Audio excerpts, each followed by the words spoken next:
We are on lecture 6 of the Yogasutras talk. The topic in this particular talk and the next two talks is going to be the idea of a dynamic awareness, understanding reality.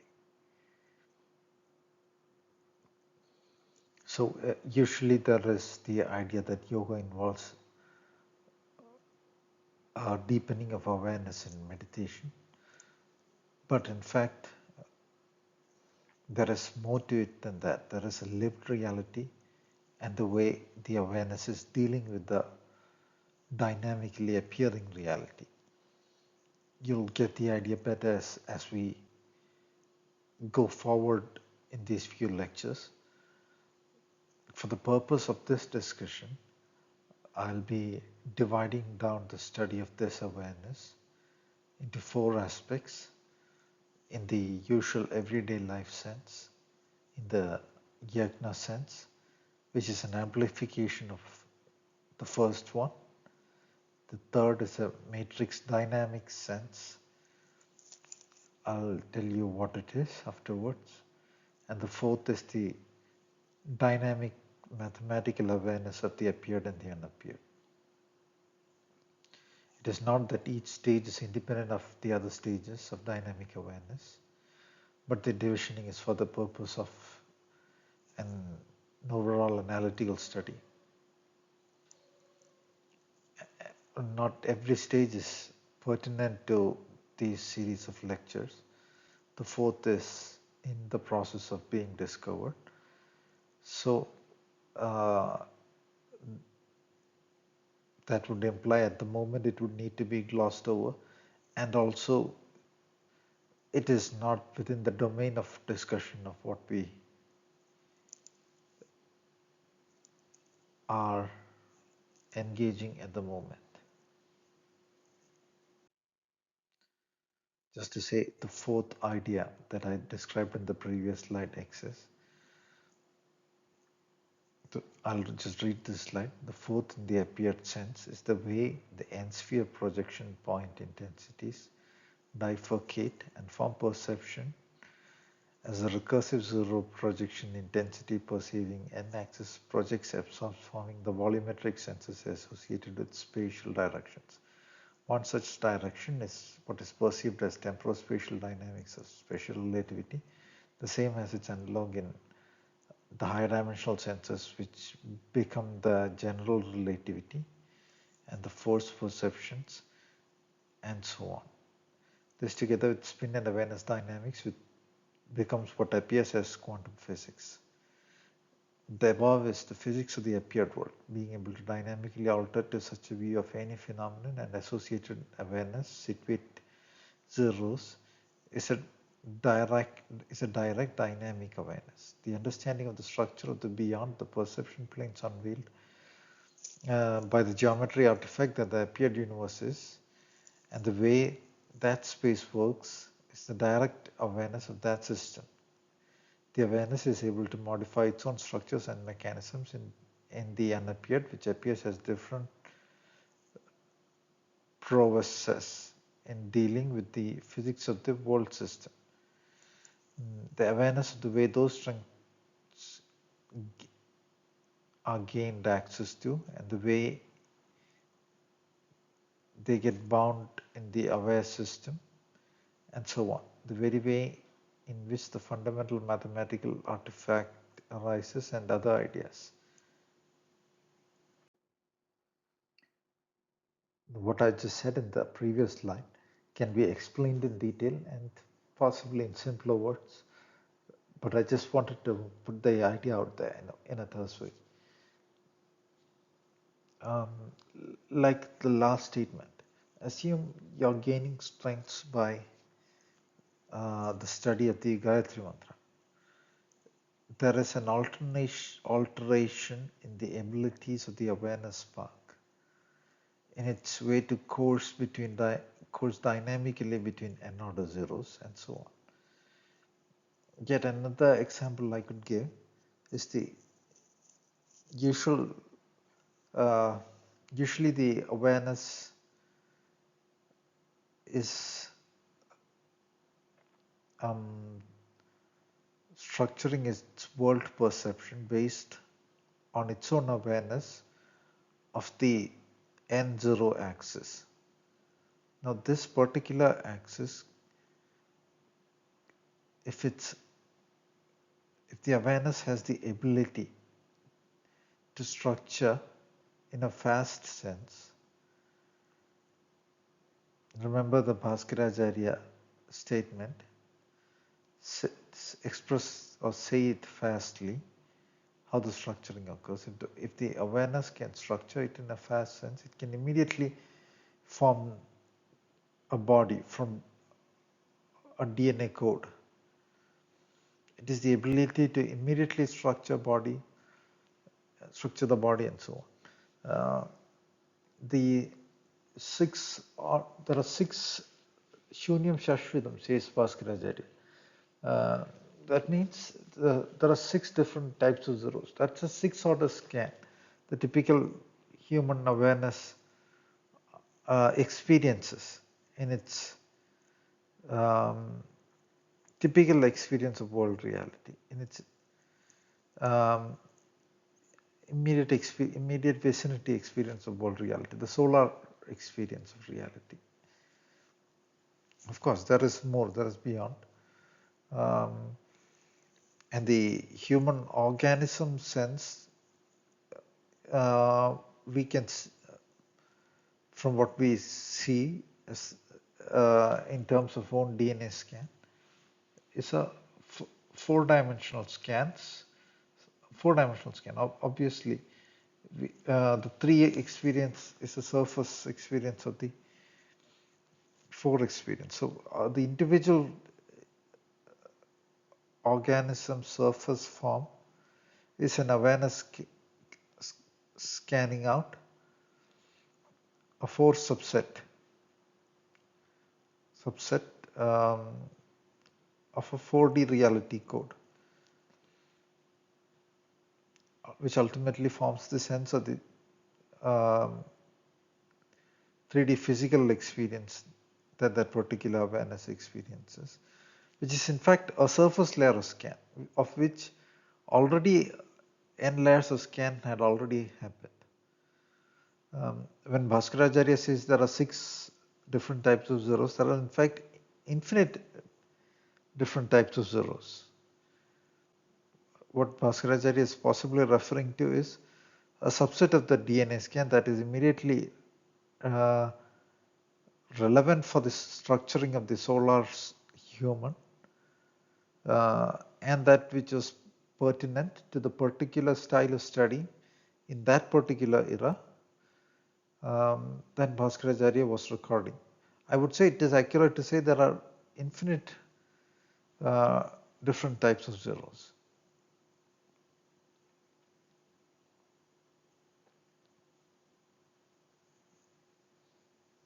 What we call the nth integer is associated with the nth zero space.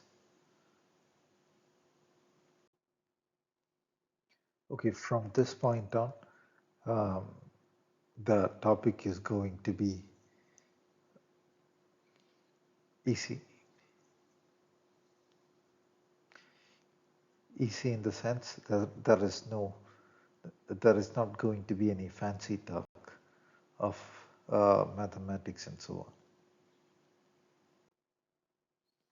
The why I had to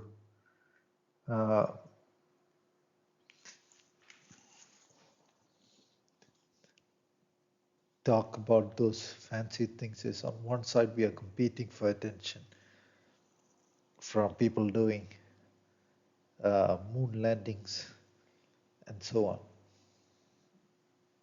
This is the Apollo lunar module. An actual picture. This is from Wikipedia. If you look at the image on the left,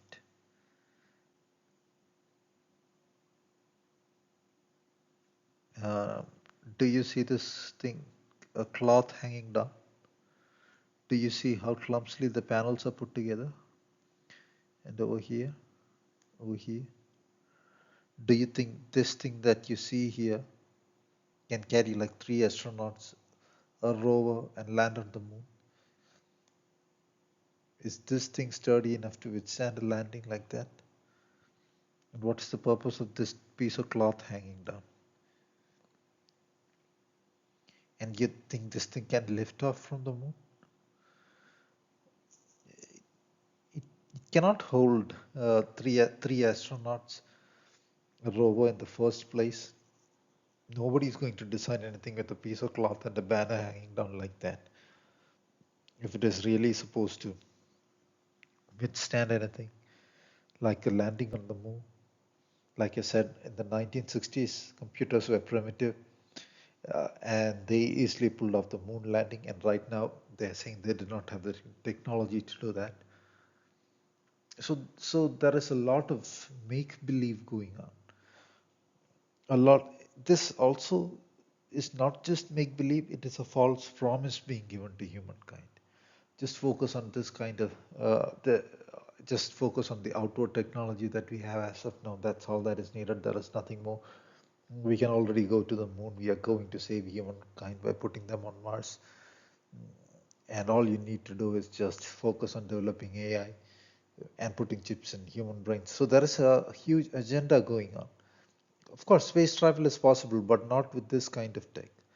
If the original physics gets out, it is not in the interest of those who are trying to keep humanity on Earth, plug them into machines, and use them for certain energetic purposes. Because the human awareness can move energy.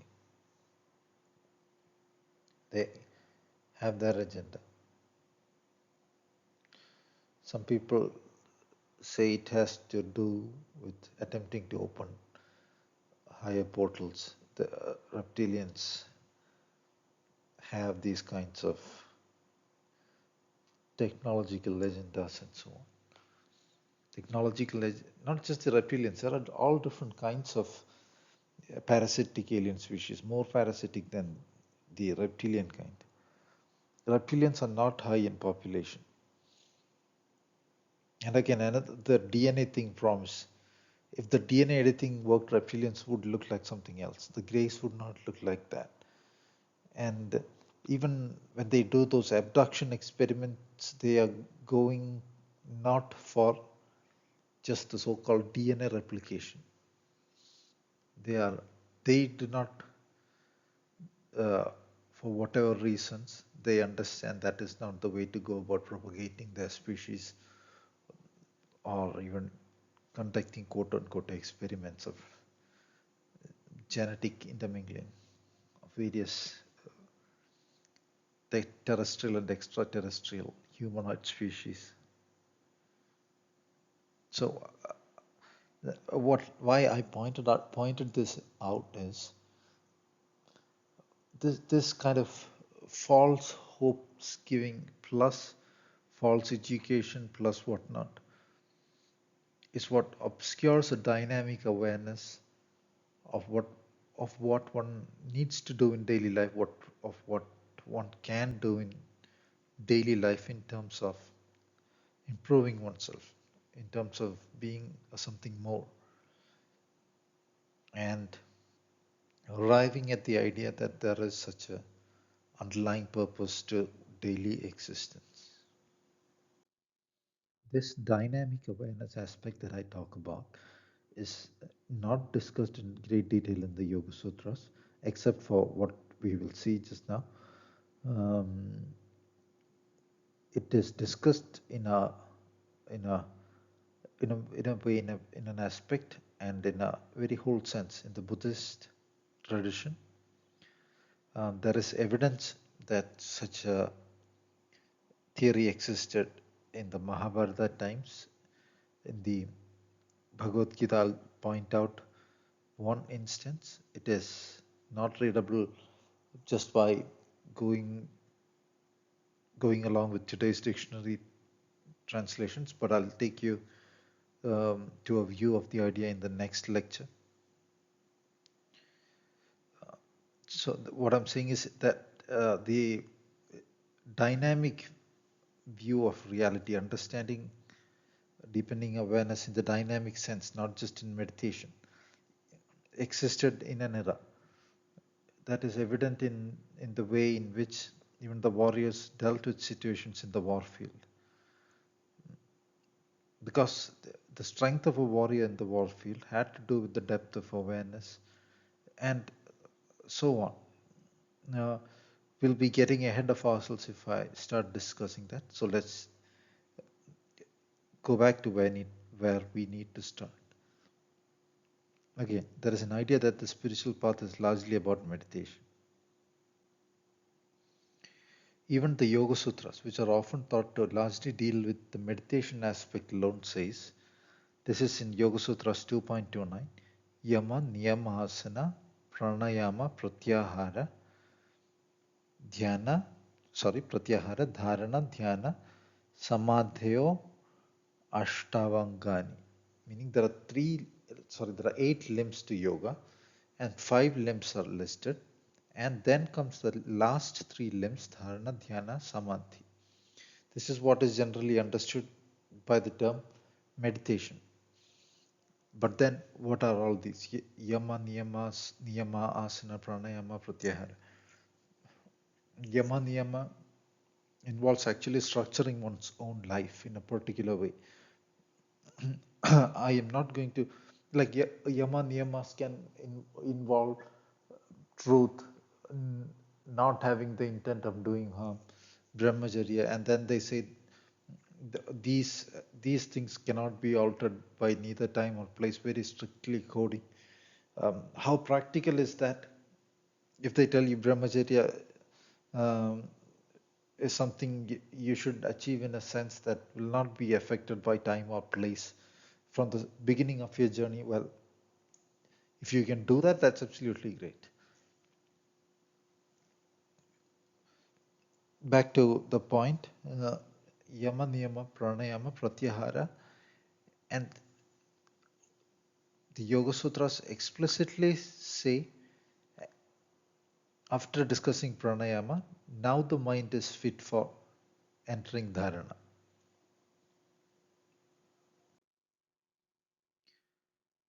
So I'll just read out the sutras and a translation of my own around that section where the Yoga Sutras say in 2.53 Dharanashu cha yogata manasa, meaning then at that stage the mind is suited for dharana. Before that, let's see what those sutras say. Sthira sukha asana. When the awareness is stable, sthira, and sukha, at ease, that is the situationing asana. There is no reference to any exercise that is made here. And the following sutras make it clear that ease, in the sense of the usual sense of the word ease, is what is described. It says Prayatna Shaithilyananta Samapatibhya. Prayatna means effort, the sense of I want to do this, I want to do that, I want to achieve this, I want to conquer that, I have not done this, I perhaps need to do that. All those conflicting thoughts resulting in constantly arising senses of want effort or wanting to exert. It is not that we exert along all those lines. Like at a moment one might think, oh, what if I had I were doing a PhD degree now.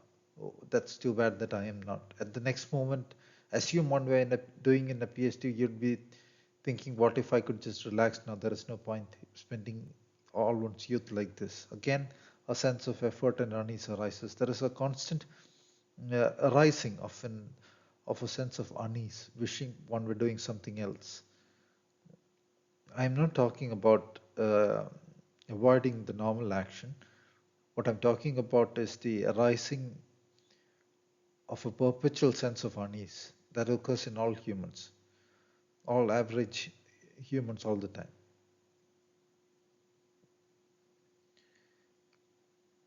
Sthira Sukhamasana, Prayatna Shaitilyananta Samapitibhya. Prayatna, effort, Shaitilya, cooled into Ananta. Ananta meaning infinite ease. That sense of unease, stilled into infinities. Tado Dvandva Anabhighada.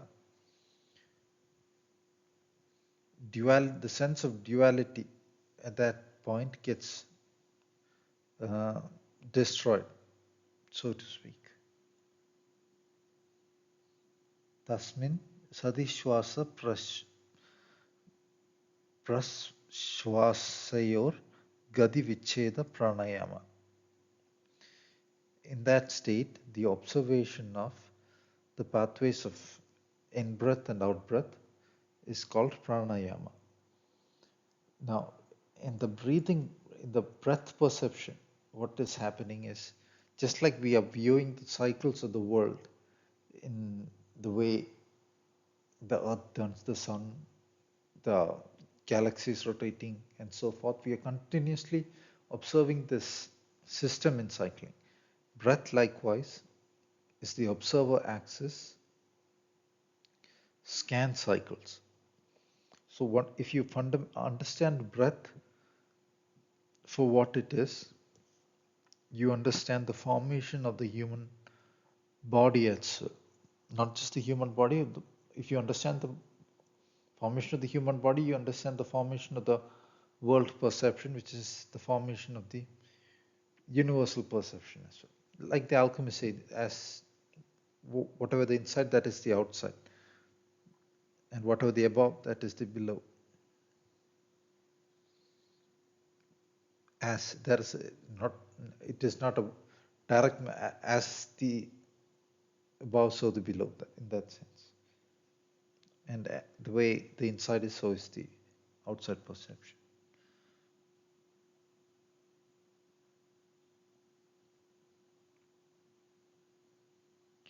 This is not just the Hatha Yoga schools have made these alternate nostril pranayamas and all, which is definitely useful. We'll get into all that when we get to the discussion of pranayama. But the definition of pranayama is kind of obvious here in 2.49. I use the word observation as a translation of sati. That is the exact same sense that is in Buddhism for dynamic observation, especially. We will discuss that in the next lecture. The evidence of what pranayama is dealing with again follows in 2.50. Bahya abhyantara stambha vriddhar. The vritti senses, inside and outside, stilled. Deshakala sankhyaabhi paridrishto dirgha sukshma. Deshakala means place and time. Sankhyaabhi paridrishto, meaning it being understood analytically. Sankhya can mean mathematics, Sankhya can mean analysis. In terms of both Dirgha and Sushma, in terms of the great and the small.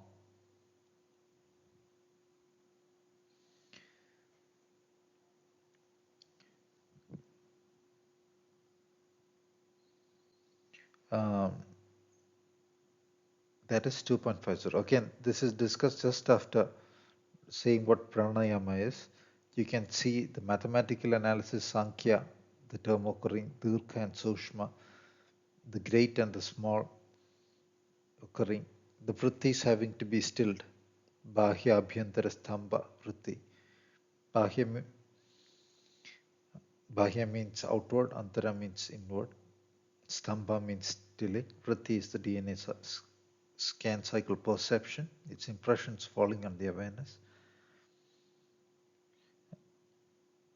Bahya Abhyantara Vishayakshevi Chaturtha, a fourth state, even higher state of analysis is being described here. This is just this third statement is what the Yoga Sutras have to offer.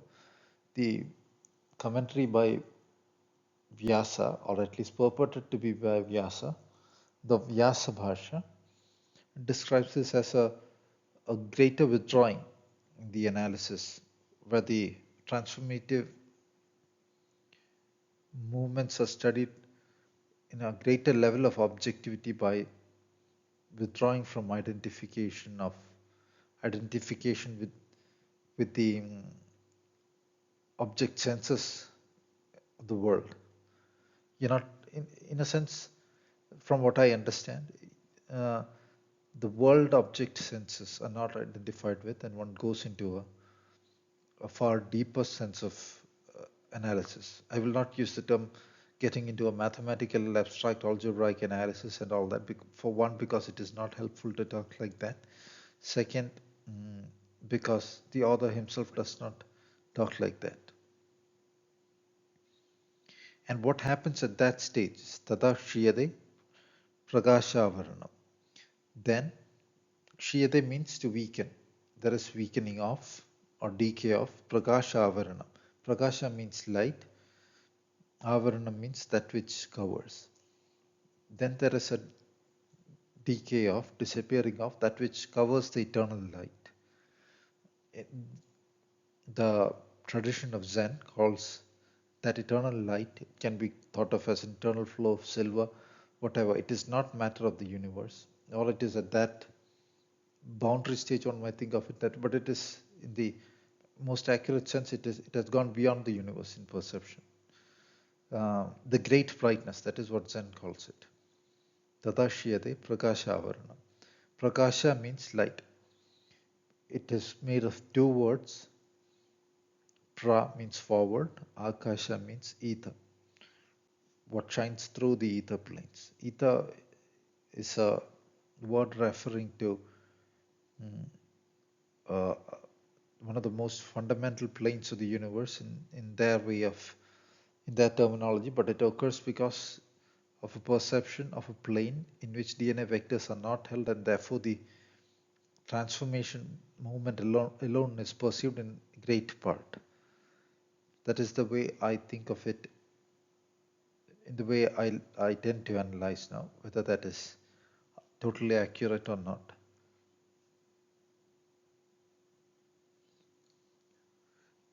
There is also a possibility of either referring to, in a matter sense, to what is, what the mathematical artifact itself might be drawing from, but I do not think that is the case. Of course, one cannot get into the idea of atomic perceptions and so on. That does not exist. An atom is only an interpretative view of an n-order projection, because if you, Nagarjuna offers this counter argument to the existence of an atom, that is, if you think of a fundamental entity as an atom, you're saying there is a finest thing which does not allow division into parts. And no matter how fine you found such an atom, there is a divisioning into left and right. So what occurs is a collapse, disappearance of space itself. In understanding reality, one collapses, disappears space in order to understand the scanning entity, the scanning cycles, and so on. Kam Khadir. That is what the uh, Bijaganita says. The killing of ether, the killing of space. For space has directionalities. Again, this leads back to Bhagavad Gita's definition of meditation as Dishascha Navichalayit, the awareness not going into the directions. Okay, and when this stage is reached, 2.52, Tadakshiyate Prakashavarana, what covers the eternal brightness has been decayed or weakened. Dharana Shucha Yogada Manasa. Then the mind is fit for dharana. Because ultimately Dharana, Dhyana, Yoga, Dharana, Dhyana, and Samadhi has to be done on those eternal planes, allowing the being to go beyond, transcend beyond, situate the awareness there. So without that being found, um, the ultimate goal of meditation cannot be served by meditation. No matter how you still you're thinking, all that can happen is in the artificial sense. So for a beginner, if it, I'm not going to think anything, I'm just going to focus on that piece of paper or or anything. Uh, After a while, it's just headache and nothing else. So one, at no point of training should one remember this, at no point of training should one deviate from the situation demanded of yoga, which is said in 2.46, Sthira Sukham Asanam. Sthira means steadiness. Sukham is extremely important. Sukham means ease. Sukham is the word in Sanskrit for ease, pleasure, easiness. Like in English, are you doing well? In an Indian language, they literally ask, is your state one of Sukham?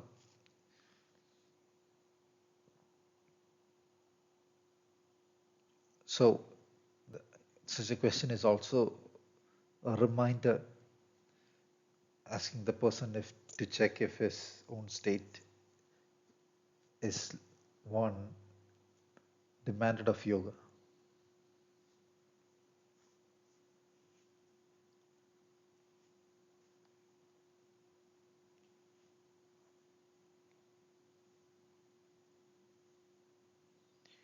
Then the next two statements are describing pratyahara. The extremely superficial interpretations are found. Some would describe pratyahara as um, even fasting and all that. Of course, at that stage, one can go without food. One can draw an internal, just turn the awareness inward, form own body without anything. But the definition is right here. Swavishayasam prayoge chittasya swarupanugara ivain indriyanam pratyahara.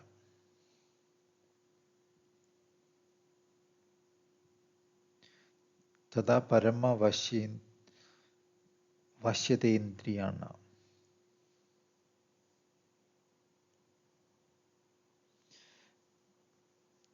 It requires detailed discussion to explain it. In a vague sense, the mind takes the form of the swarupa, the chitta. Chitta here in the sense, the perceiving apparatus, which involves own perception vectors, tends to withdraw into and take the form of the perception of the own form, which is in a way dynamically withdrawing into what is the appeared perception of the unappeared. It is not entirely still, but the mind has taken on the hue of what is beyond. Pratyahara. It is ahara means joy, as I said. It can also mean food in a literal sense, but it is in the joy of the absolute. It is partaking more and more of that inward brightness that has appeared. That is why it says um, Prakashavaranam, that which covered the light had been already decayed. Dharana means a dynamic state of meditation. When you're bringing the mind to the object, it is not fixed still. In samadhi, it is not moving anymore. Samadhi is more like an absorbed state. Dharana is a more dynamic state of meditation. For a definition as of now, we'll get into the detailed definition even as per the Yogasutras later. But it is almost like usually understood as three stages. You can think of it in another way to dharana, dhyana, and samadhi. If you want to give an analogy, a possible analogy with the Buddhist ideas, dharana and dhyana, and align a bit more with the vipassana, because there is dynamic movement. So a little bit of analysis can occur there. Dynamic input is there to the mind, while in samadhi it has been stilled into the. I do not want to give a narrow definition. So no, there is a stilling of the awareness.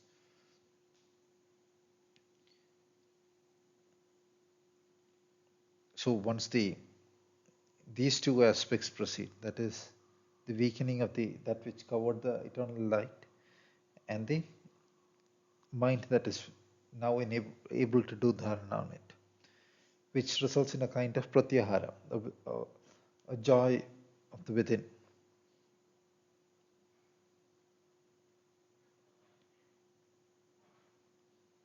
Then there is a profound conquering of the strengths. Tada parama vashyate indriyana. People tend to think of this as somehow then the senses are conquered. Indriya, as I said, is the powers. It it involves the powers of intelligence, reasoning, the power of samadhi. The power of samadhi itself is an indriya in the Buddhist texts often. If the awareness is entirely outwardly focused, none of these strengths are there. The intelligence is not there. The intelligence has not been conquered. So this has the meaning that the greatest strengths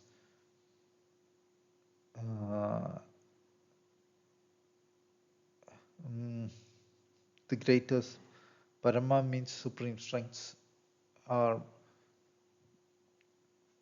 getting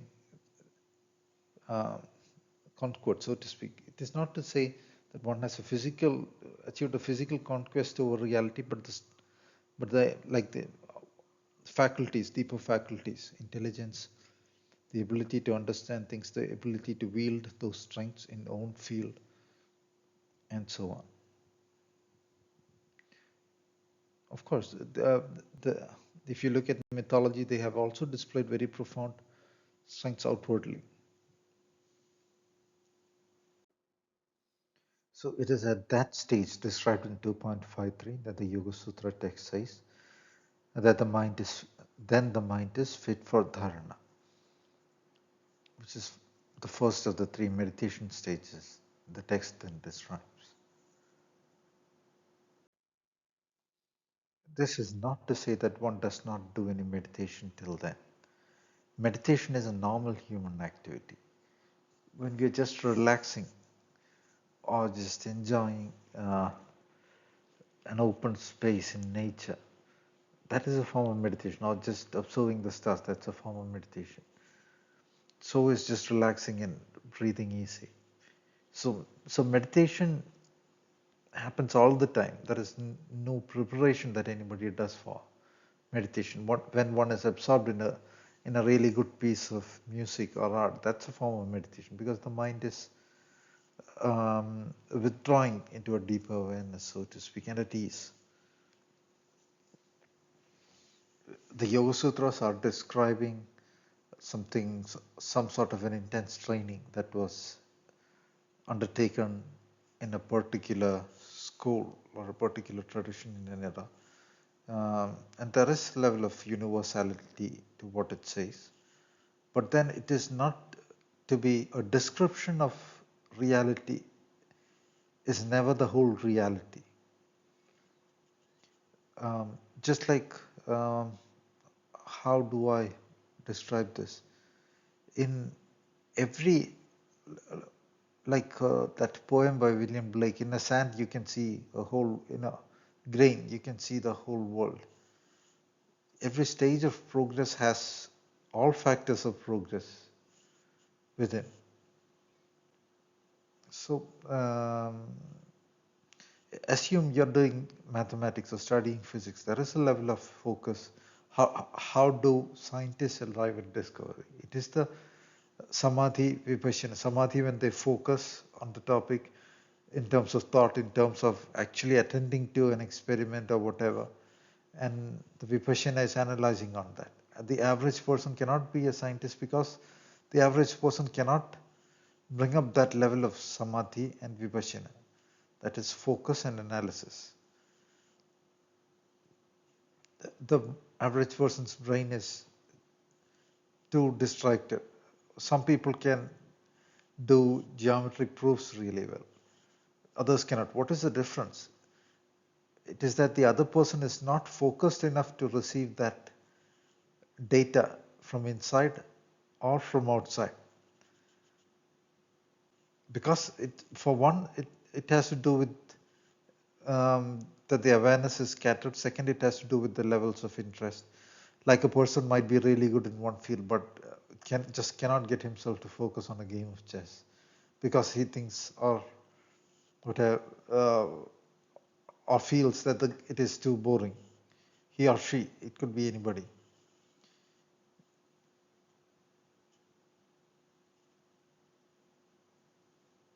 That is to say that even when a person improves in a field of scientific study, mathematics, uh, the samadhi vipassana strengths are being improved. Of course, in the monks or in the state of the Buddha is using his faculty of vipassana to entirely understand the whole universe. When somebody asks the Buddha for a path, the Buddha takes a look at the person, understands what knowledge systems are in the person, what is an ideal information, and what would guide the person. And even the Buddha's abilities can play a part. Um, and then gives a teaching, which is why for each individual, different teachings are given. For Bahia, it was not the entire uh, Tripitaka and all the training a monk is given that was given, just a, um, a few sentences. The entire nature of the universe is understood. In that process, the Buddha is described as Vipassana Samadhi before exiting the universe into nirvana, and that is the ideal goal they strive for. Of course, they also believe nobody can do it at the level the Buddha did, because they also think of the Buddha as a unique being, just like the Yogasutras say that one unique individual is the Ishvara, and we're also the teacher of the ancients as well. That is how the Yogasutras define Ishvara. The word Ishvara means God. Which the concept in Buddhism is very analogous to that statement. Even though they might not formalize the idea, there are statements in the text that is suggestive of it. And in the practical tradition, it is very much that way. If you go to those nations like Bhutan, or the way they approach, or Sikkim, where the Buddhist traditions are, in the original traditions are, a lot of it has been diluted with influence from the West, people wanting fame, money, and all that. Because they ultimately, people after the false Western, I say false because it is just dealing with the surface. It is entirely ignoring the fact that the human can evolve into something else. So if a child is taken by wolves at a young age, it'll think it is a wolf. Likewise, when people are given such a narrow education, the modern Western, the Greeks had a different kind of education in the modern Western education. What happens is the thinking gets stuck in that rut. And all the implicit in that education is ideas like I said before, like spirituality is suffering, reality is fun, and all that. No, what happens to a person who transcends into those higher worlds? Is it all boring in those worlds? Those are worlds like just like this one. What is the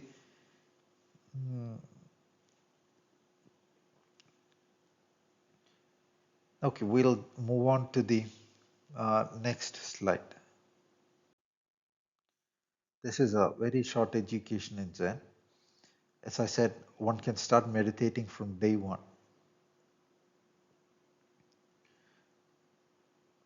Remember that own breath, what we feel as own breath, is one function with the universal leader.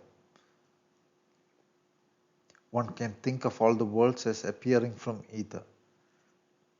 In a sense, if you think of it as the wave function being collapsed in aspects, as the one universal wave function being collapsed in aspects, or a plane below which scanned vectors are held, or that is an n order 0 below which the scanned vectors are held. Thus, it is beyond thoughts, and it is pure, being devoid of any thoughts or ideas. So, observe the breath as one breathes, it flowing outward and entering the hara space. Hara space is the lower abdomen space. Now, there is a anyway. In the Buddhist tradition, in one of the Tibetan texts, there are thousands of texts in Tibet. They speak of that space as the entry into the central channel. Central channel as in the spine pathway.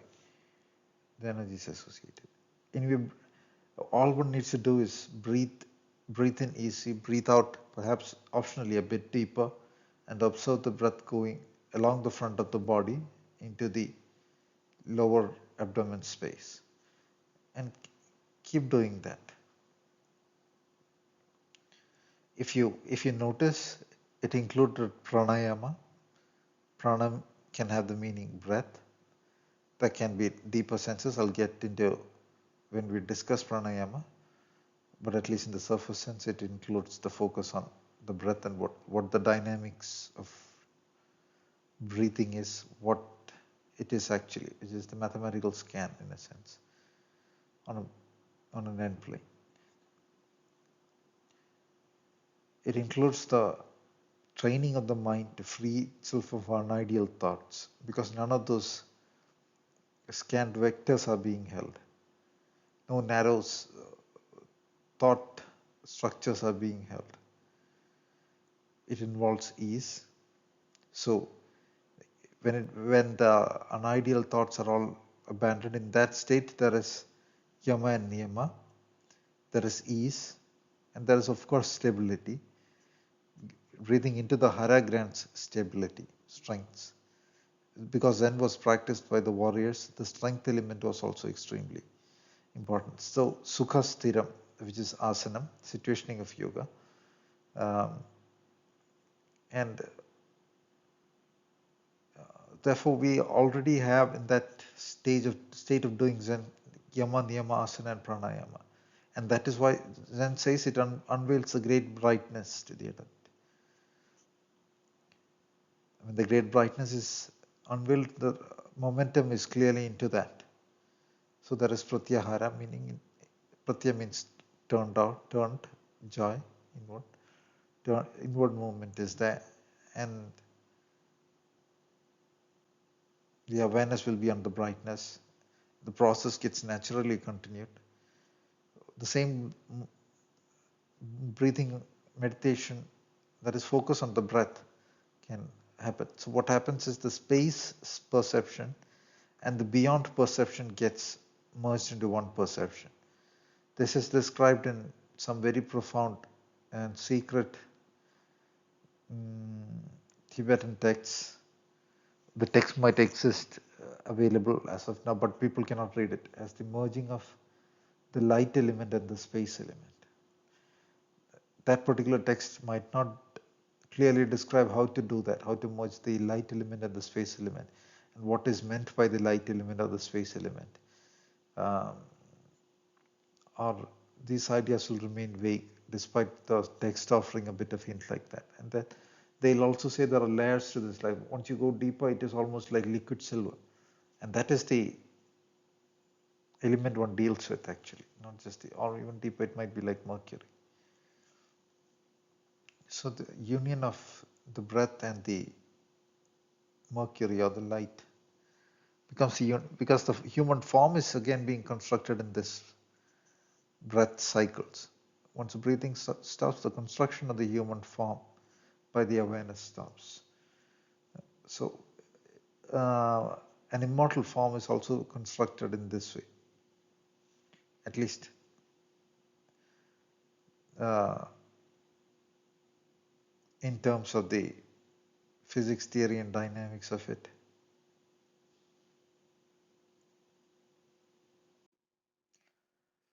We'll get back into the topic of direct awareness and the initial dynamic awareness that is needed.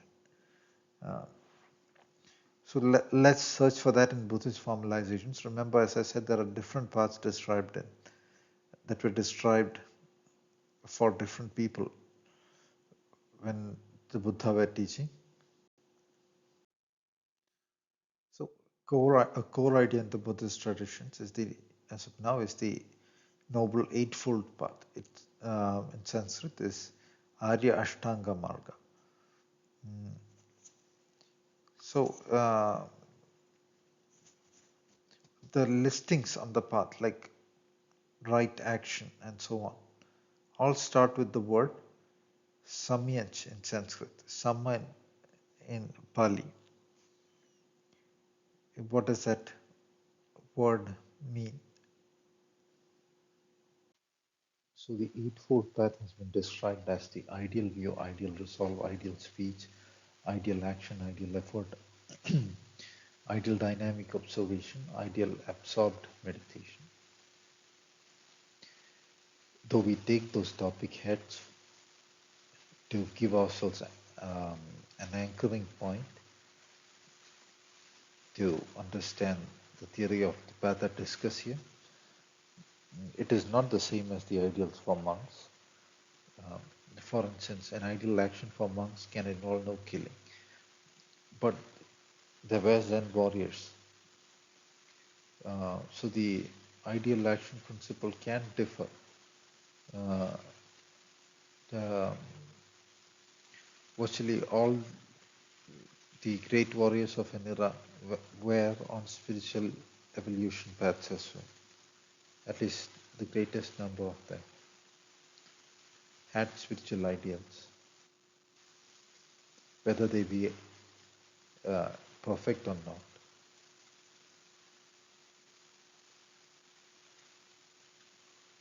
They had their own ideals. That's what I'm saying.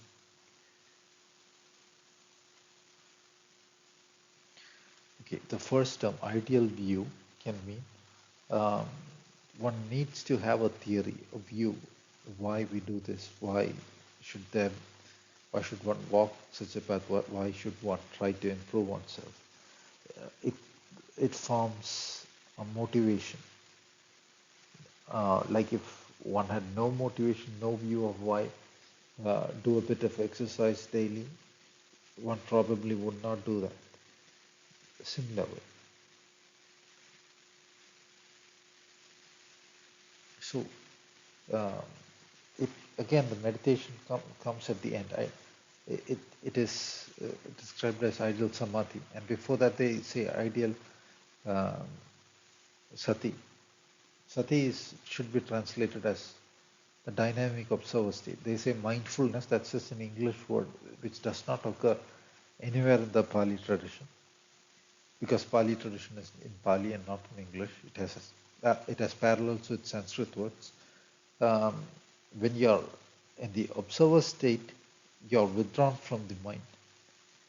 That is a basic fundamental principle. The chitta is in a nirodha state to a greater or lesser extent. To say mindfulness is to say the straight opposite, the way that word is to be translated. I'll give you greater details of that when we discuss that process in the next lecture. Though one is not taking the monastic path, the overall ideas are pertinent to every path. The right view and the right action is equally pertinent to the monk, to the king, to the warrior, though depending on the nature of the path,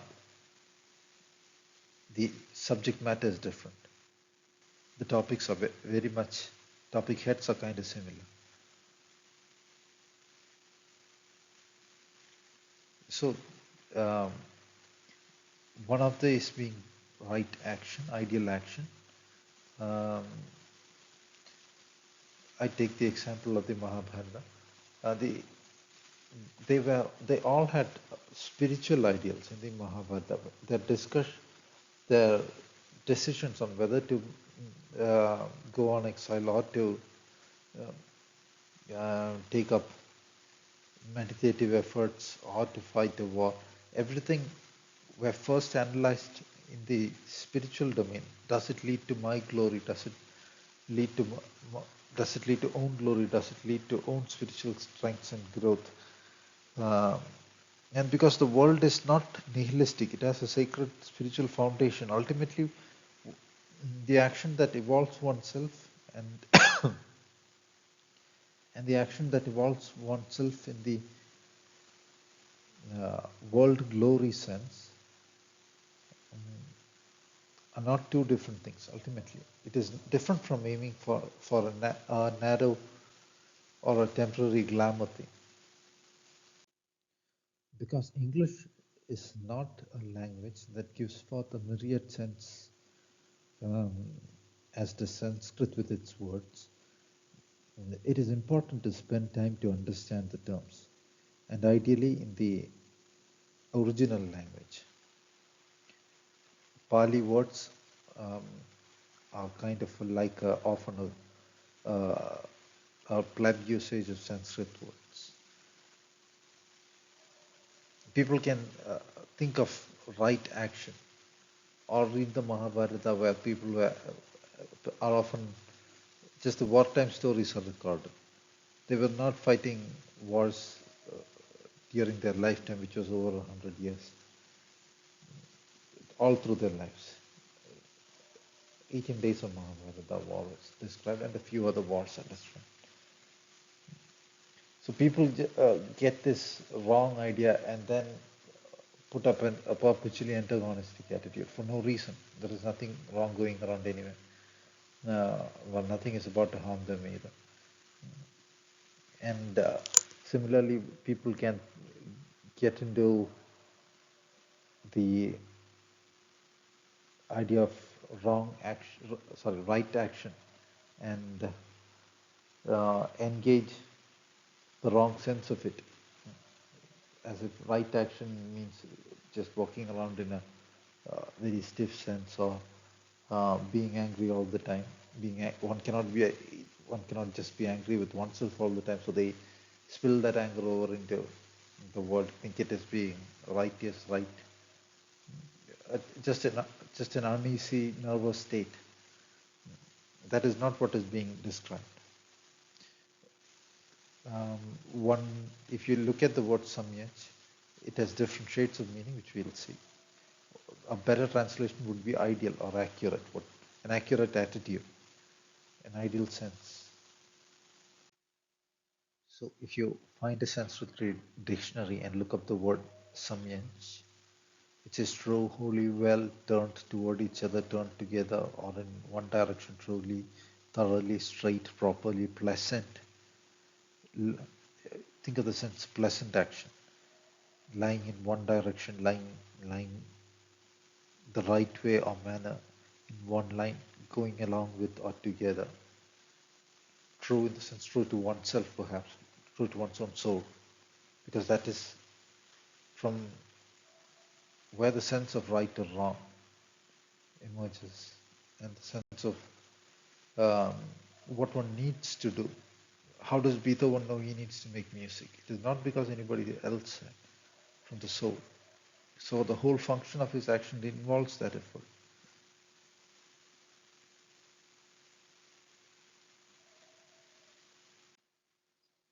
Um, I used to prefer the term accurate action as a translation. While doing this slides, the ideal action translation also came to mind. Um, So in every situation, in every daily life situation, there's a deep sense of what is ideal to do. Uh, like one might be having lunch and one's pet might still be sitting there hungry. The innate ideal sense can vary between asking the pet to wait a bit or giving food to the pet. Sometimes one might be in a hurry and it is an ideal, the greater sense to hold the frame.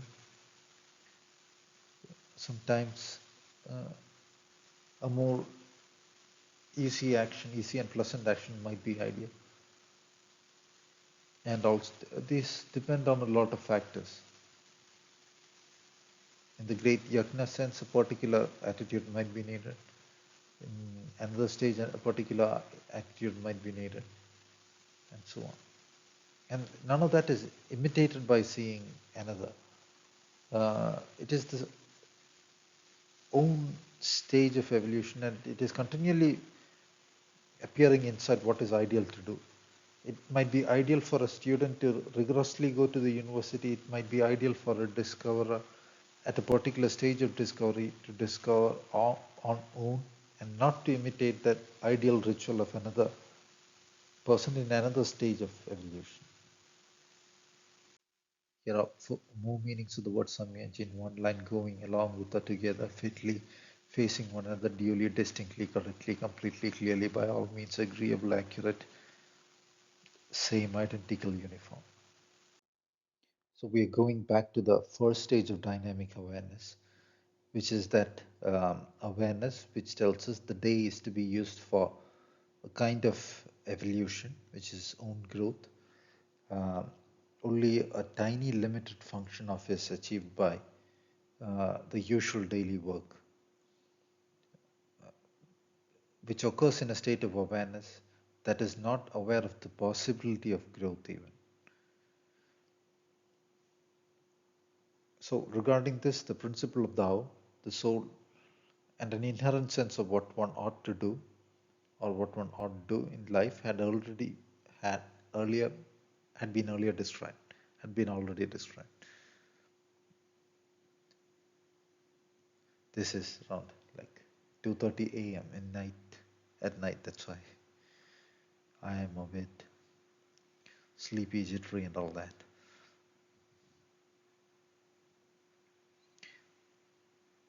And so this inherent sense is obscured through a great deal of false education. The first stage is about rediscovering that inner sense, and that has to be carried on to the final stage even.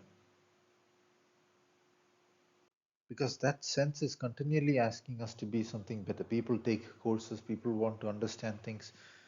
People are continuously um, expressing that sense that I want to be something more. So when that sense reaches the surface, being devoid of um, the greater awareness needed and the knowledge systems needed to structure it, it becomes like going to work daily just to support oneself, hoping for a better future, repeating the same cycle of dull existence. Again, there is an inherent hope of a better future in doing that. People have to set up that hope points for themselves. They keep setting up uh, that I'm going to keep on doing this because that ideal will come out of nowhere somehow. Even in not doing anything, also people have dreams, right? They have those inherent hopes and dreams, a want to be something more, which continuously keeps them uh, living, brings hope and a kind of vague sense of purpose to life even. But what is being expressed as these fanciful hopes is the innate will of the being to improve, and which has to be structured out by thinking about it, reading books that result in own evolution, being just active and dynamic about that aspect of it, in a rather joyous, active, dynamic way, deciding that the day is to be used for own evolution. So I just added the Metallica Unforgiven lyrics. I'll read it out because this is the way everybody almost ends up living. New blood joins this earth and quickly he is subdued through constant pain disgrace. The young boy learns their rules. With time the child draws in. This weeping boy done wrong, deprived of all his thoughts, the young man struggles on and on. He is known a vow unto his own, that never from this day his will they'll take away. What I've felt, what I've known, never shine through in what I've shown. Never, never be, never see, won't see what might have been. This is what occurs. Never, never be, never see, won't see what might have been. If you think profoundly about it, that is the way people end up living.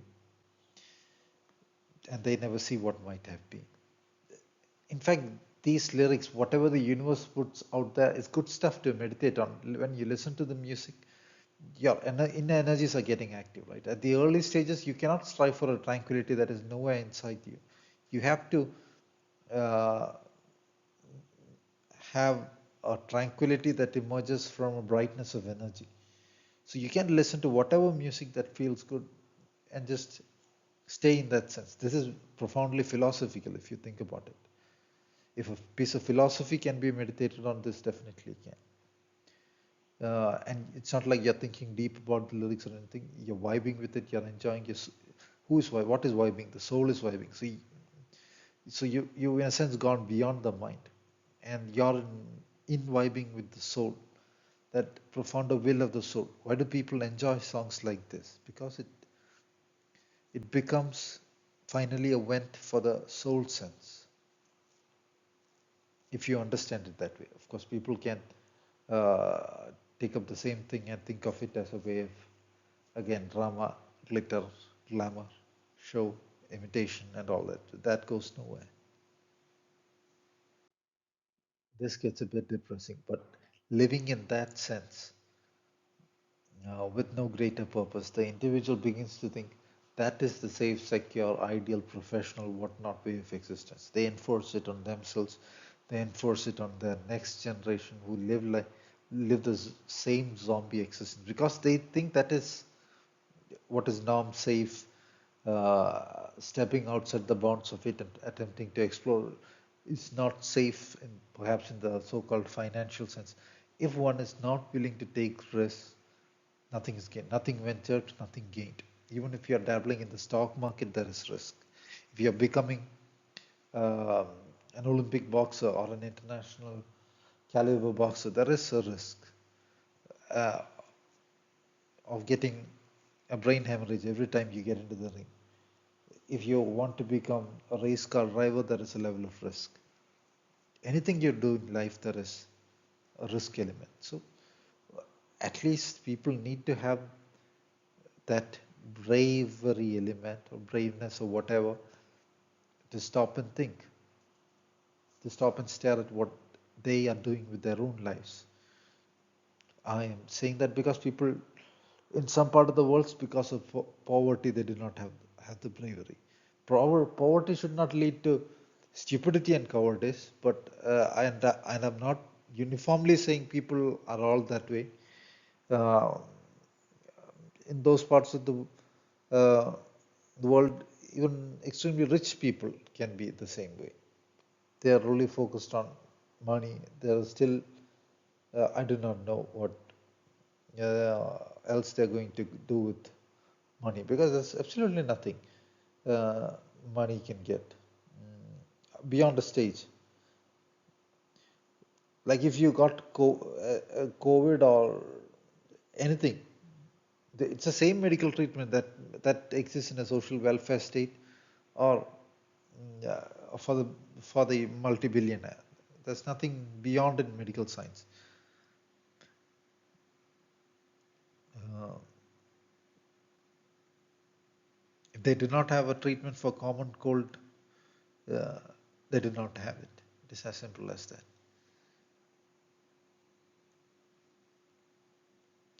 So these people, they become as if parts of the system. In other parts of the world, it is again, the problem is too much ease. They do not have to think about it. They do not even have to care for their family. The state runs their family. it is it gets totally absurd.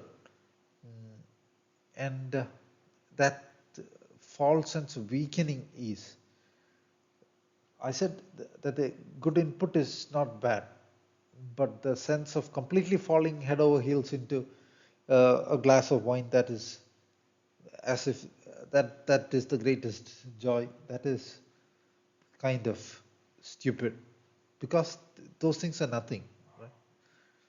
Yeah, yeah.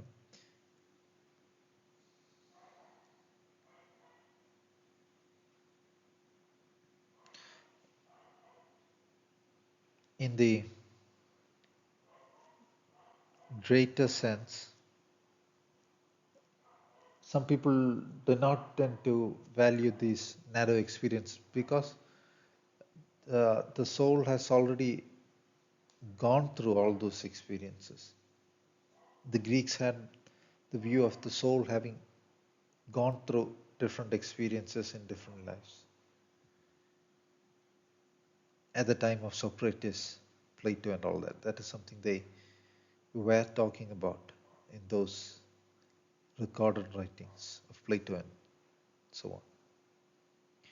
So, Metallica 2, the lyric says, uh, through black of day, dark of night, we share this paralyzed. The door cracks open, but there's no sun shining through. Black hearts scarring darker still, but there's no sun shining through. No, there's no sun shining through. No, there's no sun shining through. What I've felt, what I've known, turned the pages, turned the stone. And that's the way society is, one person pushing the other into the same stupid patterns. That is still there and forgiven too. The programming goes so deep that people often fear to take the time to study, to grow, or think it is better to just focus on mundane everyday things and so on. In fact, the outer form of action is not altered or does not need to be altered. Just the inner attitude needs to be altered. One can read the same books with different goals. Uh, Assume the book Atomic Habits. Um, One could read it with the spirit of just accumulating a greater number in the bank, or outdoing everyone else in a false narrow competition sense, or in the sense of ideally leveraging own time and ideals for an ideal effort, uh, skills towards that goal. Then the effort of reading a normal book evolves the sacred energies, and the cola drink is as powerful as the soma drink offered to the gods. The form of everyday life, what people are doing daily, every single day. They read books, they drink Coke, they can eat a pack of Cheetos. Uh, all those things evolve the brightness inside. It is because it evolves joys that they do that. Once the goal orientation turns, the same action evolves in a spiritual strength. The Gita says, Yukta Shagarmasu, engage in games and action. The Gita is not recommending some particular weird kind of games.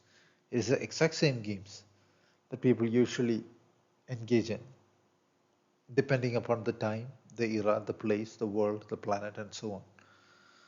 Uh, it is the absence of a dynamic awareness of the goal in which it is to be engaged that makes the daily action ultimately a dull monotone.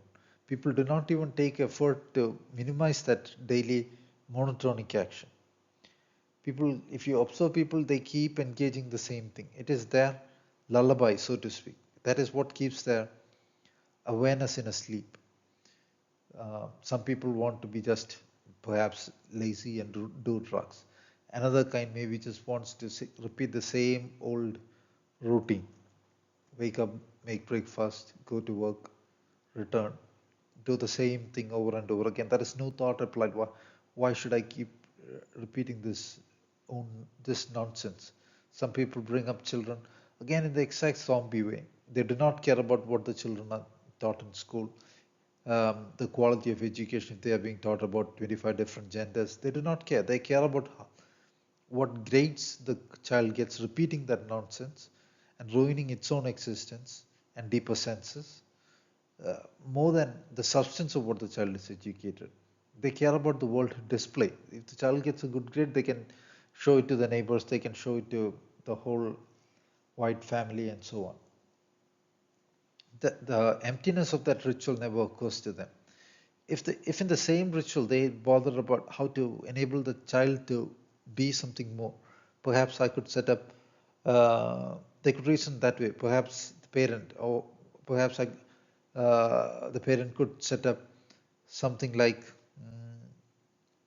uh, an education in Euclid in a deeper sense at an early age, or an exposure to Sanskrit, or an exposure to martial arts in the joyous sense. Some people, especially in USA, they do not give toy guns to the kid to play, thinking it'll result in violent impulses. No, playing with a gun results in a sense of mastery over oneself. I'm talking about toy guns.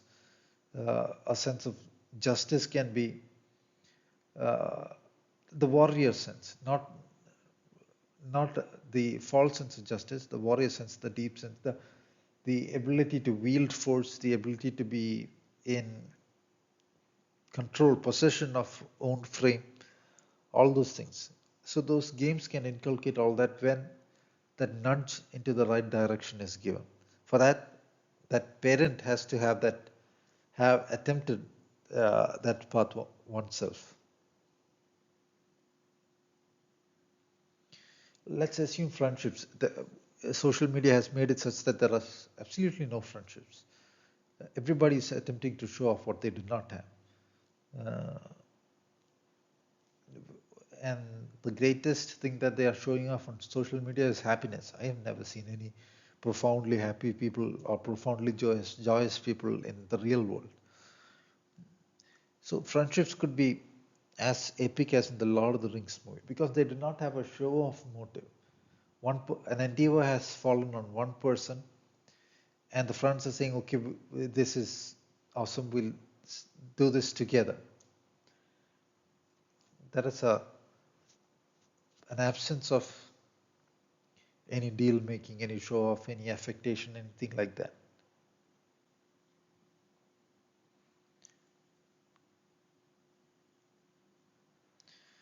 In the social media, people will come and appreciate you when you display glitter, a new car, flying business class, or anything. And when you fall, the likes disappear.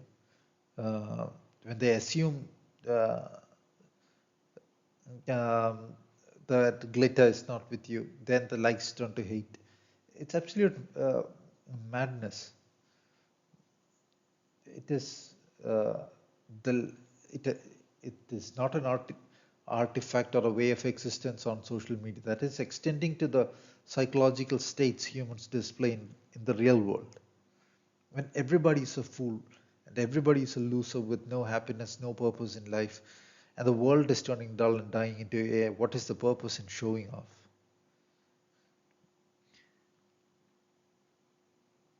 Uh, on the other hand, a good friendship, before all this, when a friend was in a trouble, the opportunity to help the friend out was the only action that people had. People could not go to the mall, eat food, watch the TV, and watch the movies and become so happy for it. Something happens in the community around, people engage action, and from that they derived joy, a sense of growth, and all that. And for that to occur, the people around have to be worthy. People around have to be having a sense of depth. The people around are just focused on money and gains. It is better to not engage those people or try to go and help those fools, because what will they do when they get a little better? They'll try to get the better of you, get the better of other people. Uh, so Again, there's a lot of false spirituality saying it. Friendships are attachment, families attachment, that is attachment. No, there is nothing like that. Uh, do the personalities in Mahabharata or Ramayana behave that way? The Yoga Sutras say Maitra Dishu Balani. Did the Buddha, Gautama Buddha, behave that way? After enlightenment, did he say this is all attachment, goodbye, I'm out? He did not say that. He came back to his own kingdom, spent his entire life guiding his own people.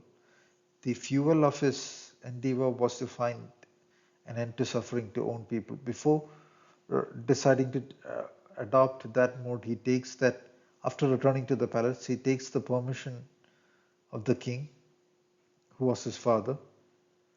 So again, abiding by the forms of things which are sacred, guiding his family,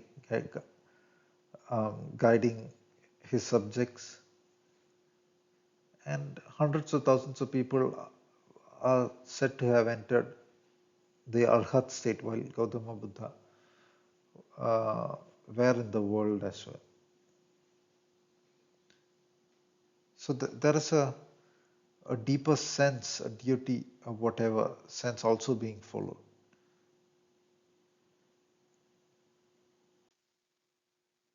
Study is part of every life, though almost all of that study occurs with a sense of financial needs, fierce and forced, or of achieving a greater display in the outward world alone.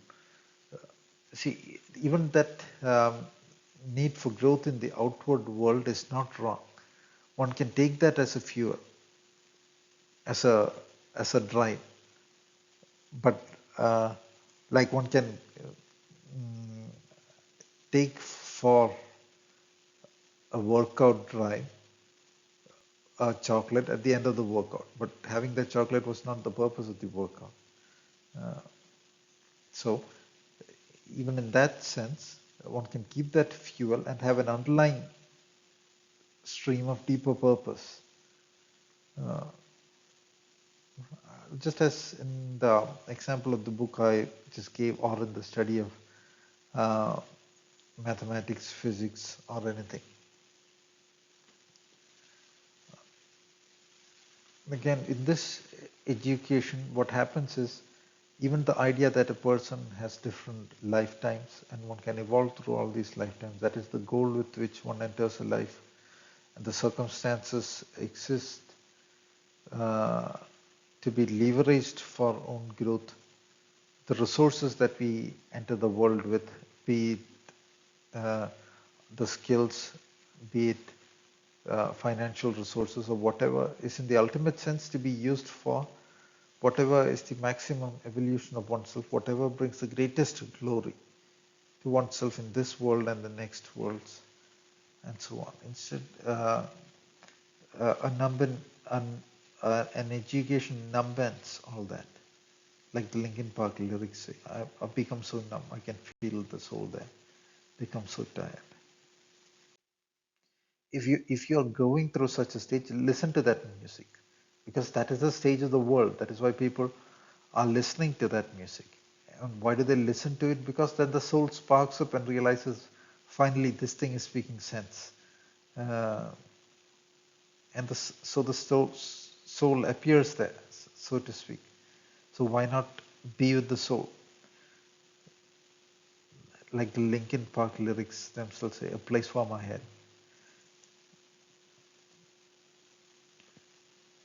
Meditation need not be some fancy advanced thing or anything. That's the way I often meditate even now. Till very recently, I used to go for music like that. Any music that I vibe with at the moment. It could be uh, if I'm willing to transcend all the nonsense, and in the of course in the spiritual sense and go beyond. It could be not like dying, but going beyond becoming supernormal. It could be Metallica, I Disappear. Uh, it could be any song. Uh, if I'm having to early stages when I had to will against the system, that Unforgiven song was always listened to often. Often I'll select um, one song, listen to it in loop. It could be anything depending on the mood. Um, yeah, okay. Next.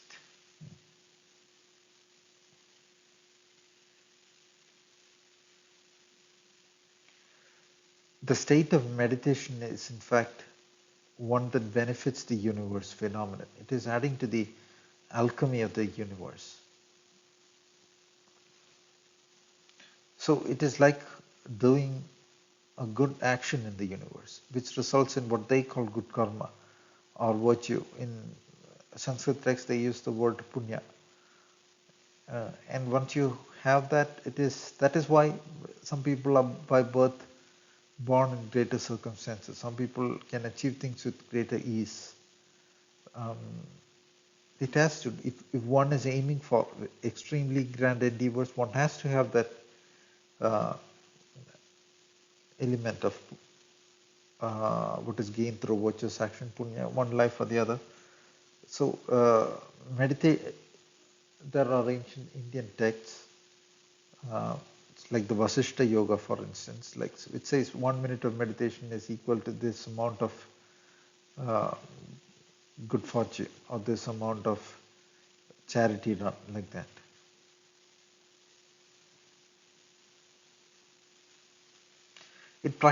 Research has shown that it practically benefits the fields of the world, like crime rates go down. There is more joyousness. Ideas are sparked in people's heads. Good ideas spark in people's head. Even like one person philosophically evolving will spark practical ideas in 1,000 people's brains related to the growth of the world. You could not have the society of the Greeks with all its glory in the physical sense, in the architectural sense, in the art sense, in the warfare sense, and in every sense, unless there were the philosophers bringing those ideas down from heaven, down from heaven, like Prometheus bringing fire down from heaven. So it is a form of action to evolve oneself, to have the right view. In Jungian philosophy, there is a notion of a collective unconscious. There are anecdotal stories in the scientific media which speak of animals learning one skill in an island results in animals in an island separated by the ocean 100 miles away learning the same skill soon. Or they even find, they say some crystal formation, things like that, when it seems that the first attempt to do so in the lab seems to be more difficult. It is as if there is a collective conscious even to that. I have not pondered it deeply but remember, it is ultimately awarenesses on a layer or the other that has to bring together phenomena in the quantum physics sense as well. So there might be some substance to that. What might seem just a completely mechanical procedure um, of forming something in the lab.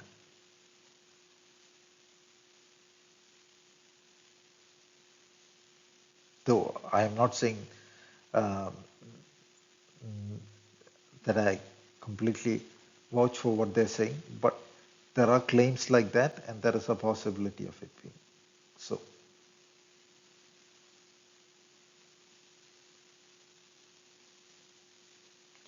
So, any form of relaxation, when you go deeper into the soul, that is a form of meditation. Joy occurs when you go deeper into the soul. It is not if you are actually going dull, bored, all those things. It is not joy. You should not exceed the limits of ease in meditation or in any effort. Uh, there is even in a in an intense phase of effort, there is an underlying ease that you're doing it because you want to do it. It is a sense of adventure. But again, pushing beyond the point can be, eh, even if you are gymming beyond the point, it can be bad for the body. Likewise, the goal is not to torture the mind, but to find that ease and pleasure which is beyond the mind, which is the soul, by gradually dissolving the mind, going beyond the mind, so to speak. Thus, the form of programming that occurs in education where everything worthwhile is somehow uh, what you get by working somewhere, and the worthwhile thing is in the supermarket, you go get it. Um, that thing looks good on TV, but it destroys people ultimately. Not even total TikTokers. TikToking, uh, I don't want to use I'm total bitches. They did not have that stupid attitude of everything lies in material things.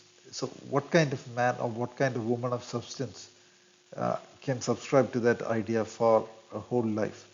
Yet, what we find is, even especially in the East today, people, as if in fear, tend to avoid uh, any deeper pursuit. They inherently are fallen into the idea that a deeper pursuit means setting away material things, that means poverty.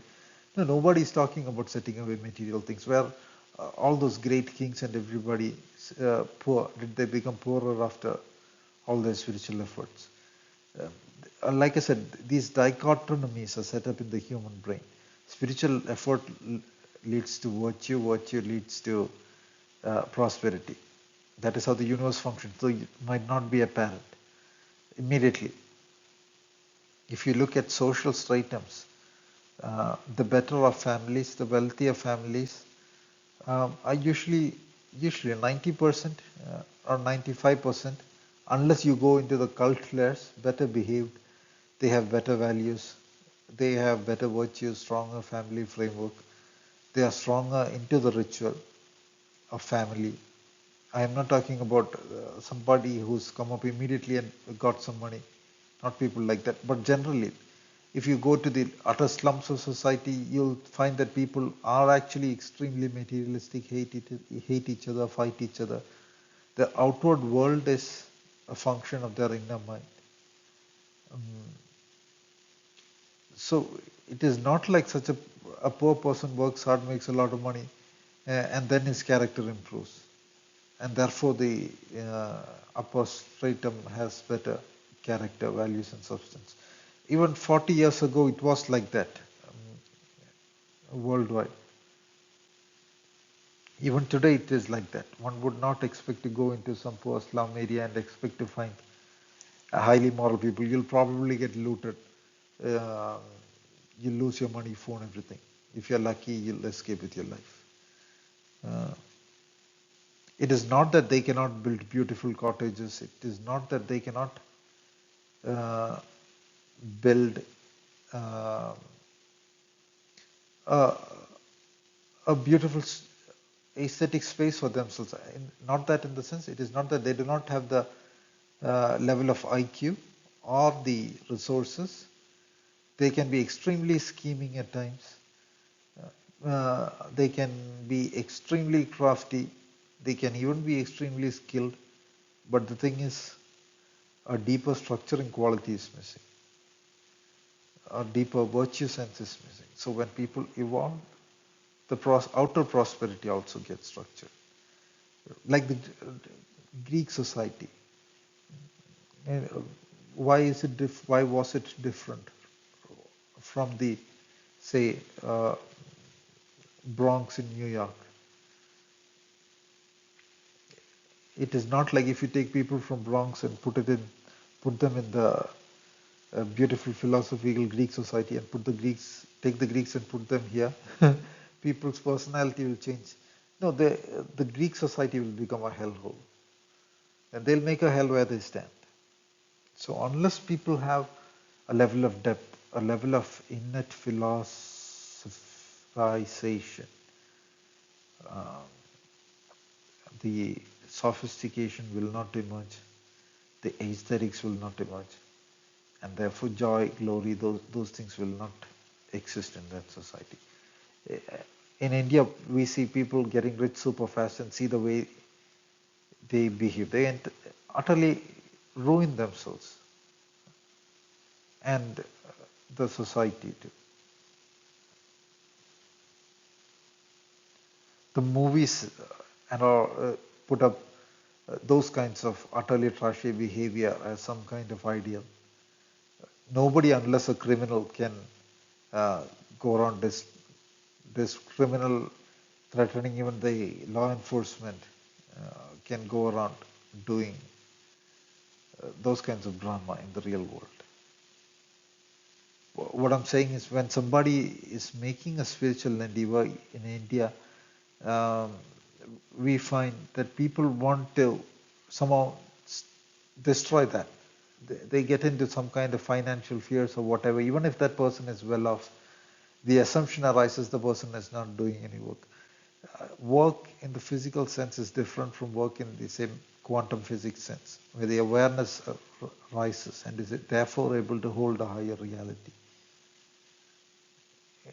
This is the difference between, say, a Newtonian level of thinking and the quantum physics level of understanding reality. The entire goal of work is only to find resources which bring oneself a greater joy, in which one can help oneself and the world evolve. It is not like uh, with a budget of say uh, a decent amount, one can have a good meal. If you had 100 times the money, then one could have 100 times more food. No, there is only so much you can eat. There is only so much uh, food intake your body will allow. It is not like you can be healthy with so much money, but if you had 1,000 times more money, you'll be 1,000 times more healthy. No, almost all those billionaires are diseased, right? Why? Have their diseases, injuries, diseases, and all those things.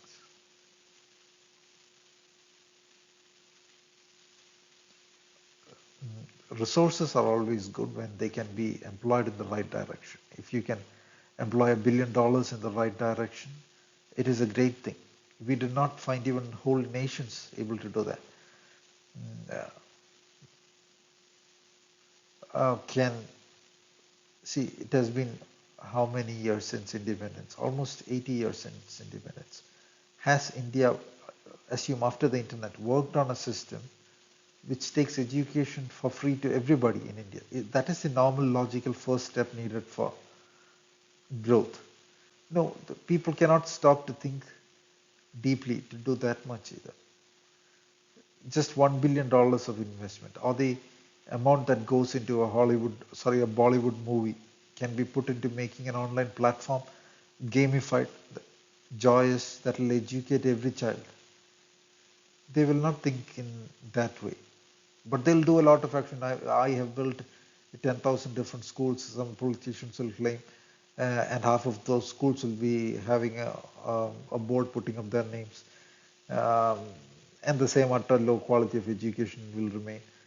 The all the traffic that gets added to for moving children to and fro out of those in and out of those horror cages will add to destroying the environment. No real education happens. The quality of teachers are low. The quality of schools are limited by the quality of local teachers. But the simple solution is to make a beautiful online platform. Invest people's technical skills, aesthetic sense, all into doing that. That will never happen. The textbooks to this day will remain total garbage. Uh, why? Because without the philosophization, a deeper analysis, deeper meditation, right effort cannot emerge. These are interlinked. They can invest like 1,300 crores on on buying a jet from France or 2000 crores? Can you invest 100 crores on an online free platform for education for kids? When they grow up, they'll make even better jets. They'll keep people down in poverty by doing the same old dumb drama again and again. Uh, the experiments were conducted where they put up computers uh, in remote areas where people did not know how to use computers, and self-education software on complex topics like DNA, genomics, DNA editing, and all that. Self-educating software there. After a few months, when they returned, children were speaking on those topics. So when people pause, think, come up with a better idea, they can evolve out a better world. Do you see any of these billionaires? They say India has a lot of billionaires. Does it occur to them to do a better system of education like I just described? No. India has a lot of land. Does it occur to them to make aesthetic villages, community farming to end hunger? No. They'll do that frantic financial run. Take everything from here, export it, put it into England and Europe where nothing grows due to the cold. And what do they get in return? Nothing, because there is nothing they can send from there to here except an imaginary number called money. They are assuming the more frantically they run, put up satellites in the sky for every nation, and make the environment filled with 5G, all kinds of weird seeming stuff. People will end up in a wholesome existence. Beautiful nations are beautiful because the air, water, the villages, the wholesome beauty of the towns, those things are never aspired for. For those ideas, the aesthetics to arise, one should evolve in the spiritual sense. You cannot make art like, say, a Greek artist or Michelangelo or whoever if you are a total fool inside, frantic in the brain. So if you're assuming if you keep doing a lot of programming, okay, then I'll make a lot of money. Then with money comes prosperity. It's absurdity. Have you seen that residence built by one of those Reliance brothers, Ambani's, I think, whoever. It looks like garbage in the middle of even more garbage. That's all money can do. It cannot bring anybody even a good sense of aesthetic. In my firm opinion, it is not to say it is garbage, but in my firm opinion, it looks like garbage in the middle of garbage, and they spent perhaps $500 million or $1 billion on that, or a few hundred million on it. So what I'm saying is, for the populace to grow, evolve, they have to grow as beings. They have to grow as individuals, conquer their own indriyas, in the sense their own inner powers, like of powers of aesthetics, powers of reasoning, powers of intelligence, the will to do good for the world, the will to stand against the zeitgeist or the world trends to do good for the world. And that is what is called attitude, like the Rammstein song, Ich will. So the right kind of strength and attitude. That will not emerge without a lot of strength, bravery, courage. They'll go attack people who are trying to improve, but when they see the system, whatever wields a bit of strength, whoever has seems a bit of glitter around them, then they go to the servile mode. So even all those trends have to change. All these tons of competitive exams, the false education system, people competing against each other for resources that are not built through wholesome effort, like 1,000 government jobs and a billion people, a few 10 million people competing for them. That is all madness. People have to be given a whole education, an education on how to build a beautiful cottage. One would pay like $1,000 a night for a beautiful cottage stay. Why not make every cottage as beautiful as that? The more primitive pre-top cottage, the more their money they'll take. Or sometimes like a fishing cottage in the Andamans. Again, it is extremely expensive. There is nothing that prevents anybody in a village with a proper education from maintaining such a beautiful space. And no fancy education is needed. What's the purpose in having 5G, 7G and all that when there is nothing good on the internet? There's nothing aesthetic on the internet. Further, there are a lot of studies suggesting 5G can do biological damage, can even be used in a sense as a damaging weapon or long-term damage generating weapon, definitely.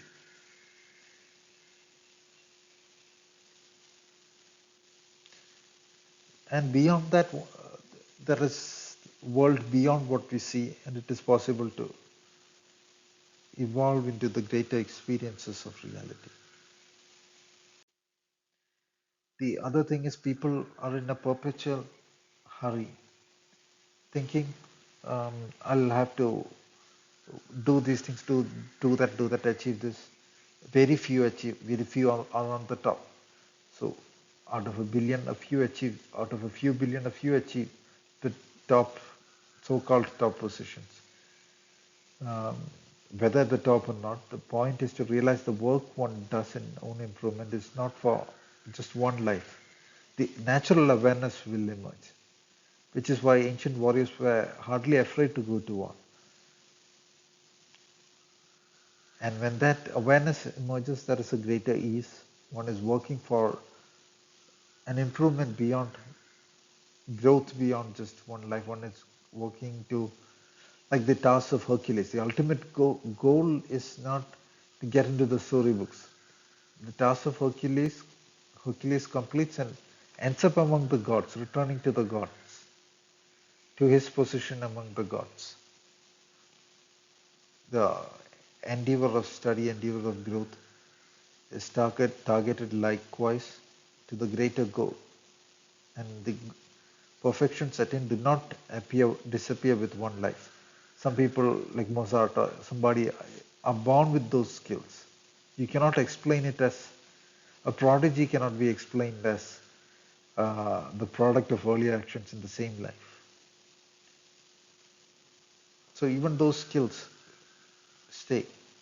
Even if they do not, if the person has to regain the skills, it is an easier effort. Beyond the skills, there's an inner refinement of the soul that occurs. So these are the ideals that one needs to work for. See how the goal changes. Assuming uh, one life to another is like going from one day to the next day. You'll have to work for. When you go to sleep, you might remember that you might forget that you existed for a while, but you still have to uh, work not just for the evening alone, for the next day as well. Assuming these days are not going to kind of just disappear away. So one is at ease, working for the ultimate goals and ultimate set of perfections. Like I earlier said, I often repeat things so as to drive in the idea. There are a lot of psychological blocks in people's heads. You have been repeatedly told of false ideas, and shields have been made in people's heads. So I have to repeat myself sometimes, getting the ideas across. You can keep the sense of evolving across lifetimes as the underlying stream of motivation. The surface stream of motivation can be the exact same as uh, the average person's. You're preparing, suppose, uh, a dinner. You can have the underlying goal of evolving spiritual energies, um, the surface goal of joyousness. You're going out for dinner. Say the exact the same thing. Exact same thing. Uh, like you're reading a book, you can have the excitement of reading a new book, discovering new ideas, just the reason why books sell. And the underlying stream can also be evolving yourself in a perpetual, rather, toward infinity, uh, spiritual perfection sense. Just when that sense arises, the force of the action changes. Like, it is the underlying sense. People can bow anywhere, right? People can bow uh, to a cruel dictator. People can bow emptily at a temple for money. People can um, bow to the Buddha for understanding the path of enlightenment. The action is all the same. Only the underlying uh, motivation and sense is different. It is not like the person seeking enlightenment was somehow skydiving or bungee jumping and therefore he got those insights. No, the exact same action.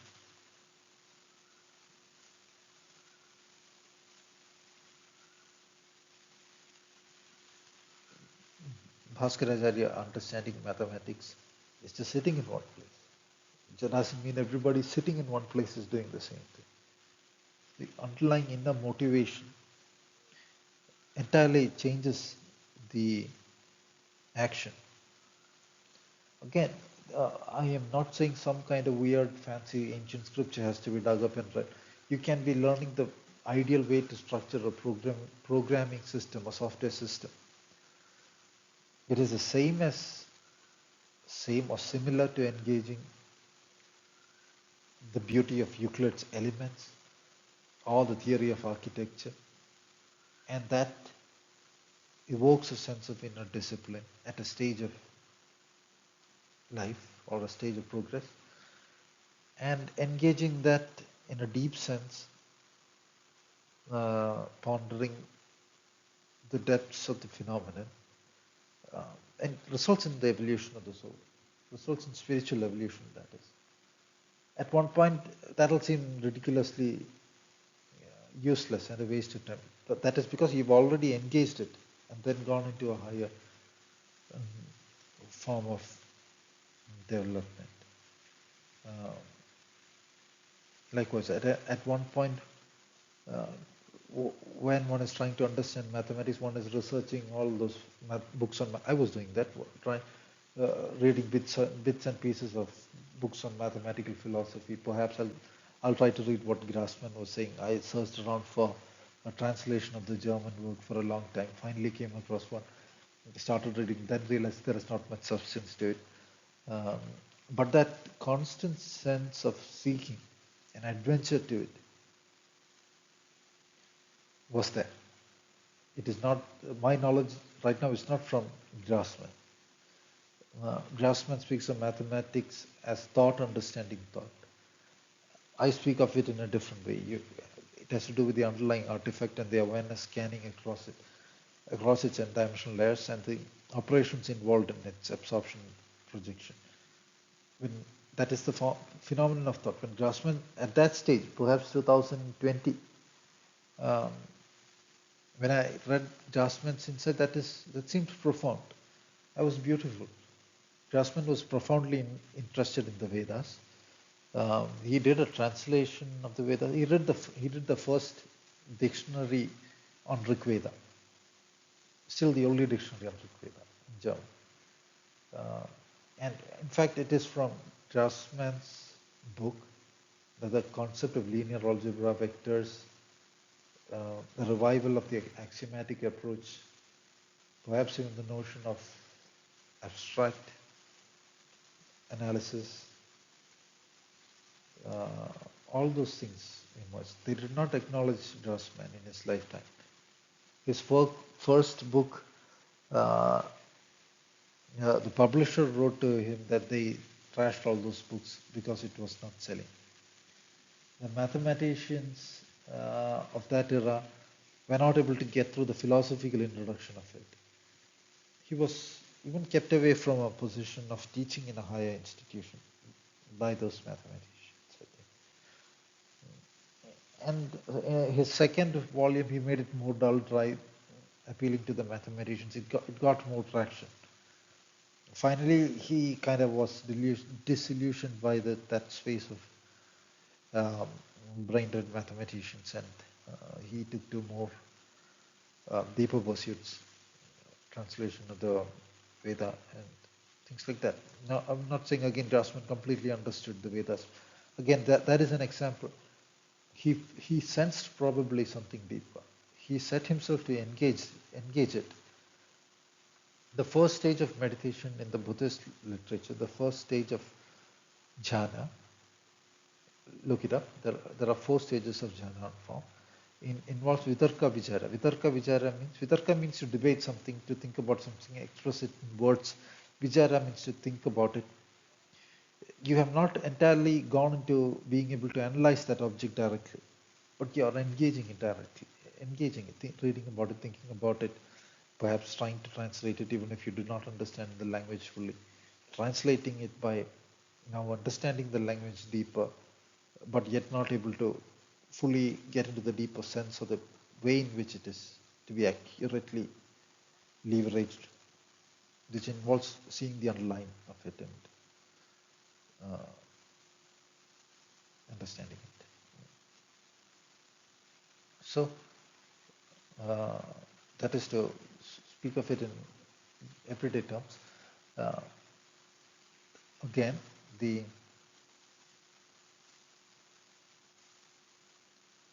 draftsman doing a translation of the Vedas, his underlying purpose could have been different from becoming famous by doing a translation, a dictionary of the Rig Veda. On the surface, you can keep that as a motivation, which aligns with the way the world usually works. So that is what I wanted to. Again, I want to emphasize it is every single field. Even that is because somebody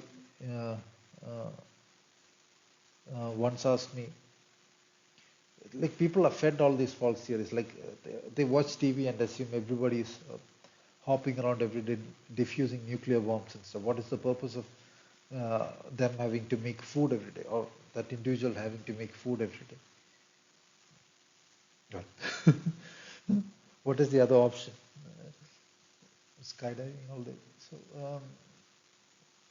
again, if the person understands that there is a sacred purpose to life, there are entire degrees on, say, winemaking or the art of chocolate making in French universities. So one can go deeper into every field, achieve refinement, project that refinement into society. This can be joyous for those who are so inclined. In ancient days, when women were womanly, like then those days, homemaking was a grand endeavor.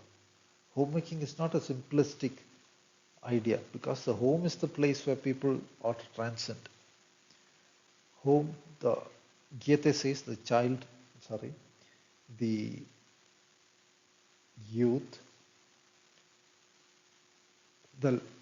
one's life is only the childhood of one's immortality.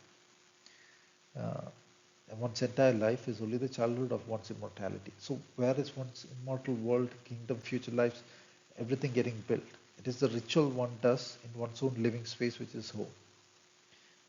So it is in fact for the ideal, in the ideal sense, it is heaven making. That is the task. That were the task of women in an era. That is from where society had a sense of depth, virtue. There was beauty in the world and all that. If you look at the Pandavas' mode of existence, those 12 years, the majority of their task is the daily thing done without forgetting the greater yajna purpose.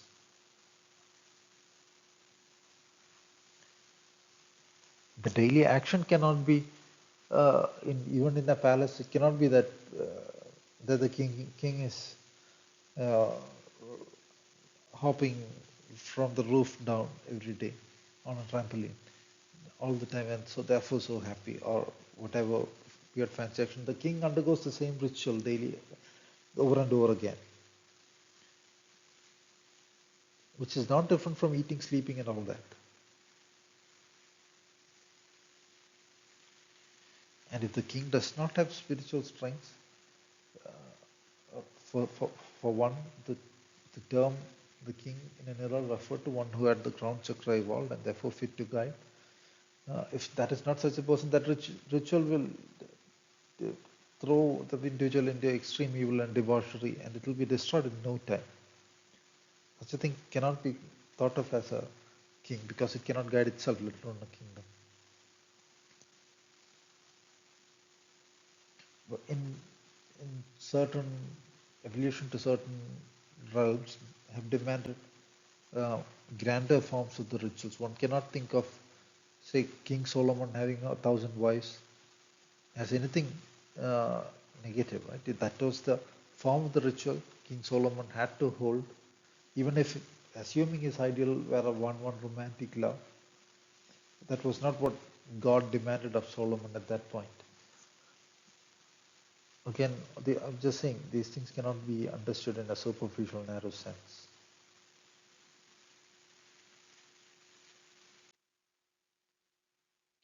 At the same time, regarding what I just said, the same thing dumbly imitated by another or by Solomon himself in an earlier stage would destroy him. The form of life in, say, um,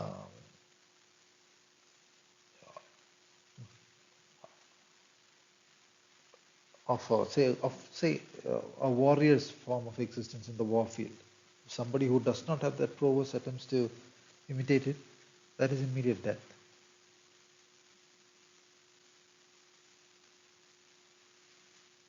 So again, ease as the foundation. What the uh, ideal of hurry does is takes away the ability to reason. One is continuously engaging. Uh, one sees that somebody is doing well. Uh, they get, as taught in the education system, a sense of wanting to compete, and then one is engaging that impulse. There is no reasoning occurring.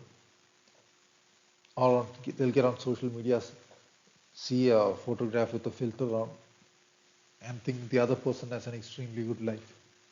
And again, then they're engaging that impulse. There is no underlying ease that will allow a substrate. An easy person will ignore that somebody else's photo. Who wants to see somebody else's personal life? Happy, good for them. Not happy, not good for them. I do not care. That is the normal state of the human. Nobody is putting their head into everybody else's bedroom. That is what social media is about. They are not only putting their heads into the other people's bedroom, everybody is liking the stuff in the other person's bedroom. That destroys the entire ritual and the energy and everything, and the sacredness of everything, to put it bluntly. So once one is at ease, one cannot be bothered about these things, and therefore there's a great deal of inner joy. And only on a substratum of ease can one easily reason, perceive the world as it is, or begin to perceive the world as it is, interact joyfully. A truly easy person, in the 90s we had the term cool, cannot be bothered about, even if another person is standing there trying to irritate you. If I have an immense amount of inner ease, how can that happen? The only thought that can arise is poor thing, that will destroy itself. Right? And then one goes back into the ease that is filled. It is not even a psychological state ultimately, it is an energetic state too. Ease takes back to that realm before the activity of the universe. That is also the destructive, like in the Vedic corpus, the word Shiva occurs. Shiva did not initially refer to a particular god as such. It in one sense refers to ease. In another sense, it referred to the Rudra destructive principle. Ease is so powerful, it is a plane that destroys the world. Even when the whole world is destroyed, that plane is at ease. So that is a symbolic idea, but that was not what I started talking about. It's just the usual sense of ease. Even in a situation, I write here, assume a scorpion in the next corner of the room, and immediate action needs to be taken. If one is not in a state of ease to reason about what to do, and one is not trained to, for a pause, a, a pushback into a state of ease and reasoning, and then deciding on what immediate action needs to do, it can only be chaotic action. One can hop on the table, get hit by the ceiling fan, fall right near the scorpion, and possibly get bit. That there was no ease enough to reason. With ease, one might decide, I'll just step out of the room, get something, they hit it, or anything of the sorts. The principle of ease is also valid in the martial arts. What happens? I was watching a boxing match recently. So one fighter was possibly a little bit better in speed. The other one lost the first round, but kept the frame, kept the attitude that the other person is exerting too much, I'll find an opening. So finally the other person, the first person got frustrated, began throwing wild blows. What happens when you every time you throw a punch, or if it's a swinging wild open punch, you're leaving the body open for a counter punch. The ribs, the body open for a, to lift the liver and all open for the counter punch. So the person who is more at ease can even win a war than the frantic person who is not able to deliberate on the substratum of ease. Even in the midst of the active fight, that is extremely relevant.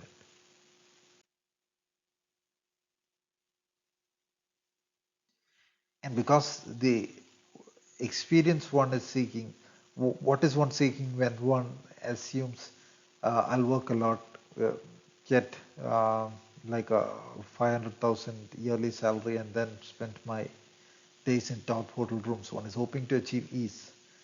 Right? So psychologically, one cannot achieve that state. Uh, it is not possible to achieve it anyway.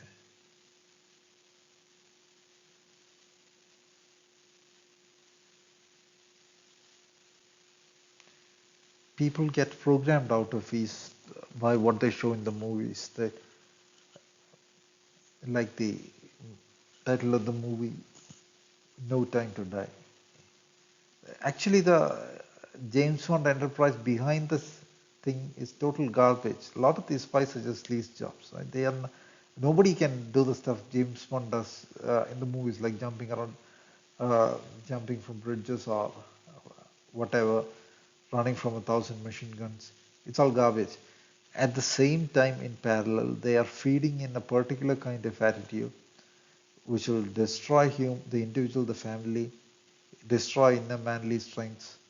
A total utter garbage sleazebag. Like when James Bond returns home, the first thing he does is ignore his son. But at the same time, he is a total servant to a piece of shit. That is his boss, a nasty bitch. Um, so that kind of psychophancy at the work, psychophancy to what is not worthwhile, destruction of manliness, destruction of family. And the use of a particular word is not misogynistic. Just like if you say somebody is a total loser or a fool, it is not misandry. Just a reference to a particular individual with no substance. So these movies are designed to program while displaying glitter at the same time. Um, Beyond that, there is nothing it does. And it is in their agenda. Things get gradually uh, pushed forward through these so-called movies. the facial language they display, the whatever carelessness they display, which everybody wants to then imitate, is a mode of functioning of the brain of the psychopath. And if you hold that mode of functioning, which the actors themselves do not in the everyday mode of existence, you'll develop the brain of a psychopath, which is a damaged brain.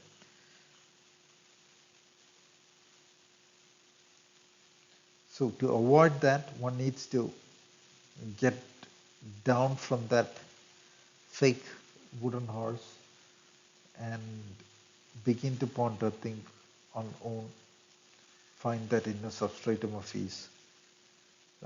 Whenever you encounter something that is difficult in terms of either the inner world or the outer world, the thoughts or anything, the first response can be ease. You can and then observe or withdraw the observation, awareness from it or anything. But if the first response to it is an inner ease, then you'll find that that becomes a habit.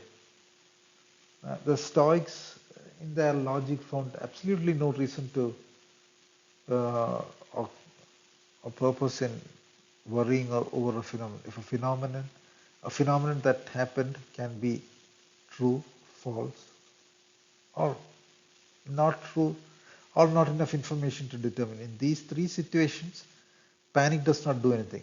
If it is true, it is true. If it is false, it is false. If you do not have enough information to determine whether it is true or false, still panic won't do anything.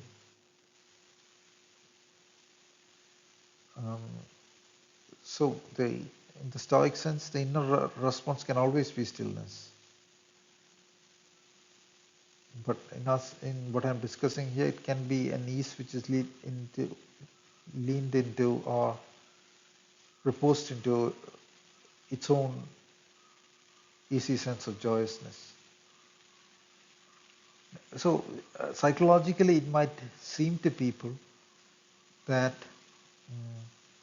now why I am discussing this here is you cannot reorient your daily attitude, daily state of awareness without achieving ease. Unless you reorient your daily state of awareness and attitude, you cannot take up the work of improving yourself. Just by reading and memorizing the Yogasutras, chanting or whatever, chanting the Yogasutras 1,000 times is useless. It will only add to that perpetual craze for nothing else. If not, it would have actually led thousands of people into direct enlightenment. Thousands of people today, a lot of people are reading it on YouTube, a lot of people listening, millions of views are there for recitations of this, CD sale of this. It's worthless. Good for nothing. If you do not believe me, you can try that for a few years. Listening to the Yoga Sutras chanted cycles or memorizing it, all in a hurry.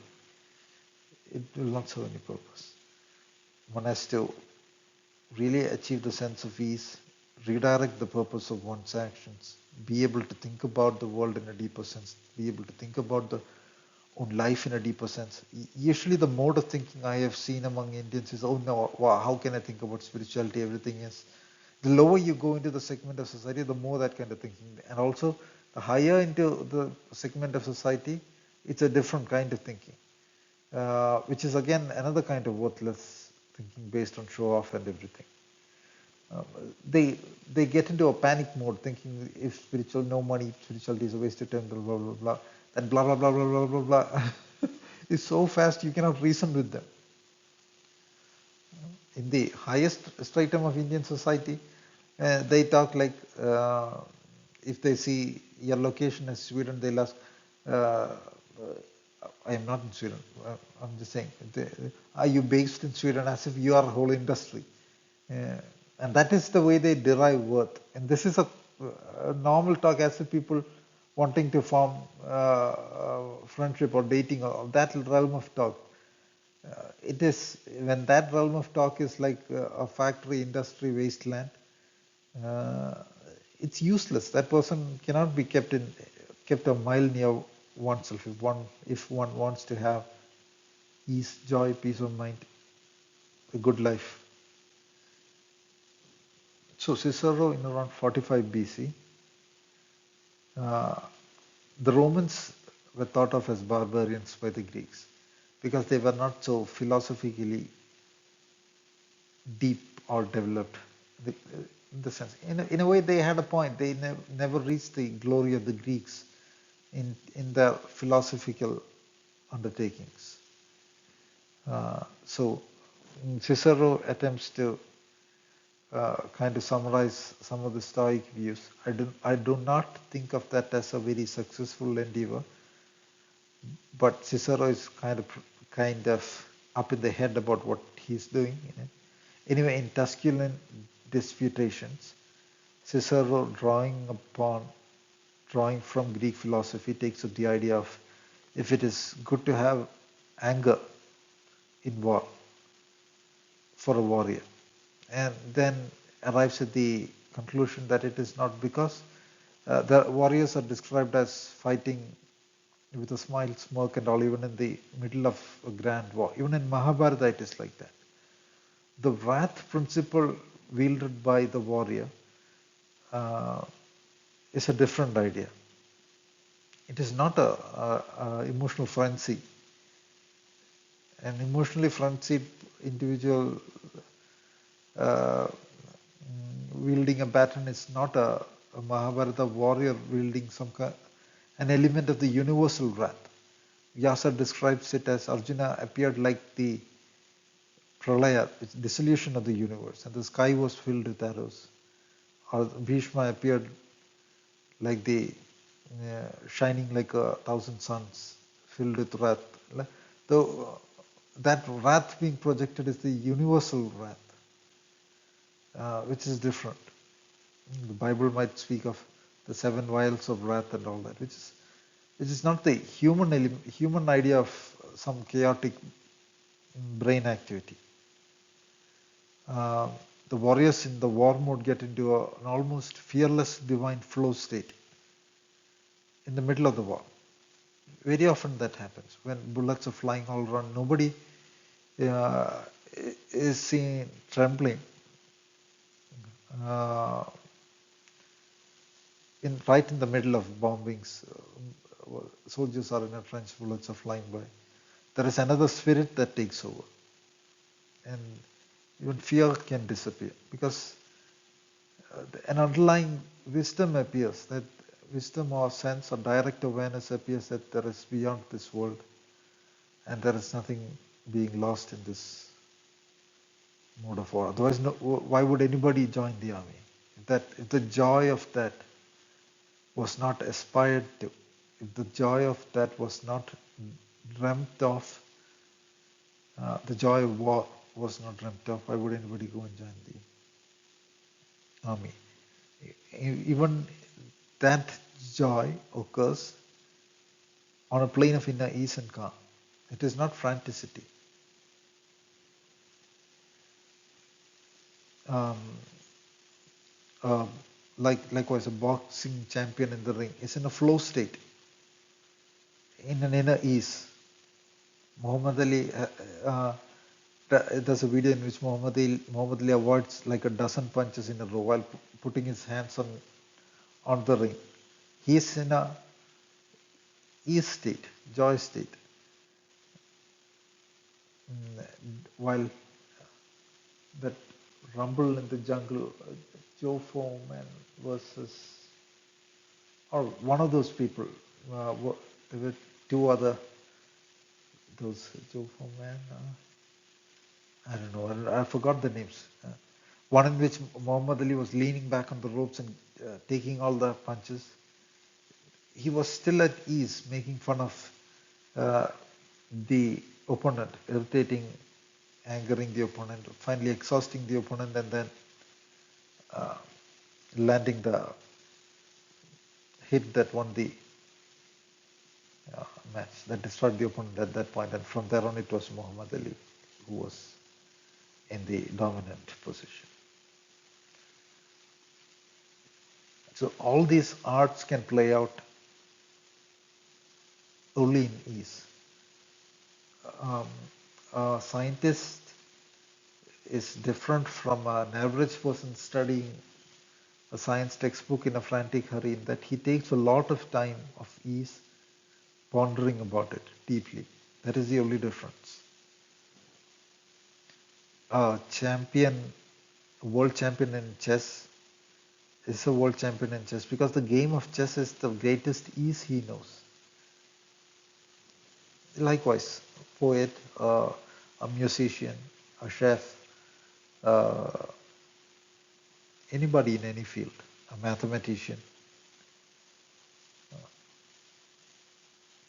and you cannot find uh, exceptions. Uh, Many of those great uh, authors, they would just go into recluse mode for months to write the book because the flow happens. The flow is joy. The building of the story is a form of joy, and they are in their ideal ease away from the world. And the hermit is in a similar state. The While the modern education uh, asks people deliberately to keep oneself in a state of worry, that is from where the lowest item of society, which has to uh, lower the sense. I'm referring to, uh, I just spoke of all those great philosophers and all those people. And then you have people who are fooled by the lesser theories.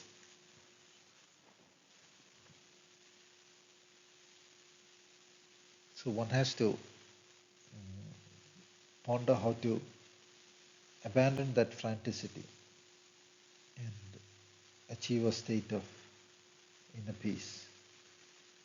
Inner ease. I wouldn't say peace has a connotation of the outward world being peaceful. One of the most important steps in achieving that initial step of ease is to get rid of the thought of what other people think, what social displays to do. Once you're abandoned from the claws of all that, from the fetters of all that, immediately you're a free man. You can make your own decisions, you can build your own life, a free individual. Because especially with the advent of social media, even otherwise that is a human nature in a society, the goal becomes to somehow impress every fool. Any fool who you want to impress has a claw in your brain. Just remember that.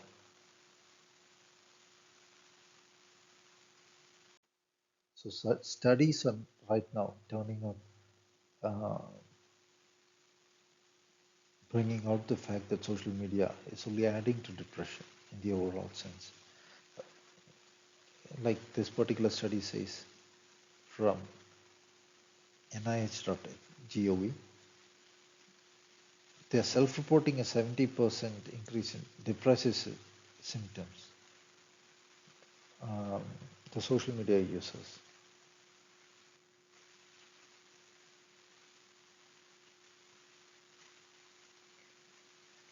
A new study found that individuals who are involved in social media, games, texts, mobile phones, etc., are more likely to experience depression. The systematic review has found that social media envy can affect the level of anxiety and depression in individuals. In addition, other potential causes of anxiety and depression have been identified which require further exploration.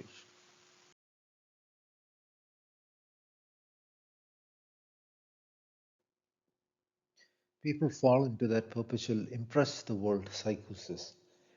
It's just a, a total garbage level of psychosis because um, for one, it's funny, but people get married and then they still want to impress the other genders, so to speak. Really, that's what they want to do. Why would somebody put their pretty photos on the internet after marriage? And it is not like they're worth as whatever, a wife or somebody, so-called wife of somebody, putting up their photos repeatedly on Facebook, and the more likes she gets, the better the housewife she is, That is not how it works. Even energetically, that is not how it works. It's an entire people do not realize it only because it has been made now. Like 100 years ago or 70 years ago, be it England, India, China, USA, or anybody, if somebody goes and puts a heart to another woman married to somebody else, he'll probably get bashed up. That's the right thing to do because that holds up the sacred ritual. That is the right offering to the universe. To bash up that piece of trash. Social media makes it norm.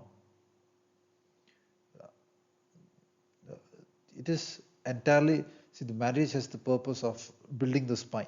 It is not the Tibetan Tantra that builds the spine. Tantra is bullshit. Uh, Tantra might work for 1 in a billion, but what is marriage? It is the exact same ritual. Is there any difference? So if you desecrate the ritual, you'll destroy the spine. If the woman destroys the spine of the husband, she'll go into the hellish realms, right? And the whole system falls. This is the norm that is built by social media. So it is those lizard species that is at the top. It is not just, not even reptilians, totally lizards running it. And they speak of making a borderless world. It's bound, without whatever, without, I don't know. They make it sound good, but it is entirely garbage, nonsensical. People think, okay, I'll get these 10,000 likes and I'll be so happy. There are websites on which women get maybe 1 million views, quote unquote. But does that make anybody, them, I mean, them and think of substance? Give them, and the suicide rates are the highest among that populace.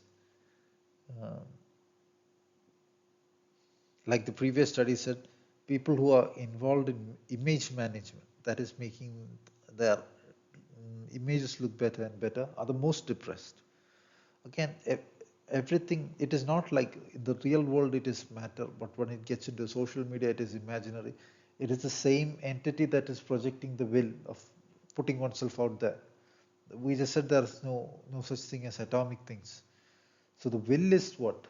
The will is saying, I do not, it's all, I do not respect the ritual.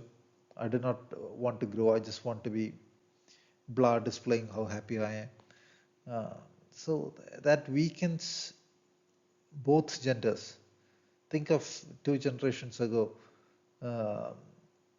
men behaving like with the walking around with a selfie camera. I'm so happy. I'm so happy. This hotel room is so beautiful. I'm so happy. Those kinds of people are celebrated now. Think of Hercules doing that.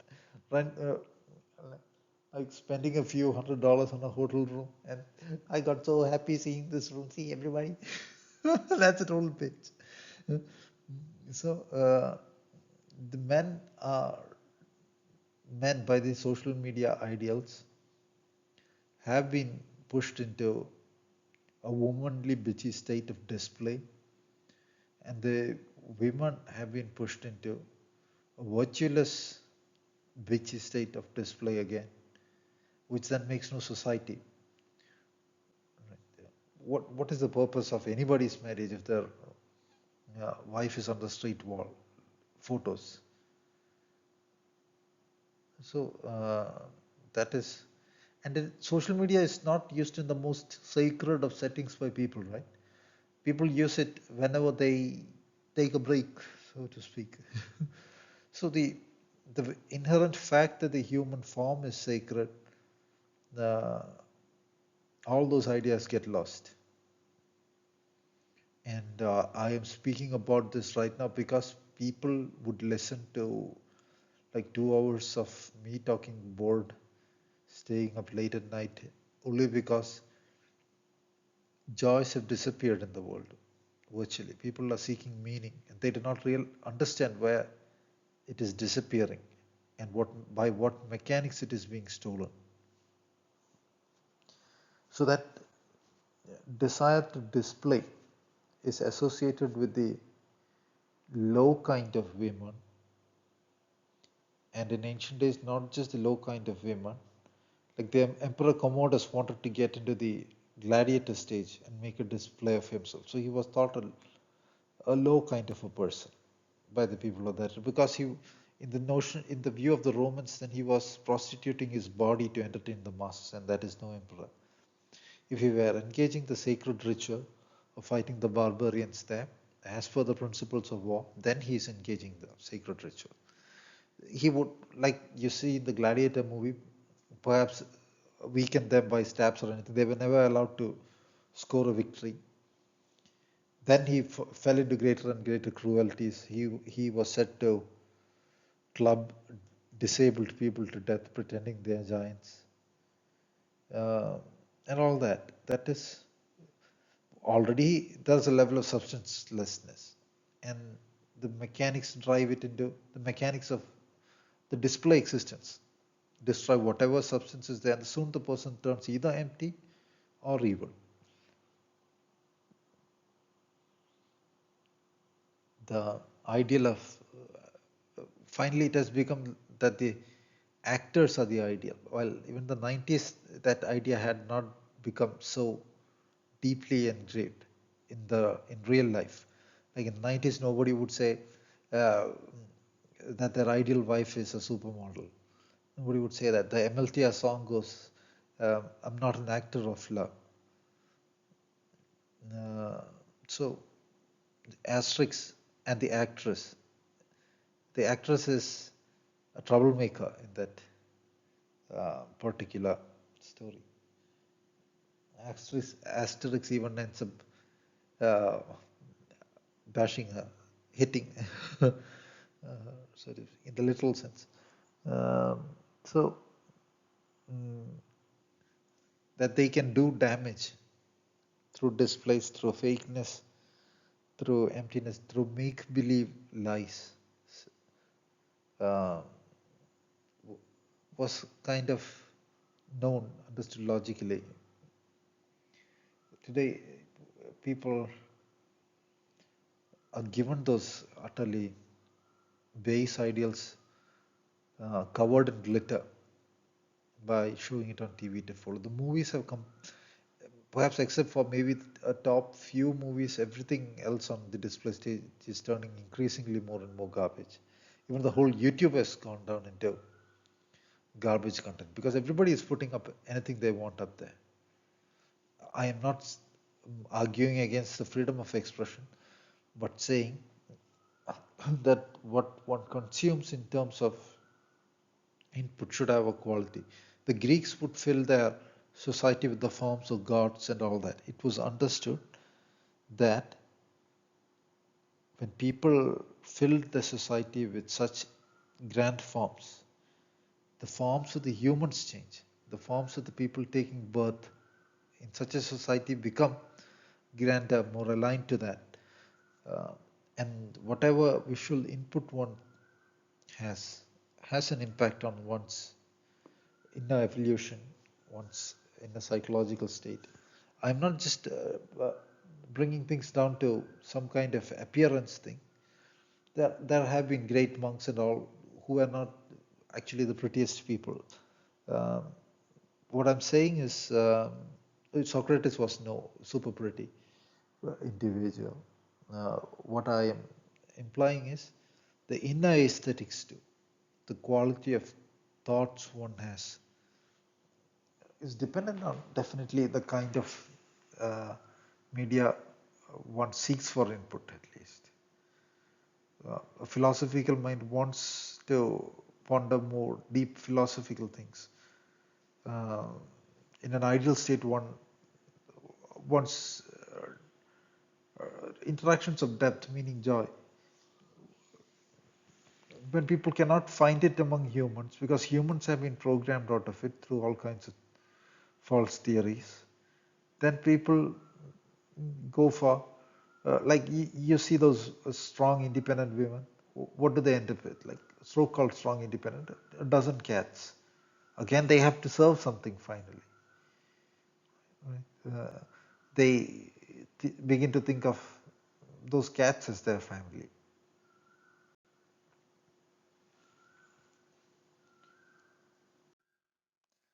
As long as one is on social media doing displays, um, I do not think that person can find the um, ease for a more whole existence, because the human brain is not designed to think 24/7 about impressing other people, about putting on a good face and all that. That definitely makes for a damaged brain. And social media uh, has decayed to the point that nobody discusses anything of substance. Not just that, uh, in most so-called social media networks now, people do not interact in a meaningful way. There is no friendships. People are just putting up their happy photos, and that's about it. It has become an addiction. It'll just get a few likes. It'll stay an addiction. People waste their youth completely. Not even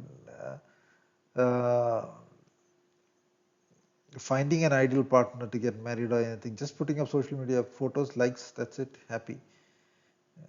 And in that superficial mode of existence, it is not possible to think deep. This social media thing translates to normal society also, where people live for display. The wife gets married seeing how much display the husband can offer her.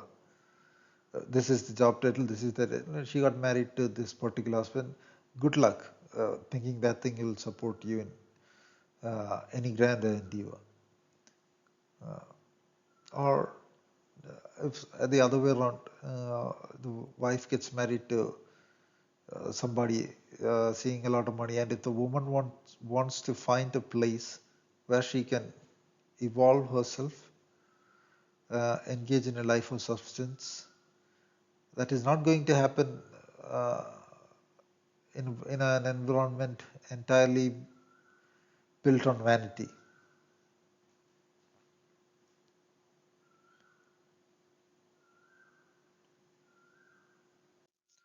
Again, the damage is huge. Um, in an era before, as in a few decades before, if somebody uh, had a deeper understanding of something, anything of interest, have to, people would tend to interact, try to understand all those things. Now social media has narrowed the expression sense to something bright, something of a display. Like, it is not even a whole thing. Any fool, any criminal can use filters to uh, make happy photos. And I think it is a social responsibility to, at this point, to avoid social media. If you do not want uh, the woman in your family on social media, and it is kind of obvious where social media leads, then avoid it. Why, why keep pouring fuel into it? In the at Likewise, if you do not want a world where everybody is a fake social media quote unquote friend, avoid it. Unless I just keep a profile so that I can run a few ads on my books. That's about it, and that's a fake name profile, and it is not public either. The posts or any of those. My posts have always been these kinds of philosophical stuff, uh, snapshots from my books or things like that, things that are of interest, mysteries, and all that. But then when social media became totally empty, I realized, and I kind of withdrew. And I also could sense, because one has to be a normal profile on social media, put out one's photos and all that. I could sense that the purpose of the instant was becoming making social media posts. That is, I was not enjoying the moment entirely always. As long as the social media says, see, when somebody else is thinking about you, you know, right? So it becomes uh, a set of tentacles on you, so to speak. It is not coincidence that people get dragged back into that. And also people feel that pain. People feel that constant pressure. Something is pulling on me. Something is kind of dragging me. A kind of absence of joy where the thought is kind of settled inside. I can see 90s, we could lie underneath the stars and just be at ease, observe the stars, thinking about nothing, or thinking about something deep, or just pondering. That becomes impossible when these energetic connections fall on you. Maybe the thought, the sky seems so beautiful. What if I take a photo of this? That is how they function. That is how the social media active state is. What if I take a photo or your pet? What if instead of petting the pet, I take a photo of me petting the pet? That is not really petting the pet. Right? That's the soul withdraws at that moment because the display is also added to it. Like in anything, if a mother wants to, mothers do not do that. 99.9% wants to make a display on social media of, see, I take so much care of my 2-year-old kid. I am so happy, and the kid is so happy. That is not soulful, right? Because there's a display element added to it. Not just that, it has been proved to cause real brain damage, memory deficits, and all. Research shows that. Proved in the sense, in the research, usual research data suggests.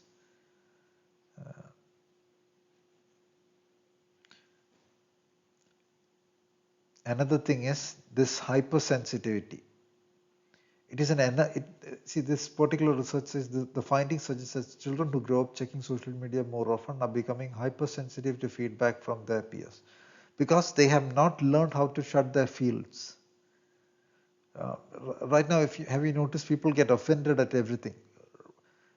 At the kind of things we could joke about and laugh at each other during the days when we were growing up.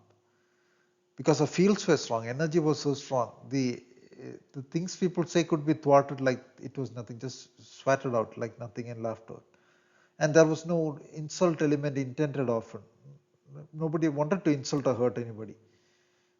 And words as such, when in a friendly sense, no, people were not so hypersensitive to everything.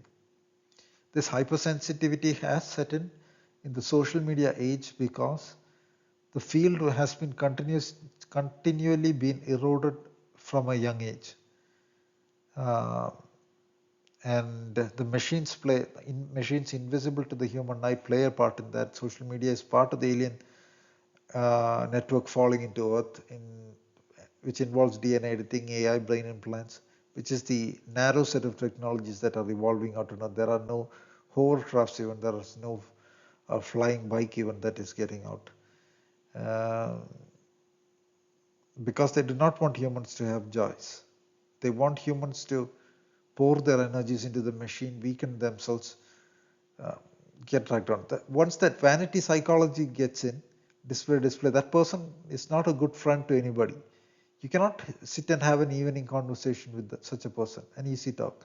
They'll just get into the vanity of things. This is my job, I was there, I was here, or some kind of vanity stuff. And if you're not willing to talk along those lines, they'll think they somehow have an edge over you. That constant sense of competition, whatever, this was not seen with any human society in any era. Even one generation before, humans were very different. As in what we saw in the 90s and all, it was very different. And when display becomes the greatest value, greatest asset, what happens? You see, like even they wield it as a weapon, right? They can get attention at will, um,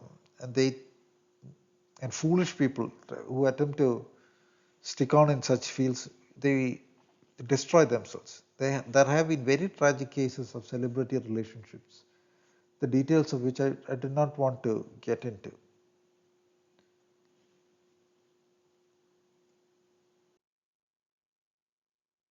So the remedy for all that is groundedness and genuineness, like I earlier said. This is the first thing, is groundedness, genuineness, that you need to bring into your life if you hope to walk the path, not the stilling of awareness, stilling of whatever. It will not happen. What can a person, an average person, cannot sense the uh, origin of his consciousness, which is the point that functions at the stilling. An average person cannot uh, sense what is the chitta vritti plane, what is beyond, let alone attempt to still all that. And even if it is still, what is the purpose? I'm asking you, assume you stopped all your thoughts and were in a semi-coma or a whatever state. What is the purpose? There is nothing. Part of the goal of life is to evolve out perfections that are displayed in existence itself. This whole existence thing is not there as some random phenomenon.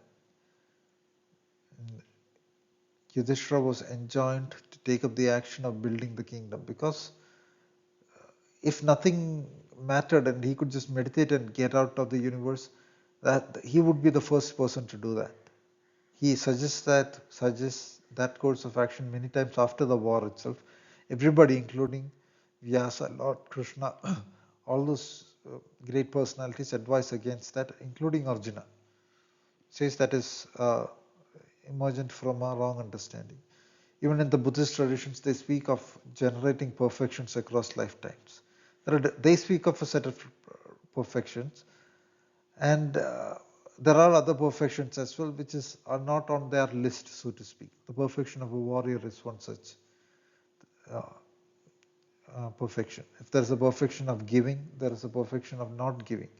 Charity given to the evil people will destroy everything. When one is doing in the yajna mode, one has to hold the yajna. A king going around throwing everything away will destroy the kingdom. Likewise, if there is a ideal of a universal goodness, there is an ideal of a universal wrath. You see people adore the destruction principle in ancient Indian traditions. It is not done in a superficial way, so as in a way that such a person wants to go and do harm to people. No, that is not the idea. But I'm just making the point. But again, even in the idea of a universal goodness, if it is understood in a narrow way, such as total kindness to everybody and all that, it is only destroying the groundedness, rootedness. That is why the Buddhists say, when you add an object of compassion, it is like falling into the mind. Without an object, it goes into the universal state. If I keep saying I have a lot of love and compassion for the goldfish in the aquarium, I'm probably going mentally diseased, right? Or falling into a very narrow mode of thinking. If I say that for a billion goldfishes, it is all the more dispersed. But if you visualize at the center of a silver cross at the heart, a universal sense of clemency, kindness, what they call, and that force expands into the body, and you're holding it there, say in a semi-meditative state or in an active awareness state, it is a very strong state. It can thwart any unideal from the field. That is, it can actually destroy the outside world, the demons, everything. Um, it can even form a physical shield. On the energetic plane, if more advanced, it is like a shield of the Templar Knights. So it is a physical strength too. And in that sense, in that grounded state where one is holding own frame, one is able to, at the right instant, behave in the way that situation demands. If one is to be stern a bit, one can be stern. If one is to offer the ordinary, undiluted by display sense of overall goodness, one can do that. So again, in spirituality, it is not about a lot of talk of kindness, displays, or anything. I'll point out in the next slide that Buddha himself had pointed out that the path he taught is not exactly about all loving kindness or anything. So here is from the Brahma Vihara article. You can see the article name on the URL field at the top of the screenshot.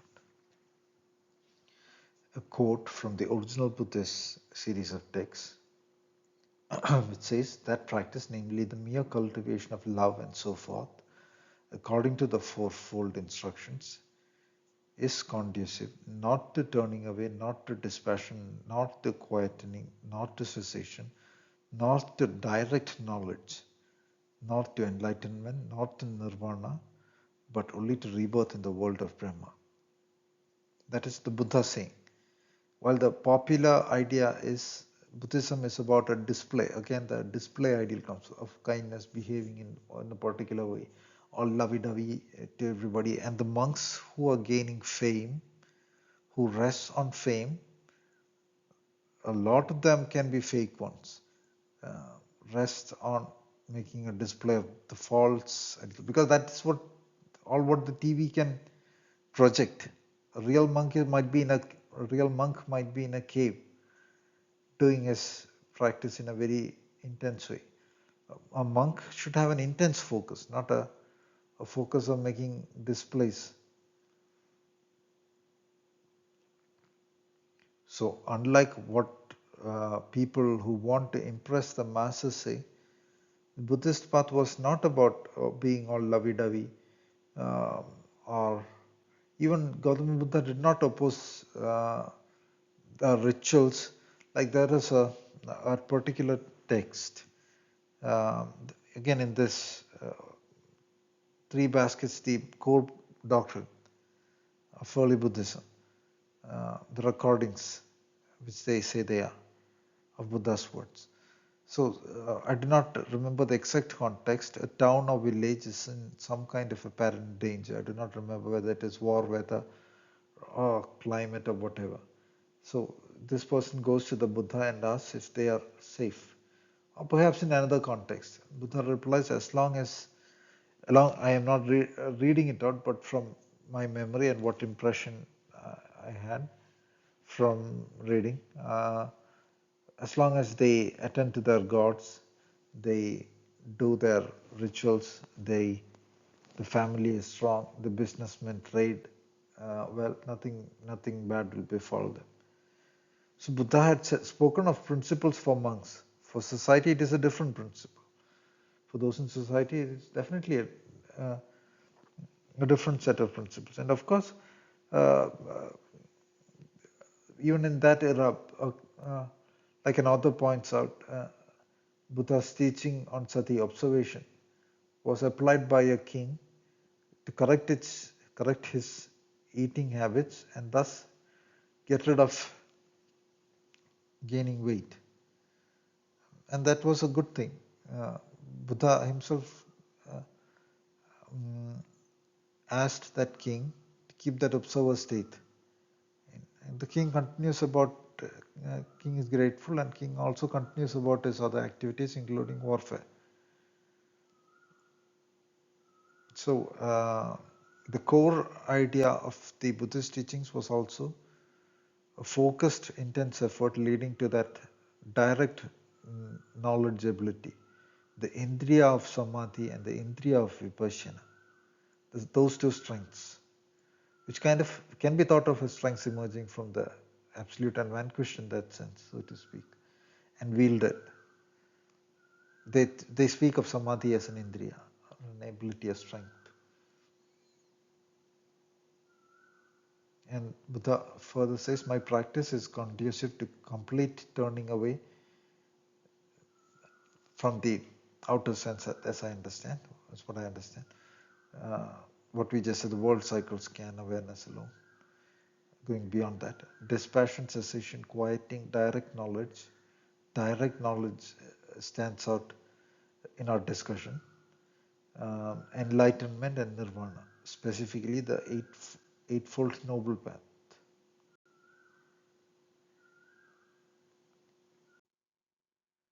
those ideas, such as Brahma Viharas, finding joy when another has a good achievement, can have a part, but that cannot be the focus in a great endeavor, because our awareness is going out into trivial things. Uh, like, assume somebody uh, has a great achievement. We naturally tend to celebrate people with great achievements. If Goethe is producing great books, the natural innate tendency is to look up and understand those works, to admire what is doing great things. That is also an innate natural state. And that is, of course, conducive to own growth, own joys, and think there is a natural function to it. That's what I wanted to say. You can um, explore that article yourself.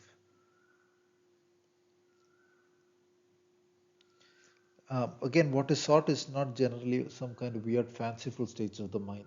It is not about, as I said, not about doing charity, because even in the Mahabharata says charity to the wrong person is like the sin of killing a fetus. That's the exact phrasing used. Um, it is about simpleness, genuineness, clarity, and depth of energies, of simple daily interactions. And that acts as a catalyst in evolving the spiritual energies. Family had a purpose along those lines in an era. The brightness that one feels in that state is nothing but the spirit shining through.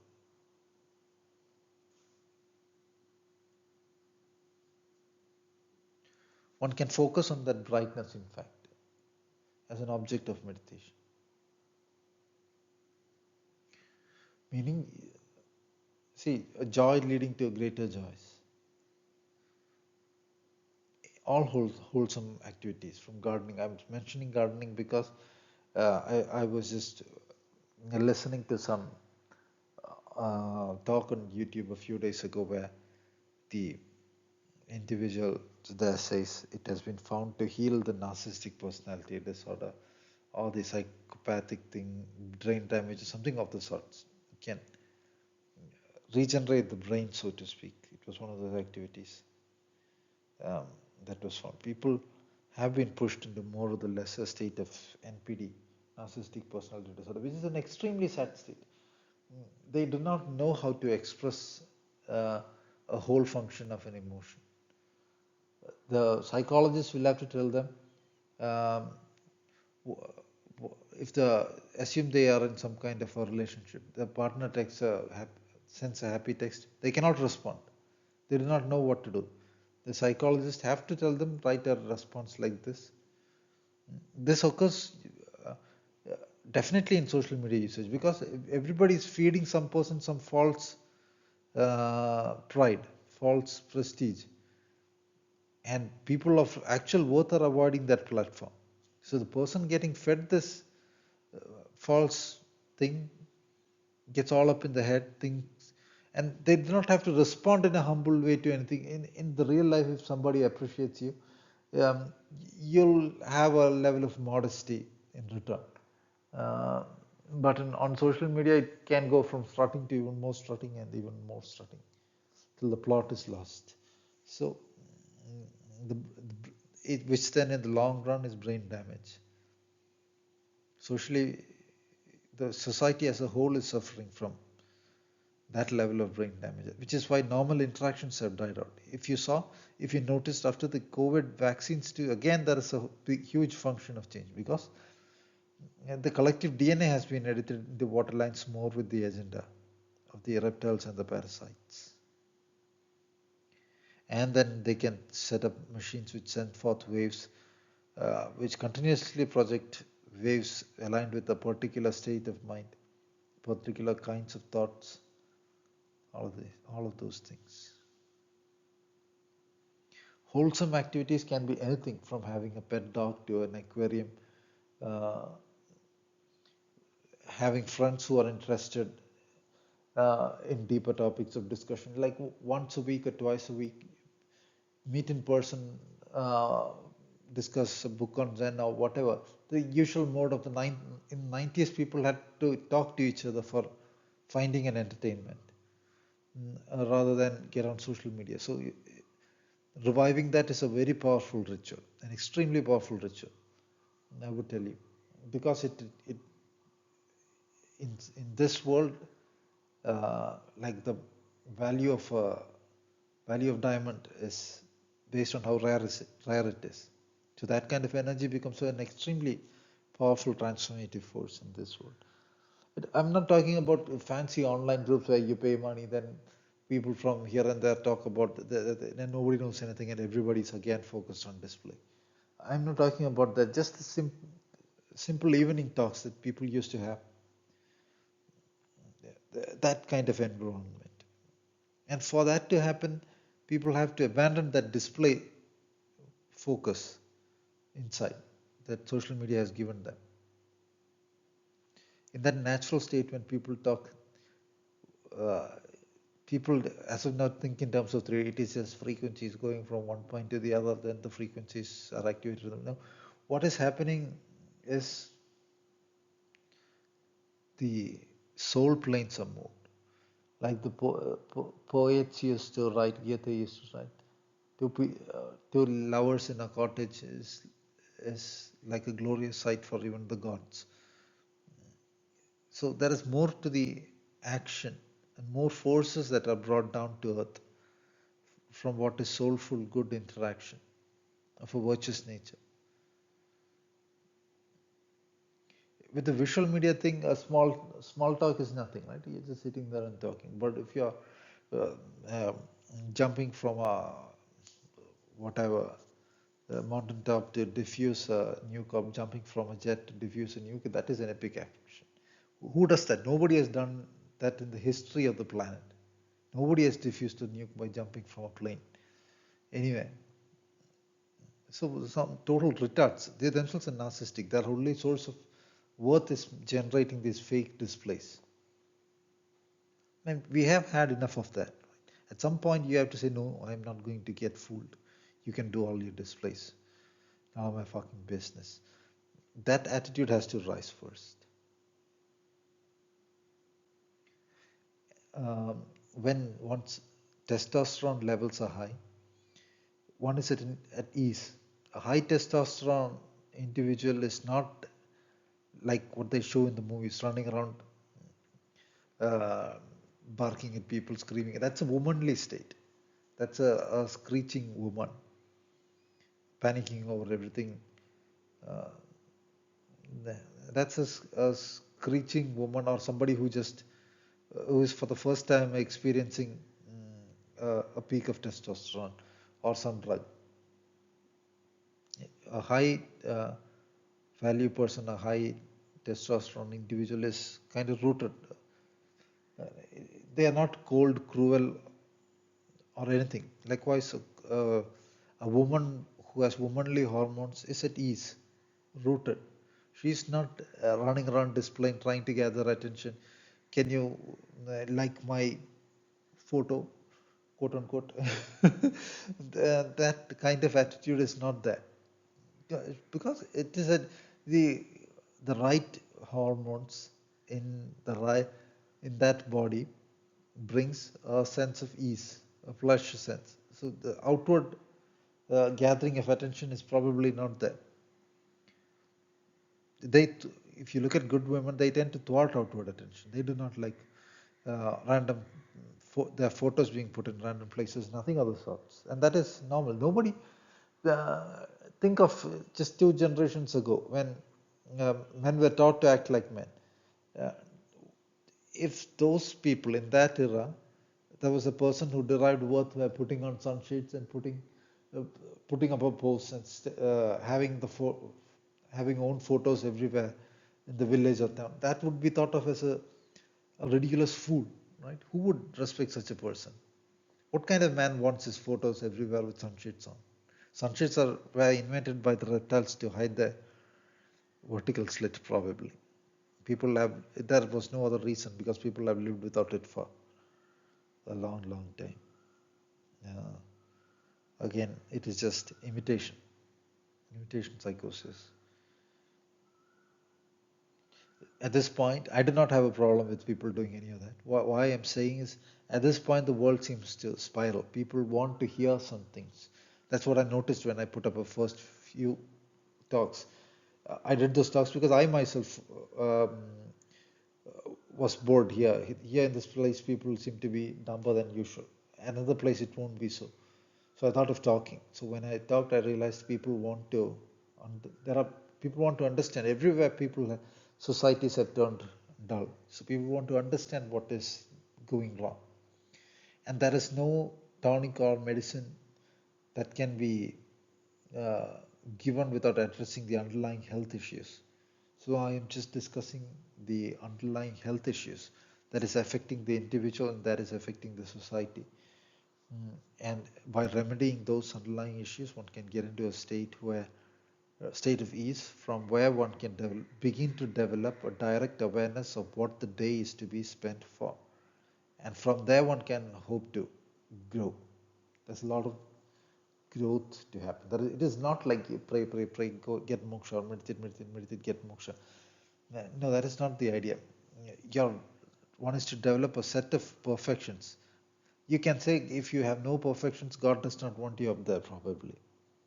Otherwise, why would all those perfections be talked of in all those religious uh, manuals? What is the reason that people have to engage this type of reality otherwise? I'm just putting forward um, a why. Um, in the Buddhist era, a lot of meditators were there. They were profoundly interested in meditation, and that state can only arise because a group of souls achieved perfection across lifetimes. Buddha himself is said to have had so many lifetimes across which he strove for perfection. You can look up all those ideas online, on Wikipedia or any other resource. Um, so that in Buddha's case, it is said every lifetime he strove for perfection. Virtually it says every lifetime. I was listening to a monk, yeah, but virtually every lifetime. It was not just um, monk's talk online. I was listening to a monk's talk online where the idea was referred to a few months ago. So again, that idea of pursuing a deeper and greater sense of perfection, in the greater and deeper sense, perfection across lifetimes occurs. And all those highly evolved souls who happen to be there while that phenomenon happened would have had great evolutionary paths across various lifetimes, reaching to that point where that phenomenon happened not by random appearance. And they say Buddha was already enlightened before his birth, so it was something like a pre-planned thing shown for to show humankind's path. Um, and all those ideas are found in the Buddhist whatever. In the Buddhist, among the traditions. I'm not saying in the Tripitaka or that text or this text, but there is a living tradition sense too, and they have their ideas. So, and if you assume people were like the TikTokers today, that era, I do not think uh, uh, they were at that stage of being able to get to that, get into that journey. Even monks of today, uh, how many of them profoundly, deeply, intensely progress into the ideal? Very few, I guess. I'm not sure, but I'm just saying. Definitely not the same as that era. One of the core ideas that I have been saying is one has to find um, what is one's own deeper interest, which can only happen when one's own energies are settled. It can appear as an immediate want to understand something. This sounds interesting. I want to understand it. If you follow upon that and again keep that soulful sense, keep listening to what you actually want to understand or research study, like that, then you keep evolving with your own inner soul being, inner soul or being, and God guiding through that. So this sentence from the Yoga Sutra says, Yatha abhimada dhyanad va. Why? In that these series of statements are describing various paths. Yatha abhimada dhyanatva.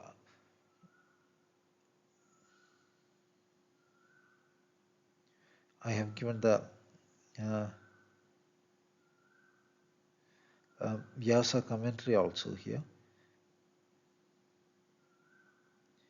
Yad eva bhimadam tadeva dhyayet.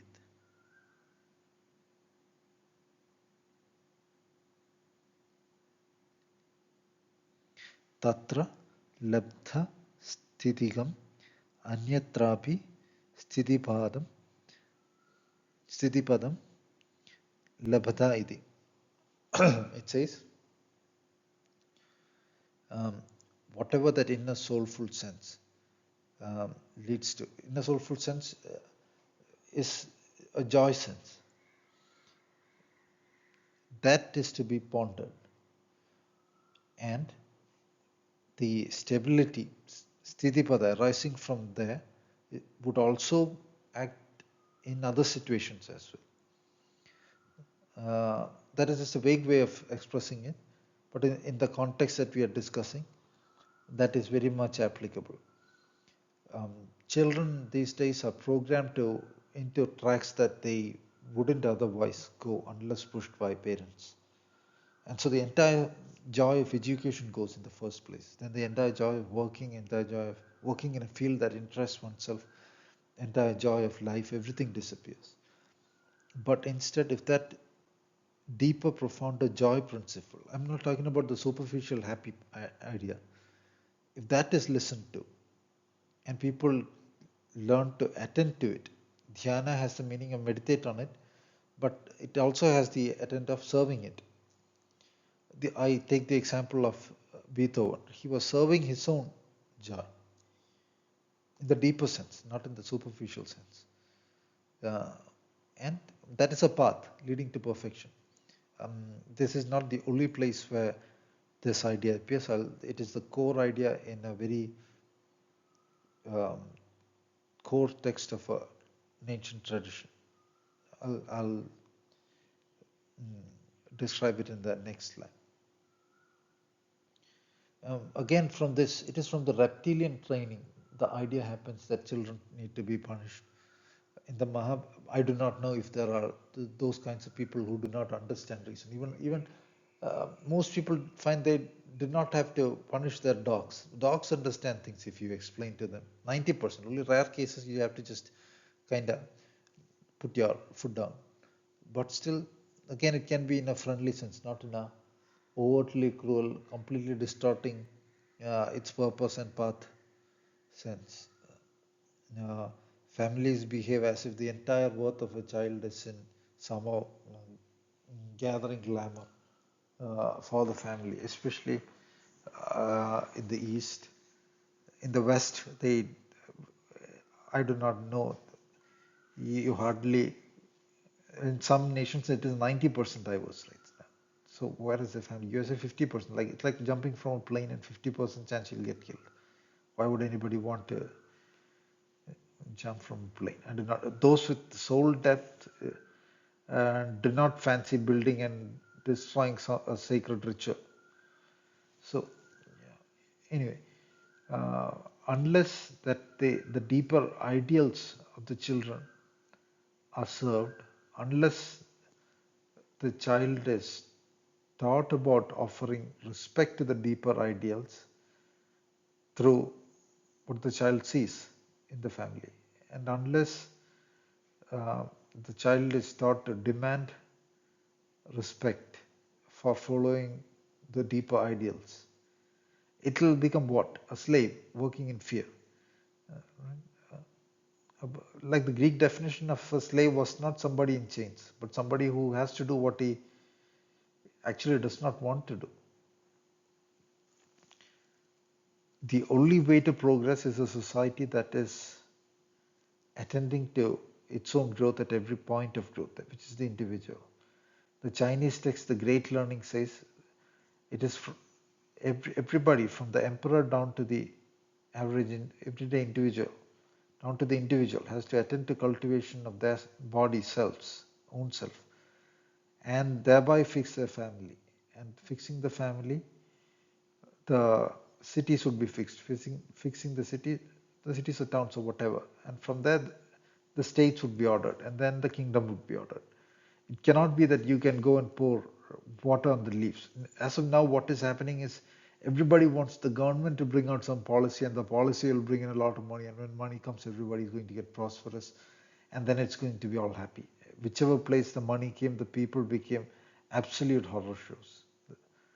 What happens to those families? They become actually vanity shows, nothing, no substance. Or if they get into societies where family idea does not exist, the family thing itself disappears. In a particular DNA space, when one is appeared, there is a particular set of strengths and a particular yajna or mode that is demanded. For another species, or as you would not blame, uh, say, a deer for eating grass all day. Well, if a human does that, he is not attending to what he is by virtue of DNA. Similarly, there are certain strengths, there are certain perfections that are to be understood and explored, which is done in DNA forms associated with that. So when people see what is so-called happy on media and attempt to get into that so-called happy mode, not only do they find there is no happiness, but there is an inner decay, there is a greater sin. Uh, then assume maybe the so-called celebrities living in a particular, that is the thing that they have been placed into by fate. Uh, or a particular society going down, it might not be as big a sin for that society to fall into that state as it would be a more profoundly spiritual uh, DNA based society or profoundly spiritual innate forces based society to fall into that. If that society falls in, it will be totally hellish, because the kind of joys that particular society can hold up is intimately related to a profounder growth.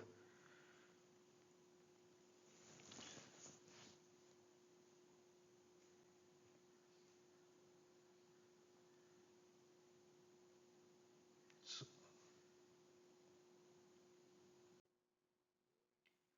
another reason why people cannot aspire to the right mode of action is a form of education in which people are taught that it's just this, just a 3D world, right? And whatever a person can get is uh, gotten by striving for the limited resources of this world. So there is a so-called struggle for supremacy, and this has been extended into the family itself, into everywhere. Mm, So um, I'll I'll just give another example that came to mind. I was watching this court case between Johnny Depp and Amber. So obviously Amber was on the Amber Heard. She was on the lie. She was the one who was doing all those lies. So Johnny Depp had a psychologist come in to testify. So of course she's on the good side. She is a, a kind of a heroine character in the whole drama. But um, the way she was talking in court, uh, in an extremely so-called professional way, like the test number AQ412, and has a variance of 1.982 percentage, like a zombie. And that is extremely impressive. uh, she sounds extremely impressive to herself, you can say that from her face. And that style of talking, uh, and uh, that kind of a zombie professional role is glorified. But that state of mind, if it actually extends into the family, or a living space, is not conducive to evolving the energies of the yajna. Yajna meaning the greater spiritual endeavor. I'll talk more about it in the second talk on the direct awareness thing. And in the third talk, we'll go into the more into the understanding the matrix dynamics mode, and which is the Buddhist idea of the observer state, also found in ancient Indian writings. At least one instance of it I'll point out. Anyway, so when this idea sets in, that people have to somehow, the whole purpose of existence is somehow to gain things of this world. In a natural state, nobody is thinking that way. Like um, during the World War, where the Japanese soldiers thinking, I'll become so great, so famous, then I'll become the emperor and I'll have my supremacy. No, there was a story of a soldier, a real story. Like he was in a, he told us they were fighting in some remote place, Vietnam or somewhere. He told his superior officer that unless his orders are given, he will not retreat. So the war was over, everything was over, but he was in a forest. And he did not retreat from the forest. He stayed there. There were rumors of a Japanese soldier living there. He still had a samurai sword, which his mother gave him in the event to use in the event of being captured by the enemy to take his own life, and thus hold the honor even in death. And that is a samurai concept, which is not far from concepts. Though taking the own life was not found in that sense, but uh, holding upon dignity even in the face of death was there in almost every ancient society and tradition. Uh, so Hitler is said to have, Hitler didn't die, but again at the end he is said to have, in one version of the events, used a bomb to end things. Anyway,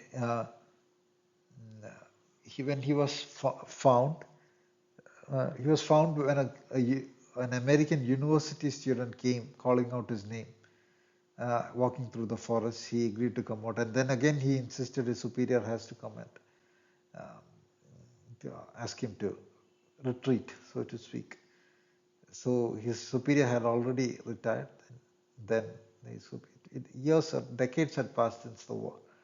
Then he returns to Japan only to find Japan a nation of toy peddlers. It was not the same Japan that he saw before. So he got disillusioned. Finally, he became a kind of a celebrity. Anyway, he himself moved into USA. I think he married in the USA, something like that. So again, that person is not thinking of achieving the supremacy by toppling on emperor and staying there. He is finding glory by engaging deeper values. That war is not a ritual for money. War is not a ritual to become the emperor. War is not a ritual to gain everything in the world. War is a ritual whereby he could hold his soul against the whole world and laugh at the face of death at the same time. So that is why all those traditions of those who die in the war field tend to go to higher realms. In a normal war, not going and blasting innocents, or in or for, or of course there can be false spin-offs, right, of an idea of a proper principled war. When they go and drop bombs everywhere on innocents, that is not war. That is just some kind of playing out of a reptilian agenda. There's no evidence of anything. They'll say weapons of mass destruction, go and bomb a few million people. And then they still play the world police because they are having the glitter on top of them. That is all just evil. That is not what is meant by ideals of war. Anyway, uh, so people do not function naturally based on a sense of greed, position in the world, or anything. Every ritual has an element of throwing it all away and keeping one's life on the line. Like take the royalty. The next generation is not inheriting anything in a I'll take all this and become strong, independent. It is not like that. They have to uh, play their in the original royalties, not the reptilian mixed blood. Uh, they had to undertake the sacred endeavor at the right time. If that falls upon them, they have to take up the position of leading the nation and so on. There were a lot of sacred principles involved because the king was a position of sacred energies evolving. And even in other worlds, the training of the royalty is actually spiritual training in the element of it, core elements of it.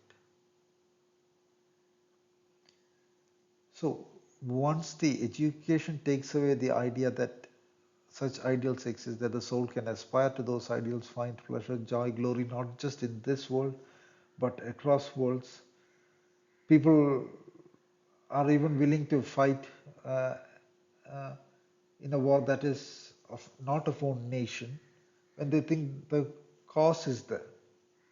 They suddenly get into the I'll sacrifice myself for that cause mode. They are not even religious people. Something is arising from within. So why I say this is this if a soldier in war is not aspiring for supremacy, neither can it be that two genders in a family role are trying to be one better than the other. Who has more supremacy or who is better than the other? Everybody is equal. No, that is not the idea.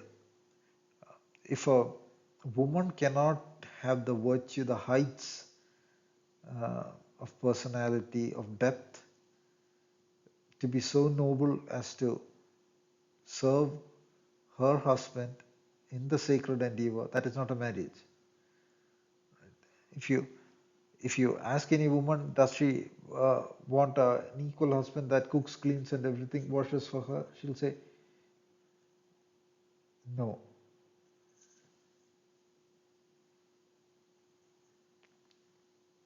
And that's because they innately know that is not the form of the yajna. But this generation, what we are seeing is even the mothers seeing the television are insisting on that gender neutrality personality on their sons. And then they despise what they see. Um, and all kinds of mess. Uh, because if a if a man is not taught to demand respect as a man, to say no, I will not do the woman's work, you go and do the woman's work, I'll do the man's work, there will not be the polarity that builds a family. There will not be that explosion of joys that results from the polarity. Uh, and it is not some kind of servile work, right? Suppose it is rainy and I cannot order food from outside Zomato. Who makes the food for the dog? I have to make the food for the dog. Does that somehow indicate supremacy, inferiority, or anything? No. It is a joy endeavor. Uh, I might make instant noodles for the dog, and I make sure it is done well. The and I usually go for adding half a slice of butter to it to make it have a smoother taste. But then again, the focus is not what I'm saying is not who is doing the food preparation, dog or me. Actually, society has sunken to that point. Like most people are not willing to get married. I am not willing to engage anything long term with uh, women who are programmed like this, uh, saying family work is dull, they need to be doing something hi-fi and all that. It is peddled as an ideal. Well, they are not doing anything hi-fi. They are tinkering one end of some AI, whatever. If there is so much poverty, okay, maybe, again, maybe. Uh, I do not think that is an ideal even in poverty. When I say this, a lot of modernism might oppose. Would you suppose you are from the West? Would you have uh, whatever your princess and you have a king? Should the princess or the queen go to work as an aircraft attendant? You'd say no, no, no. Same. If you're Indian, Prithviraj Chauhan's wife, would you want to go for a? Would you want to going for a day job? Is that an emperor then? No.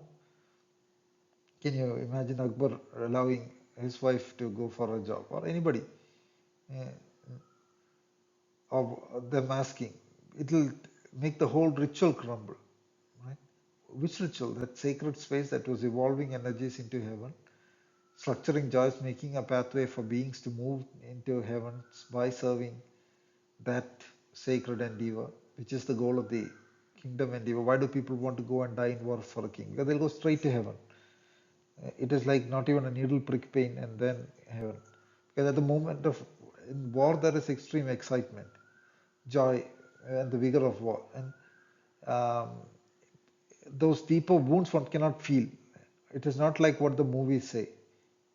Or movies show. Movies it is dramatic. Oh, I feel this pain. No, it will take like half a minute before the pain is felt. Probably the pain will never be felt. Uh, Maybe perhaps a bit of panic can set in for some people, but in the real war state, that panic will not set in either. And it'll be, and the brain produces a large amount of endorphins in the death state, uh,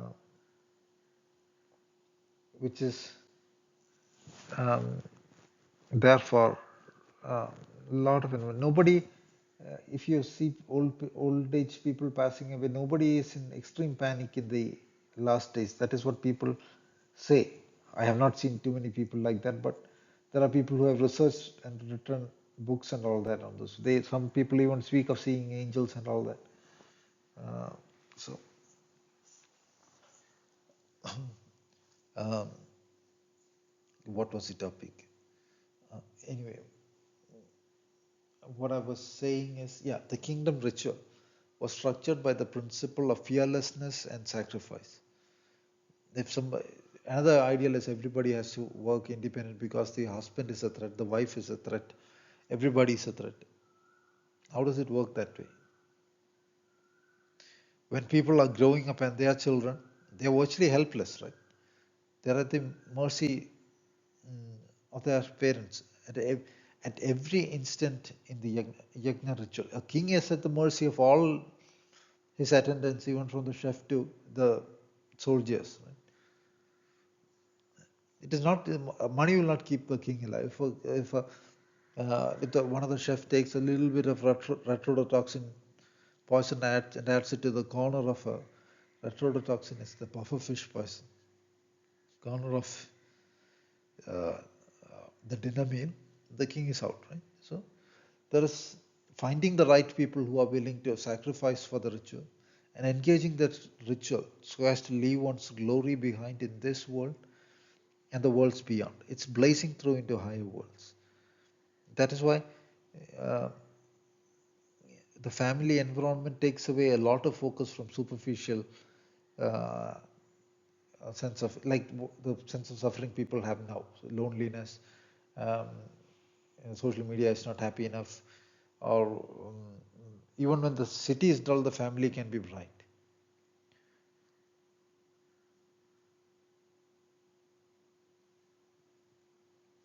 The word supremacy gets thrown around everywhere on social media, and the reptilian run news network now.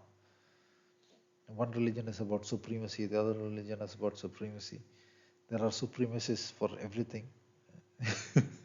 which is almost ridiculous and funny, right? Which is again programming of making people hate each other. They continuously project false and horror things into the focus, which is like one in a million incidents. They'll put it into the world psyche. A recent trend is there is an asteroid which is heading Earth's way. There is an asteroid which is heading Earth's way. There is an Earth. This some planet was seen going into a star and getting absorbed back. So then they'll run an article. This is probably how Earth will end. They constantly want to feed that fear, because they are feeding on those energies. Likewise, they want to add into all kinds of fears, insecurities, make things stable, turn human against human, turn two individuals in a family against one another. It should be almost seamless.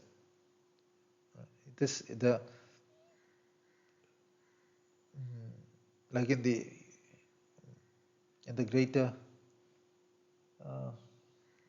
whatever in the normal state, nobody is thinking about who has supremacy. Each one has a different role, and in the event of a danger or anything, people who are devoted to each other would give their lives to each other.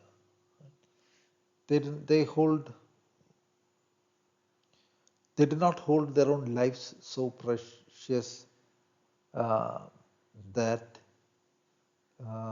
or their world possessions so precious that the sacredness of the yajna takes a secondary position.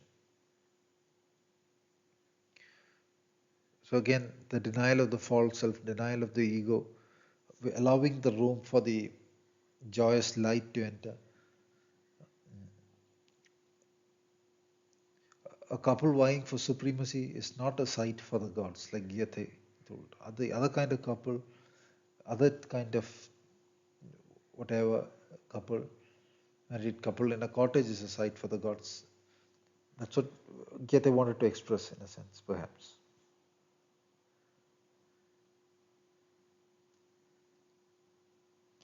Assume World War II.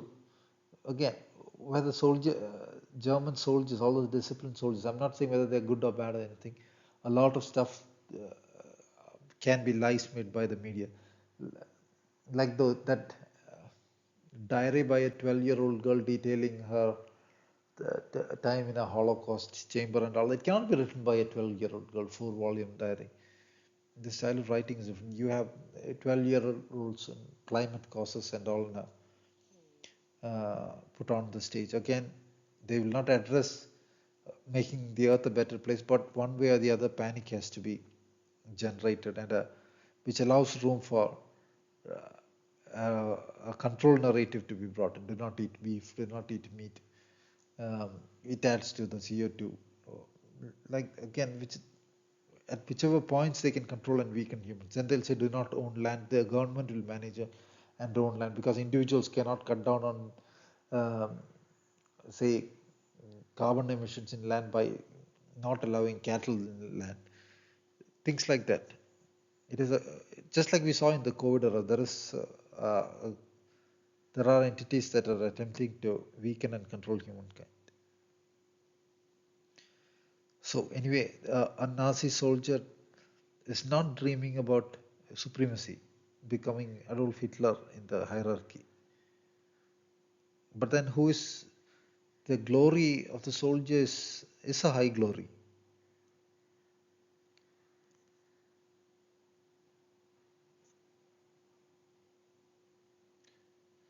So it's a sacrifice joy ideal for something greater than oneself. That sacrifice principle is amplified in yajna. I'll discuss that in the next thing. The yajna were thought to evolve superhuman strengths, joys, kingdoms, and all that in an ancient era. But as a first principle, people should have a view of what is to be done in life. You cannot go from I was trained in supremacy against everybody and whatnot to the yajna mode, or a a couple that is trained in superficial ideas, getting into marriage just for the show of it, and the only focus being just going to work and returning. They cannot get into the yajna ideal immediately unless they cannot is the fact. Just like you cannot expect a weekend asthma individual to get into the boxing ring and win a fight.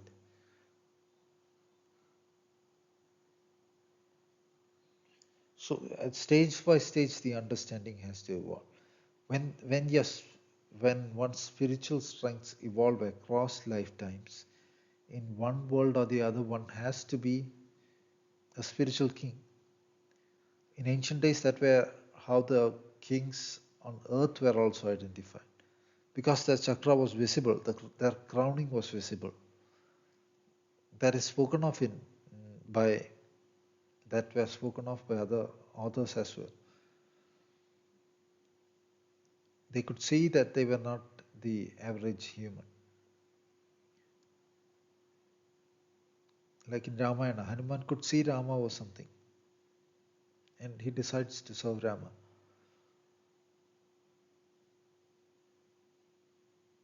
Again, that becomes a grand yajna. So,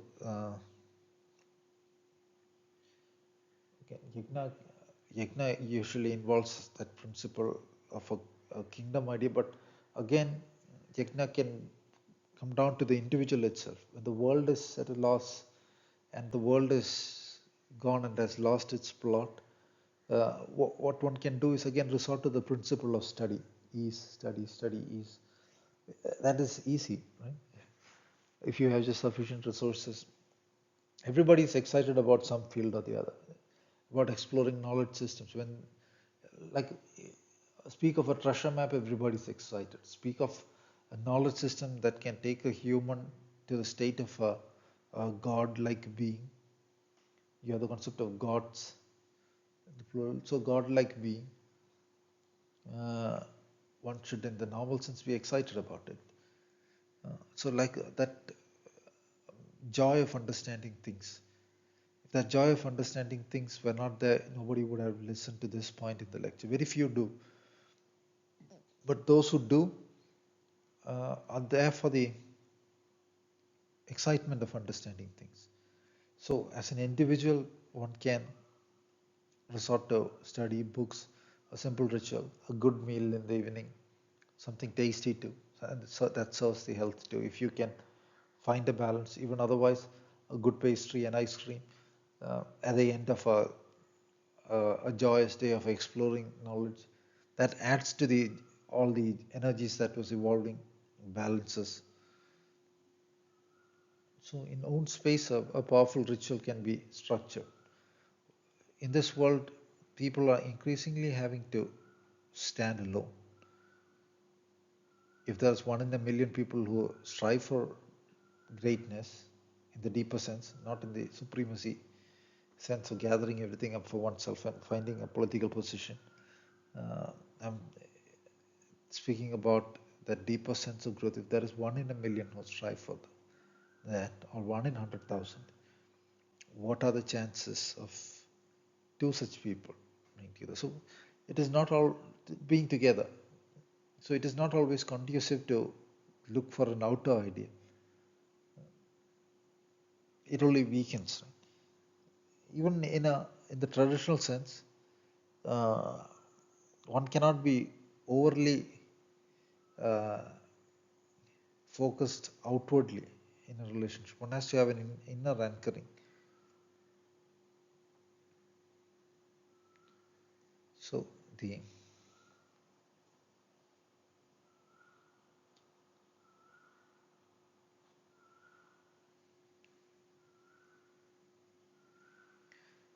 even in any endeavor, the man has to find a um, inner anchor. Can be gradually found by say meditation on the breath, like that. One cannot have a world anchor. The world will keep moving in whichever way. If If my awareness is anchored in the world and the world is continually transforming, there is no anchor at all. There is no sense of a stable joy, stability. It is like having one feet on a plank that is not stable, perhaps some water. Like that. It cannot afford one then cannot afford oneself the joy, the ease, or the luxury even of walking in a stable way.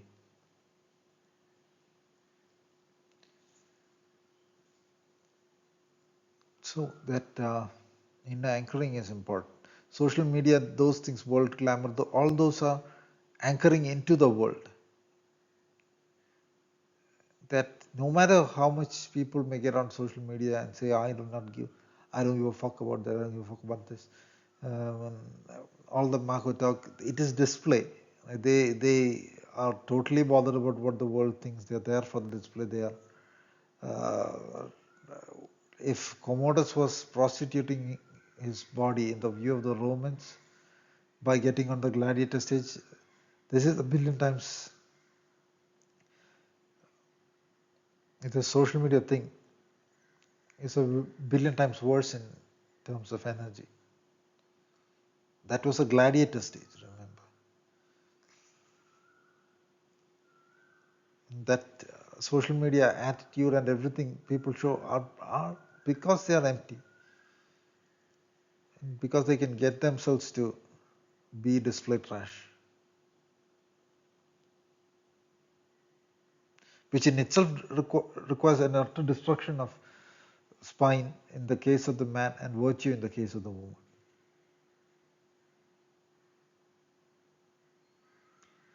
In this slide I wrote, assume in a quote, the jester and soldier and chef and the minister and the scholar and the poet and the scientist and the dancer girl all wants to attain supremacy by overthrowing the emperor. And that kind of attitude in people usually can be sensed in field. The kind of uneasiness will set in, right? Think of what the court will feel like or the kingdom will feel like. That is what the modern world calls ideals and relationship goals. These are the things to work for, to attain supremacy, to get out of the kitchen and to go bungee jumping. I do not know of any family women who are forced into being in the kitchen. So they introduce derogatory terms. They introduce uh, uh, a false dream. As if a woman runs out of the kitchen and gets into the streets, then it's all happy. She doesn't have to get into no, she'll go back into the kitchen to cook for herself, to cook for the dogs, cook for the cats. The same ritual has to be repeated everywhere. What if she's a billionaire or millionaire? Maybe not. Even then, they prefer to make their own meals rather than have from outside because there is joy in that ritual. So you get the idea of what I am saying. A false hope is put outside. There is some place that is exactly like what is shown on TV. No, it is the same everywhere. People are the same everywhere inside. Some places might be outwardly a bit brighter, there might be a bit more social ease and all that. But what I'm saying, the essence of what people are, is not different from one junction to another junction. Or it is not like if people abandon all their relationships and run outside of home, then it will be happy from there on. That's a total absurdity. People find there is nothing left. 99.99999% regret it. In the West, we have seen a lot of that. It is gradually entering the East. And again, that yajna principle is completely gone. Instead of finding an ideal person to engage the yajna with, which Schiller's Ode to Joy also talks about, people are looking for whatever glamour they can find and then getting fooled by the glamour poses of social media.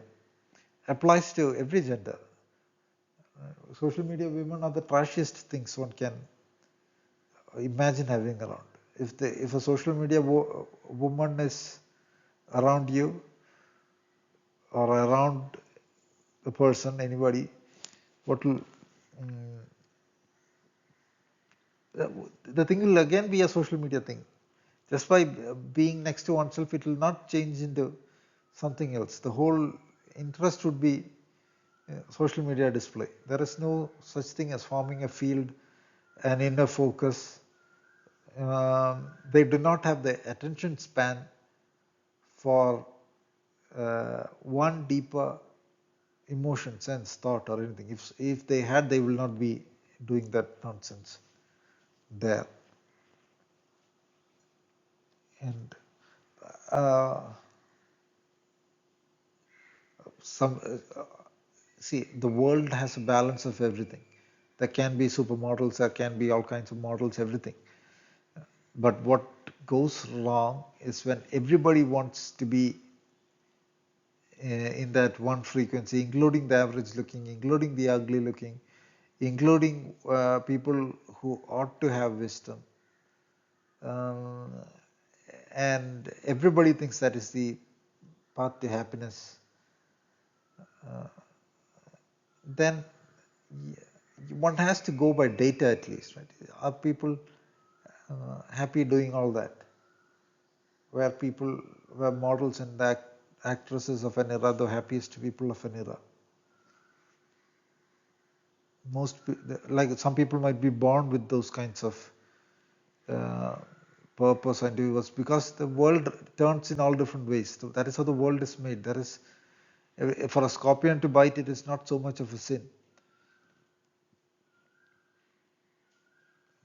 But for a human to take the scorpion as an ideal, that will be sinful for the human and everybody around who allows it. So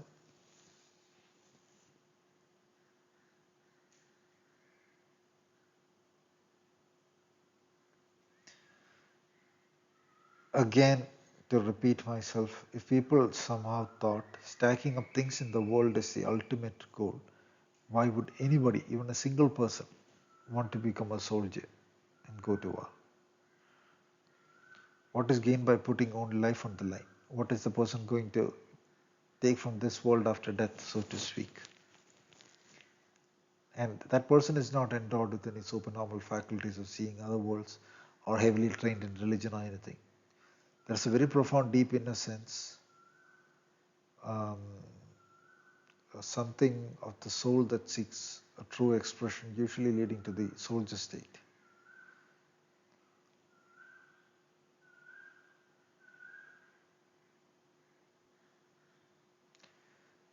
The meaning, because it exists in the immortal planes, in the beyond planes, if you overvalue things of the world, as in I'm not talking about souls or good people around, I'm talking about overvaluing appearances of the world. That glitter, this glitter, people abandon each other for all that. That false glitter is what I'm talking about. If you overvalue that, the joy principle is taken away by the universe and by what is beyond and by yourself, by that action of running away from where the soul joy is, which is inside.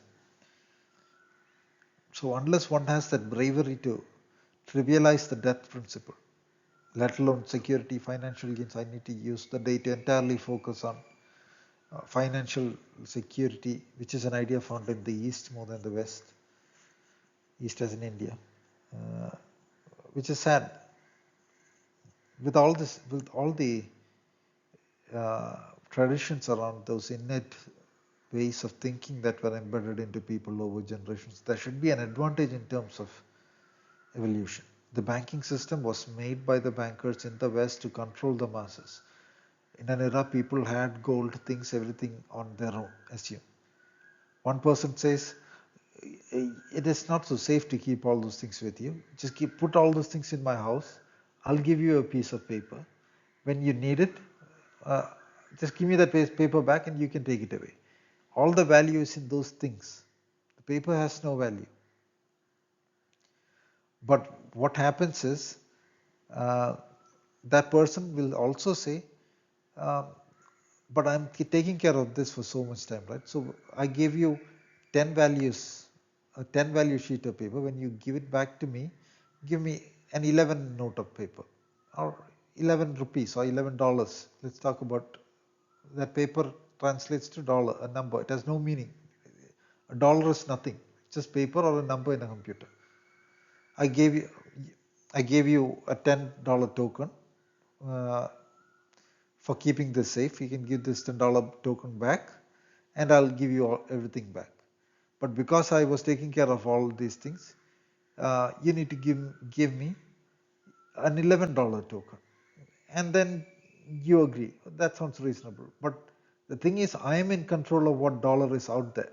There is no $11 in the whole world. There is only $10. Then what happens? There is no fucking way you can return that to me. So I'll own it. But then it is obvious what I'm doing, right? But if I play this game with 10 people, I give all 10 people, I take a lot of gold from each of the 10 people and say the same story to all these 10 people. Keep this $10 note. I'll take the gold from you. Give this note back to me afterwards. Because I'm keeping it to you, bring $11 to me and then you can take it back. Otherwise, I'm keeping this. If you cannot keep it, bring $11 instead of $10 back to me. Now, all the notes in circulation are just 10 $10 notes I gave to those 10 people from whom I took all their gold. Now, there is no way all of them can return their $10 bills. 10, return their $10 with the debt or interest or whatever, which makes it $11. Somebody has to fall. And when they fall, I gain. And these people have to compete barking against each other. In a world of plenty, I am sitting on the resources, putting out numbers out there, making people fight each other, feeding people fear, making it pretend there is not enough resources. So the people keep fighting each other, sees that all value arises from the number, while value existed on earth before this number called money was there. People achieved a lot of things of glory, strengths, and all that before this thing called money was there. And there is no way for the masses to unenslave them because I have not put enough of the dollar thing out there. There is no way they'll get all the resources out from my custody to their custody as long as they are dealing with the money idea. Again, so money-based equality like communism, greed-based things, everything runs around uh, money. All those things are false ideals. Resources are good. Whatever the form resources appear in a place has often got to do with um, deeper uh,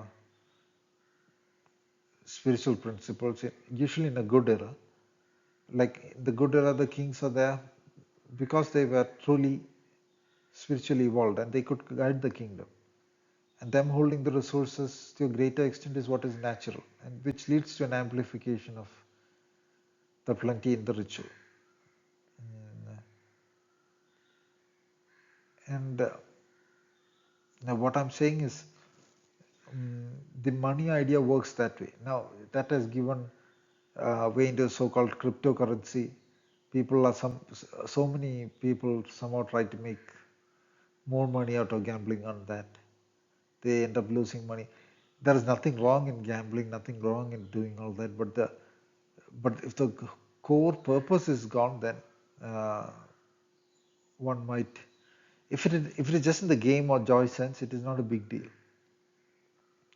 But falling into fear, like in the Eastern societies, we see now so much, and to the point that they are afraid to um, engage the normal ritual of life, that is absurd.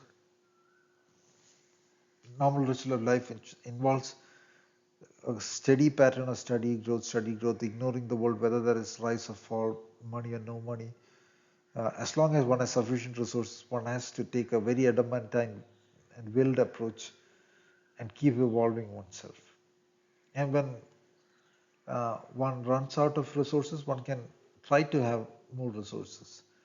The Bhagavata speaks of uh, functioning in 4 different orders, which involves the warrior mode, Kshatriya, if one is so capable, and along those lines one is inclined, or the Brahmanical mode if one is inclined into deeper, profounder study and has enough sufficient resources. If one runs out of resources, the Bhagavata advises taking up the Vaishya mode, which is trade. And if trade also fails, Bhagavata advises taking up the usual jobs, teaching, all those kinds of jobs, which is the fourth order of. This was the idea of caste system in a particular era, before it fell into so-called by birth caste system. And an even earlier era had an even more profound idea based on the qualities displayed by a person, which is immediate. Like Karna, he was not thought born in royal lineage, but by the qualities he displayed, he was made a king, which is rare even in European royalty, which is impossible even in the so-called free world European royalties and all that.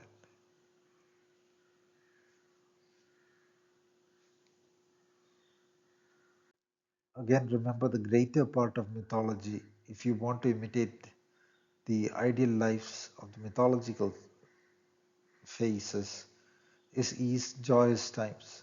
It is not war, war, war. The deeper sense brings a spirit that brings ease, irrespective of the world situation.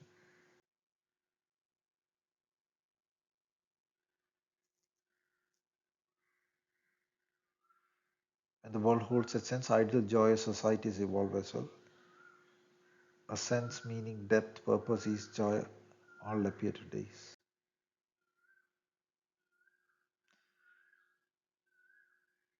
A depth of purpose, finding the underlying meaning, a steady parallel stream of underlying purpose, albeit hidden.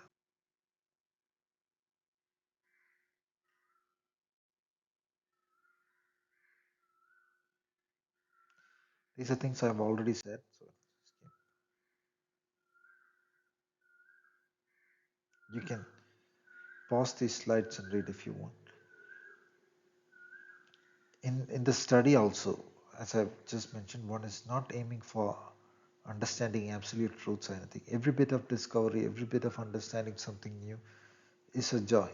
And that joy principle shines the light, so to speak, on the path. It is the sparked joy that forms a view of the path. That is the path. That is a dynamic path, the deeper good joy, good sense of joy. Schiller's poem Ode to Joy speaks of that. Joy, joy turns the wheels.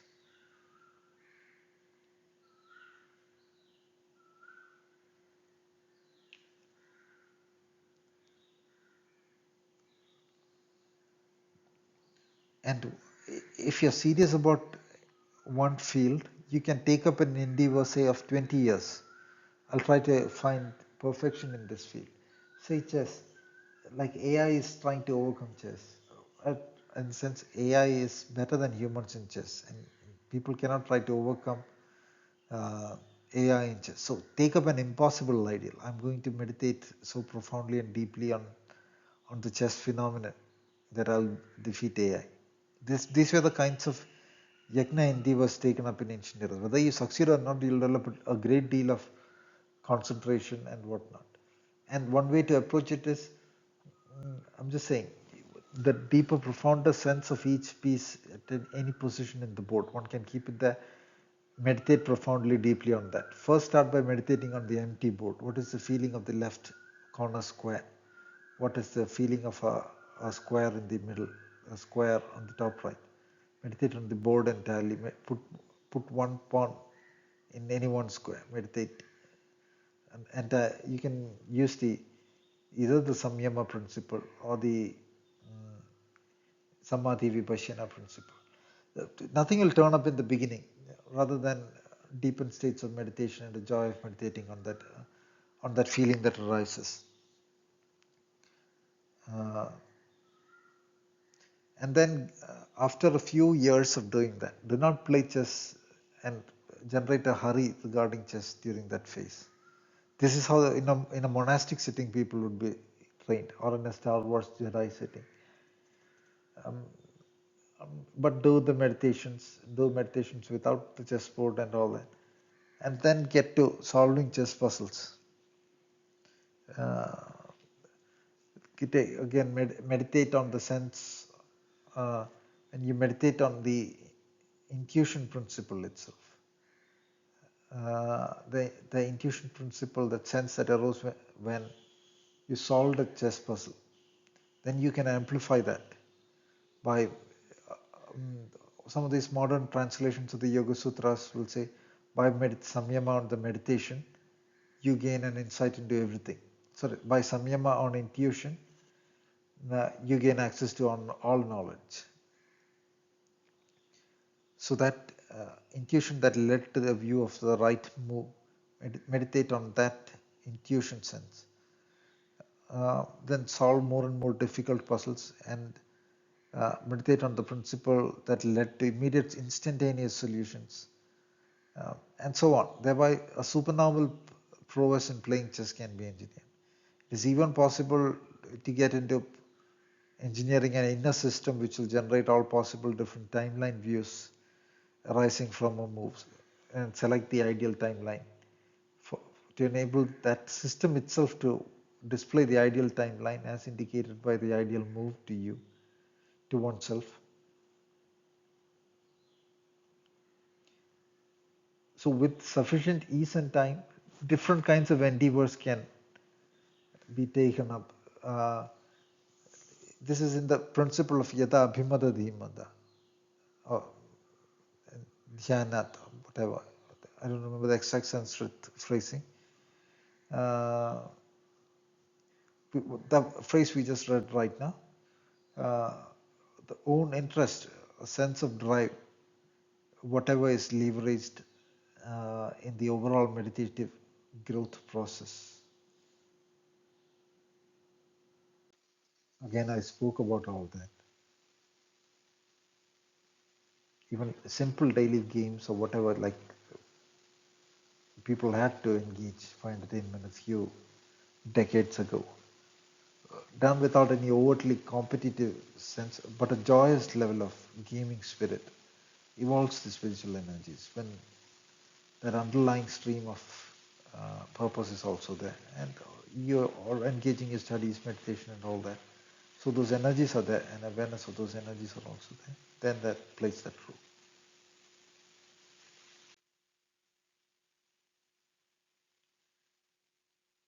Purposeless, high-strung states like I'm so epic, so great, I'm wearing sunshades all day.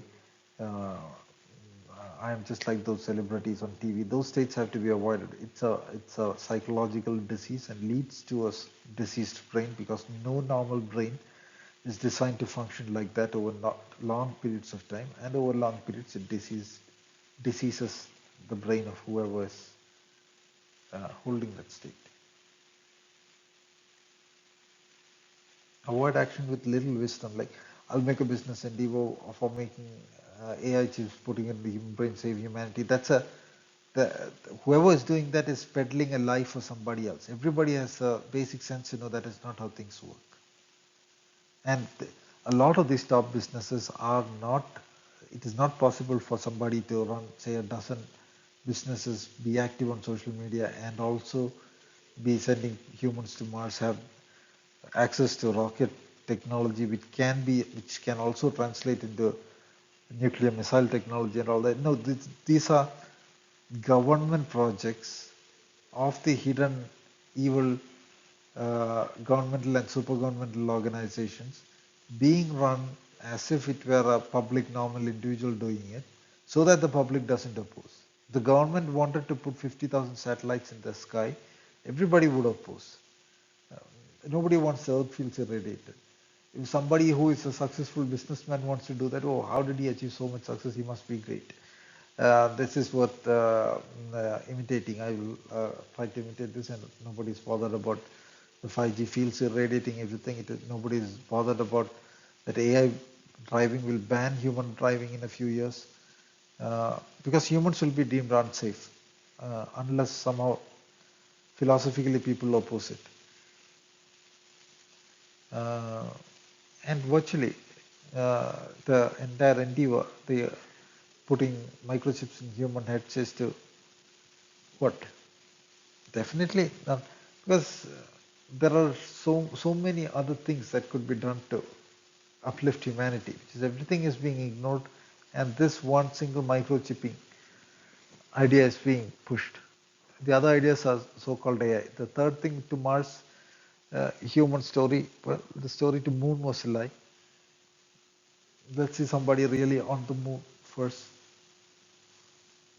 So, like I said, zero inertia crafts are not difficult to manufacture with the present day tech. Only thing they have to hide that technology and the possibility of that technology and the existence or the need to focus on such a technology by doing these rocketry stunts,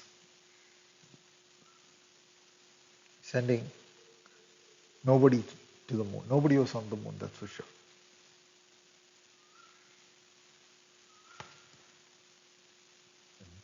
Avoiding false and unnecessary action actually allows the world to develop in more wholesome ways faster.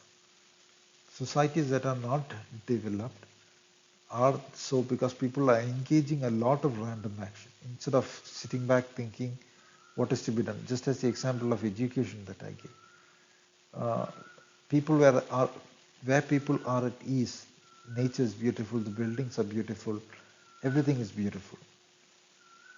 Where people are in a hurried state, extremely frantic state, at ease meaning with also a level of education and refinement.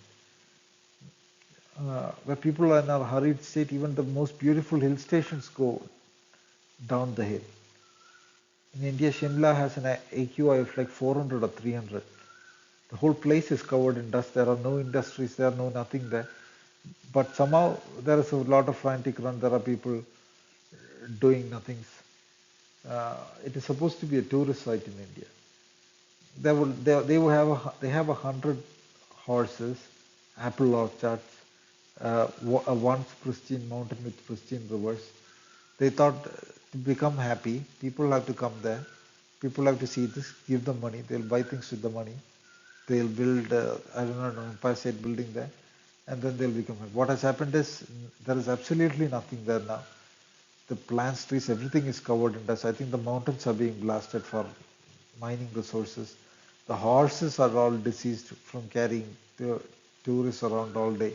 The apple orchards are covered in dust. People do not have any money. People do not have the ease to sit and build a beautiful cottage. There is no one five-star hotel in the entire state, let alone Shimla. No grand hospitals. Why? Because of this hurry. They had a right across the border into Bhutan or into Tibet. It's pristine landscape, pristine water, pristine air. Because people are not hurrying and pristine cottages, beautiful lives, healthy humans. In Shimla, you'll find people in a hurry shuttling from this point to that point. The place is filled with cars, vehicles, clumsily built, shoddily built buildings.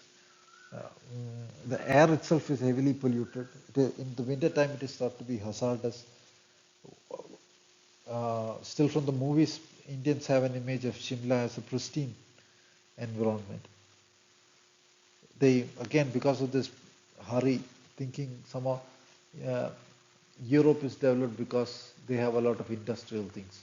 Let's bring all the industries here, manufacture everything here. That is glorified.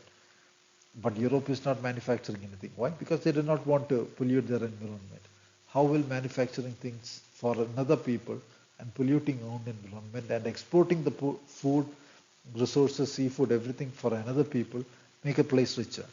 People have to pause and think. Most coastal towns do not find lobsters coming into their hotels because it is put elsewhere. Can they eat the money? No. So uh, there are even edible cacti. Even in Rajasthan deserts, people can make beautiful landscapes. Uh, explore new cuisines, explore arts, make beautiful towns and villages. For that, there has to be east and first an inward focus. The focus at the moment is like there is glitter in that nation. If we put everything there, they'll import all the glitter and then we'll be happy. What happens? Not even the education happens. A few educated people abandon everything and go there. The education system is designed to do that. Make all these people compete with each other, and the few only get the proper education, and then these people can be used by other nations. Because that is put up as the high ideal, working for another nation. I'm not saying people should not work for another nation or for the world at large, but I am pointing out how greed and a narrow focus can destroy a nation, an individual, and so on. So, how much rocketry, 5G satellites, export, import, trade, and all we needed to build these villages? I just took a few photos of photos of Japanese villages from uh, whatever I saw online. Again, this is another Japanese village.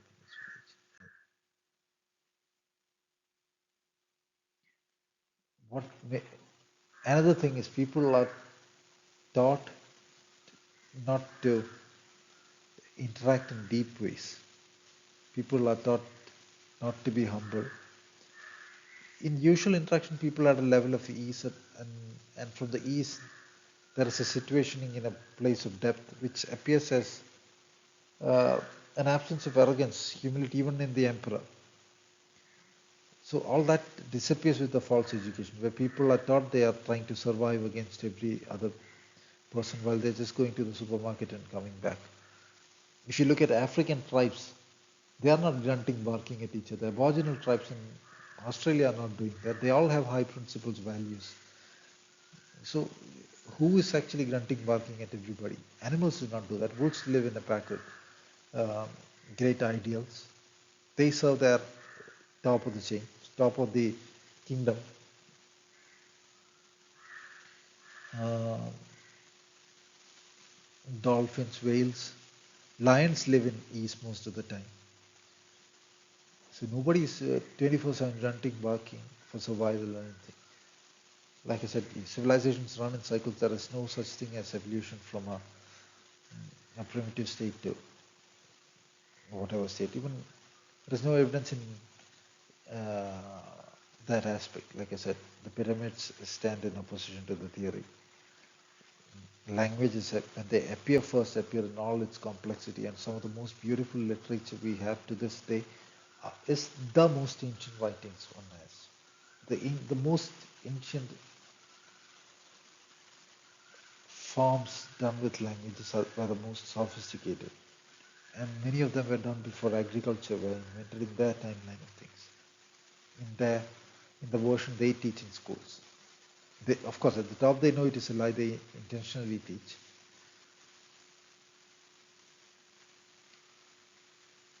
Because the chaining of humans depends upon them not realizing their strengths and them being turned against each other. So the evolution of spiritual strengths also depend upon the way people interact. Not just spiritual strengths, the beauty and glory of a society, the joyousness in a society. Not just the outer polish from the inner sense and attitude, the words and their form. And these are the things that fundamentally makes a kingdom beautiful. Because everything starts with the intent, then the word, then the form, and so on. The soul is not sparked in outdoor visuals alone, the inner sense and attitude thus. We are trying to build an inner knowledge of um, what builds a direct awareness of own soul. In that sense, this idea is good to keep in mind. Own inner sense and attitude evolves own soul.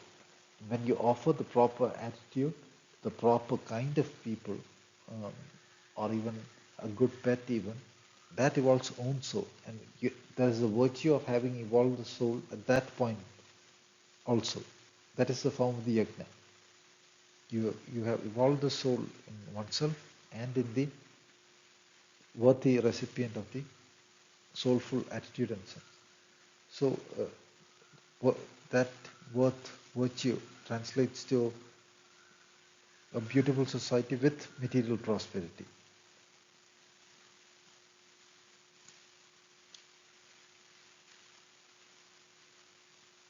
Remember, that is also the virtue, punya, merit, or whatever of the good action also. So it is a kind of amplified effort rather than the individual alone making effort,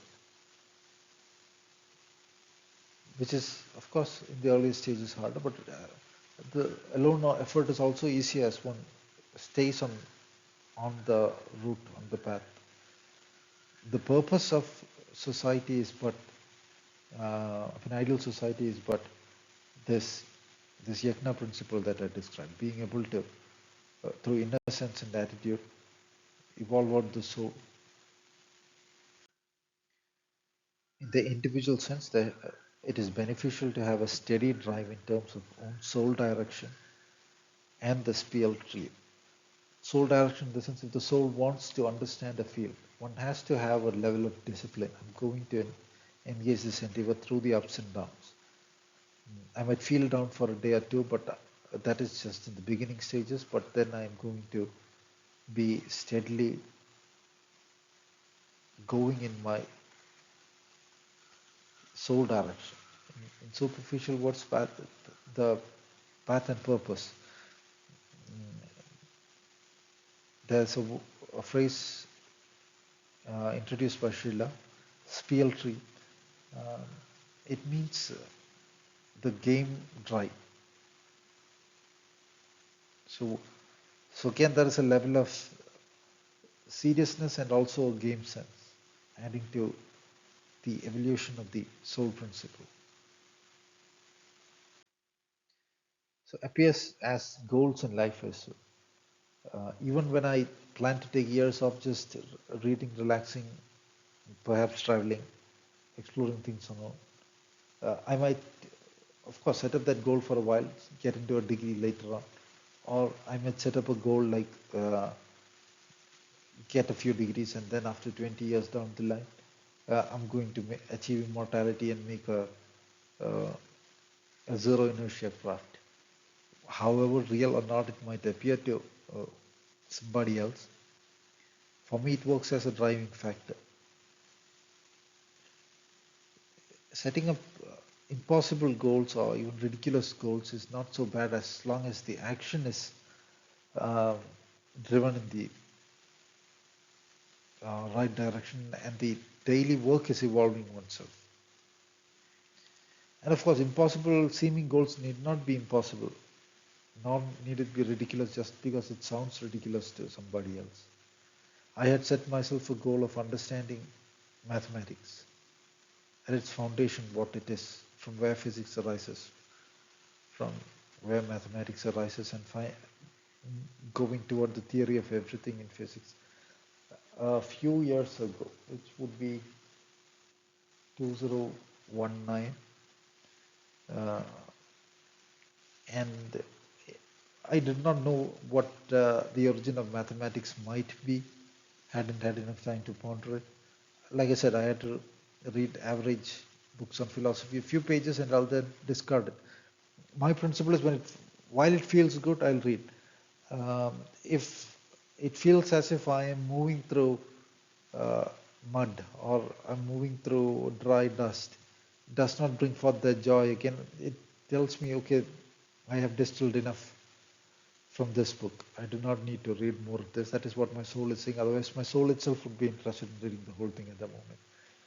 There's an abstract algebra text there to my left. I read the first 100 pages and then I paused because I did not go into an overexertion into somehow completing it because I knew my faculties are increasing. I can directly perceive these things. And it is a way of my soul saying, attend to other things at the moment. There are small growth factors involved in attending to other factors is a bit, and as the perception evolves, you'll directly know what you're reading about. Like the theory of Galois, I've been so sleepless, I'm not sure if I'm saying the word right. anyway, applying abstract algebra to the to understanding what polynomial systems have closed form solutions, polynomial equations have closed form solutions, one can begin to visualize n-order domains as rotations in projecting rotation symmetry uh, vectors into an n minus one dimensional space, and that approach I was seeing before I got into the first glimpse of that theory. So once I developed my own mathematics, my own approach to mathematics, I do not need too much of anything from their system. Fundamentally, a lot of things are different. Like,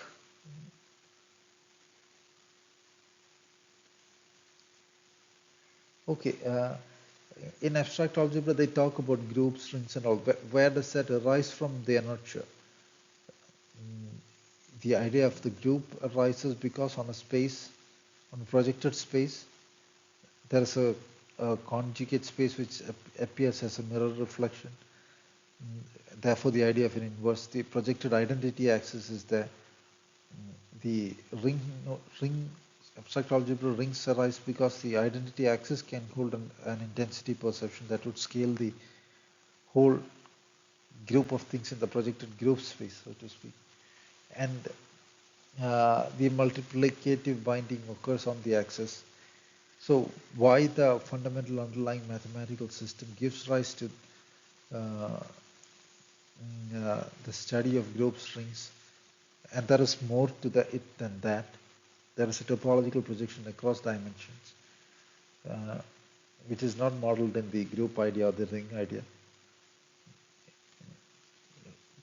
I say topological only because it moves from a dimension to another, but it is a more algebraic or mathematical projection, the aspects of which I have to think about, figure out.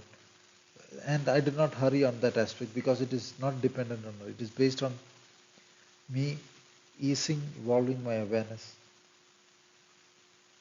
I had the need to talk, so I talk. Doing that evolves my awareness in ease.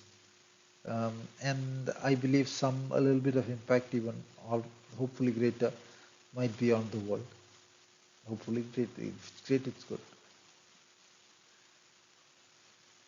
So just by following what is ease, I can have an impact on myself and on the world while setting up goals that seem fanciful.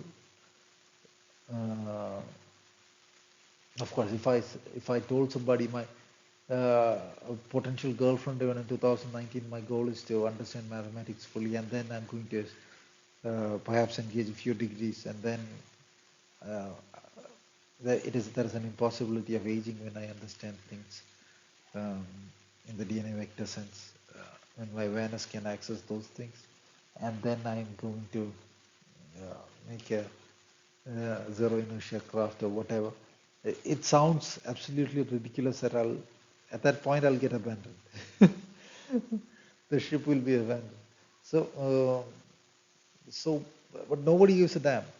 Who cares? It is, for me, it is about being able to do what I want to in the day. The motivation has to be set up in different ways. Again, somebody starting by reading a few books, hoping to one day achieve the great enlightenment. Otherwise, why would somebody read the teachings of Buddha? It's being fanciful if you talk about it from a cynical perspective. Right? But of course, it is an achievable goal. Otherwise, uh, why would those teachings be on earth?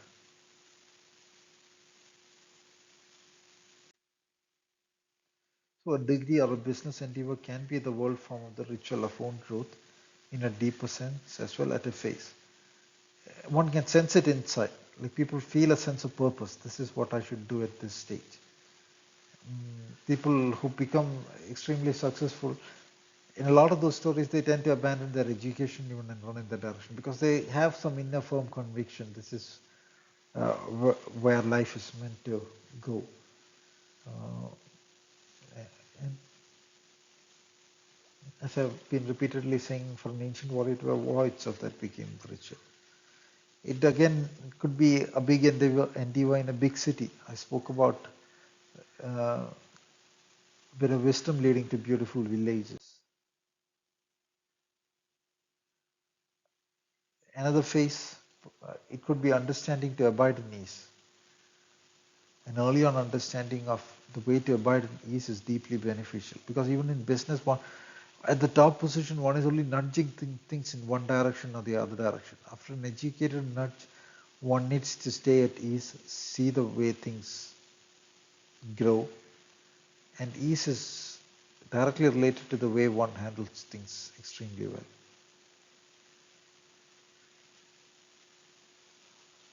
Because without ease, one tends into hasty decisions. In managing people, also, one has to ultimately, in a business, one has to be, in the outward sense, a bit cold. That's the only way to take a business forward. It is, then again, one is not functioning with a goal of making everybody happy. That is not the goal of building a business. A business is a great endeavor, like a war. A general has to be stern and deal with the best of people alone. Because the business, in the ideal sense, is being done for the world. It should benefit a greater number of people. And people who vibe with the ideal and can serve with discipline there can be part of it. Otherwise, it's a no. Just like in taking a group of soldiers to war, or a general taking a group of guiding a group of soldiers. There is no idea of uh, action devoid of purpose, logic, reason, meaning. A person cannot be put in a post just because being a person with no skill in programming cannot be put in a programmer's post because he'll get a good salary and that it is a good thing for people to get good salary. No, it doesn't work that way. So the world ritual has to be engaged in its own form, nothing fanciful.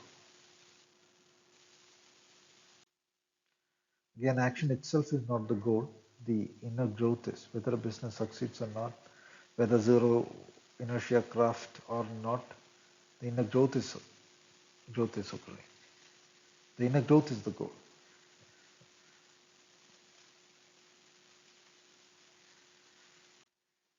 What I just said are ideas to ponder, understand or know, and not directives.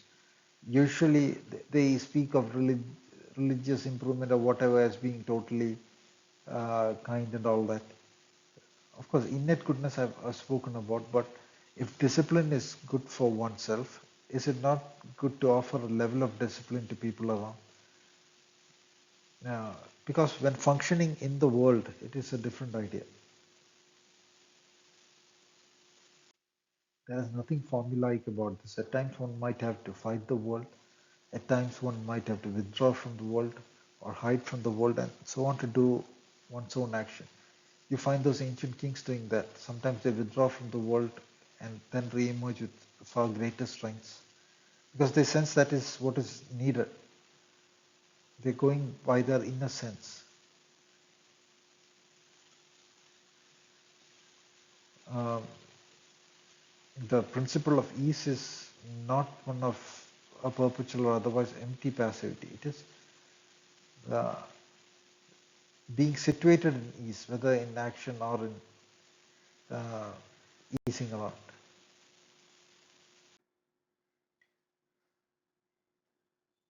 Of course, practically taking a path that is different from society, one often has to face a lot of social oppositions. Um, again, to go beyond the social oppositions, one has to get rid of programming in oneself. And also to take the path oneself, one has to get rid of the programming.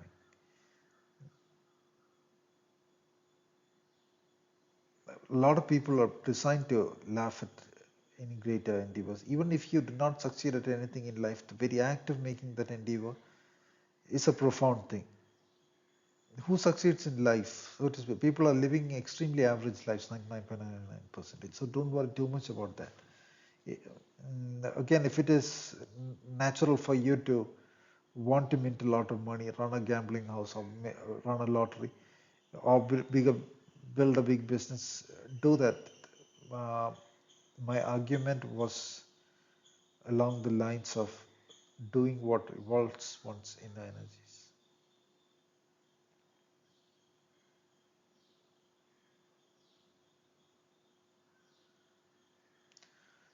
Meditation and all those things are forms of action. So is finding real ease. If one finds ease in oneself, the world settles down into a more profound, beautiful state. It is not trivial. That ease state is described in the Yogasutras as the removal of the veil of the great brightness.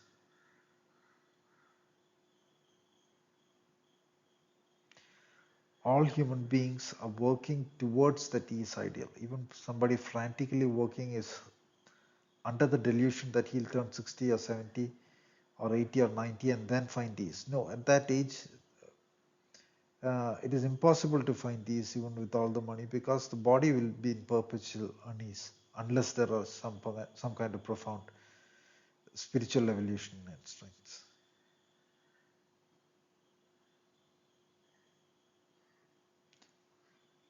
And following along where the world leads, the world will soon discard you after making you a fool and just using you for its own destruction. Like the Metallica Unforgiven song says, then that individual cannot win the fight. This fight he cannot win. A tired man they see no longer cares. The old man then prepares to die regretfully. So one has to attend to one's inner growth. That is what is wise. Uh, Leonardo da Vinci or Michelangelo, somebody said the wisest thing to do is to invest in own education and growth, because it cannot be taken away. I'm not just talking about education in the what saves the trade purpose sense, but in the deeper sense, as I have been discussing in all these previous slides. A definition of Swadharma uh, or Dharma is that which acts through the soul planes from the Ishvara or God planes. So one has to listen inside to understand what one wants to do. This first definition I spoke of is kind of in the Mimamsa Sutras. That is where I remember seeing it. The below phrase, two phrases are from the Gita, the Bhagavad Gita. Sve sve karmani abhirada samsiddhim labhade nara. Meaning, in the joyousness of the field of own action. Abhirada means joyousness. Rada is joy, pleasure. Sve sve means own. Karmani means actions. Field of action. Samsiddhim. Samsiddhim means perfection. Labhade means gains. Nara. Nara means human or mankind. The the karmani is used in the sense of swadharma. When the swadharma principle manifests in the form of action to be done, those are the karmani. That is the way I understand, and the decomposition of this phenomenon given in the beginning of the Mimamsa Sutras, if I remember right. Well, that's about it in this lecture. It was long, but my goal was to repeatedly drive in the idea of a different focus in everyday action. For that, I had to use repetition as a device. And that's about it for now. In the next lecture, um, I'll be discussing the yajna sense, what the yajna sense were as understood in the Mahabharata, Ramayana phase and all. A great yajna can only be undertaken by a greatly evolved soul. So how do you evolve to that point? The ideas a lot of the ideas are given in this slide. We'll see more ideas as we go forward. But the yajna awareness, the ideal yajna action awareness will be discussed in the next set of slides. And from there, I will go on to a discussion of the Buddhist idea of sati, which is being in the observer state and understanding the arising and disappearance of phenomenon, and understanding that the soul is thus beyond the phenomenon, and phenomenon arises dependent on the awareness spark as well. Thus the ability to hold the phenomenon in own domain, own frame, and the ability to transcend is granted by dynamically understanding the phenomenon as such. Those are dynamic states of observation. Beyond the form jhanas and those deep meditations, the dhyana, dharana, samadhi, the three set of the Yogasutras, a kind of dynamic awareness building, which is, in the view of the Buddhist traditions, kind of necessary if the meditative wisdom and force is to extend into everyday life. Well, that is a debatable position, accurate or not accurate, but it is definitely something, a kind of awareness building that is in several ways needed. It's not absolutely needed. Well, that's about it for this lecture. I am going to pause the recording.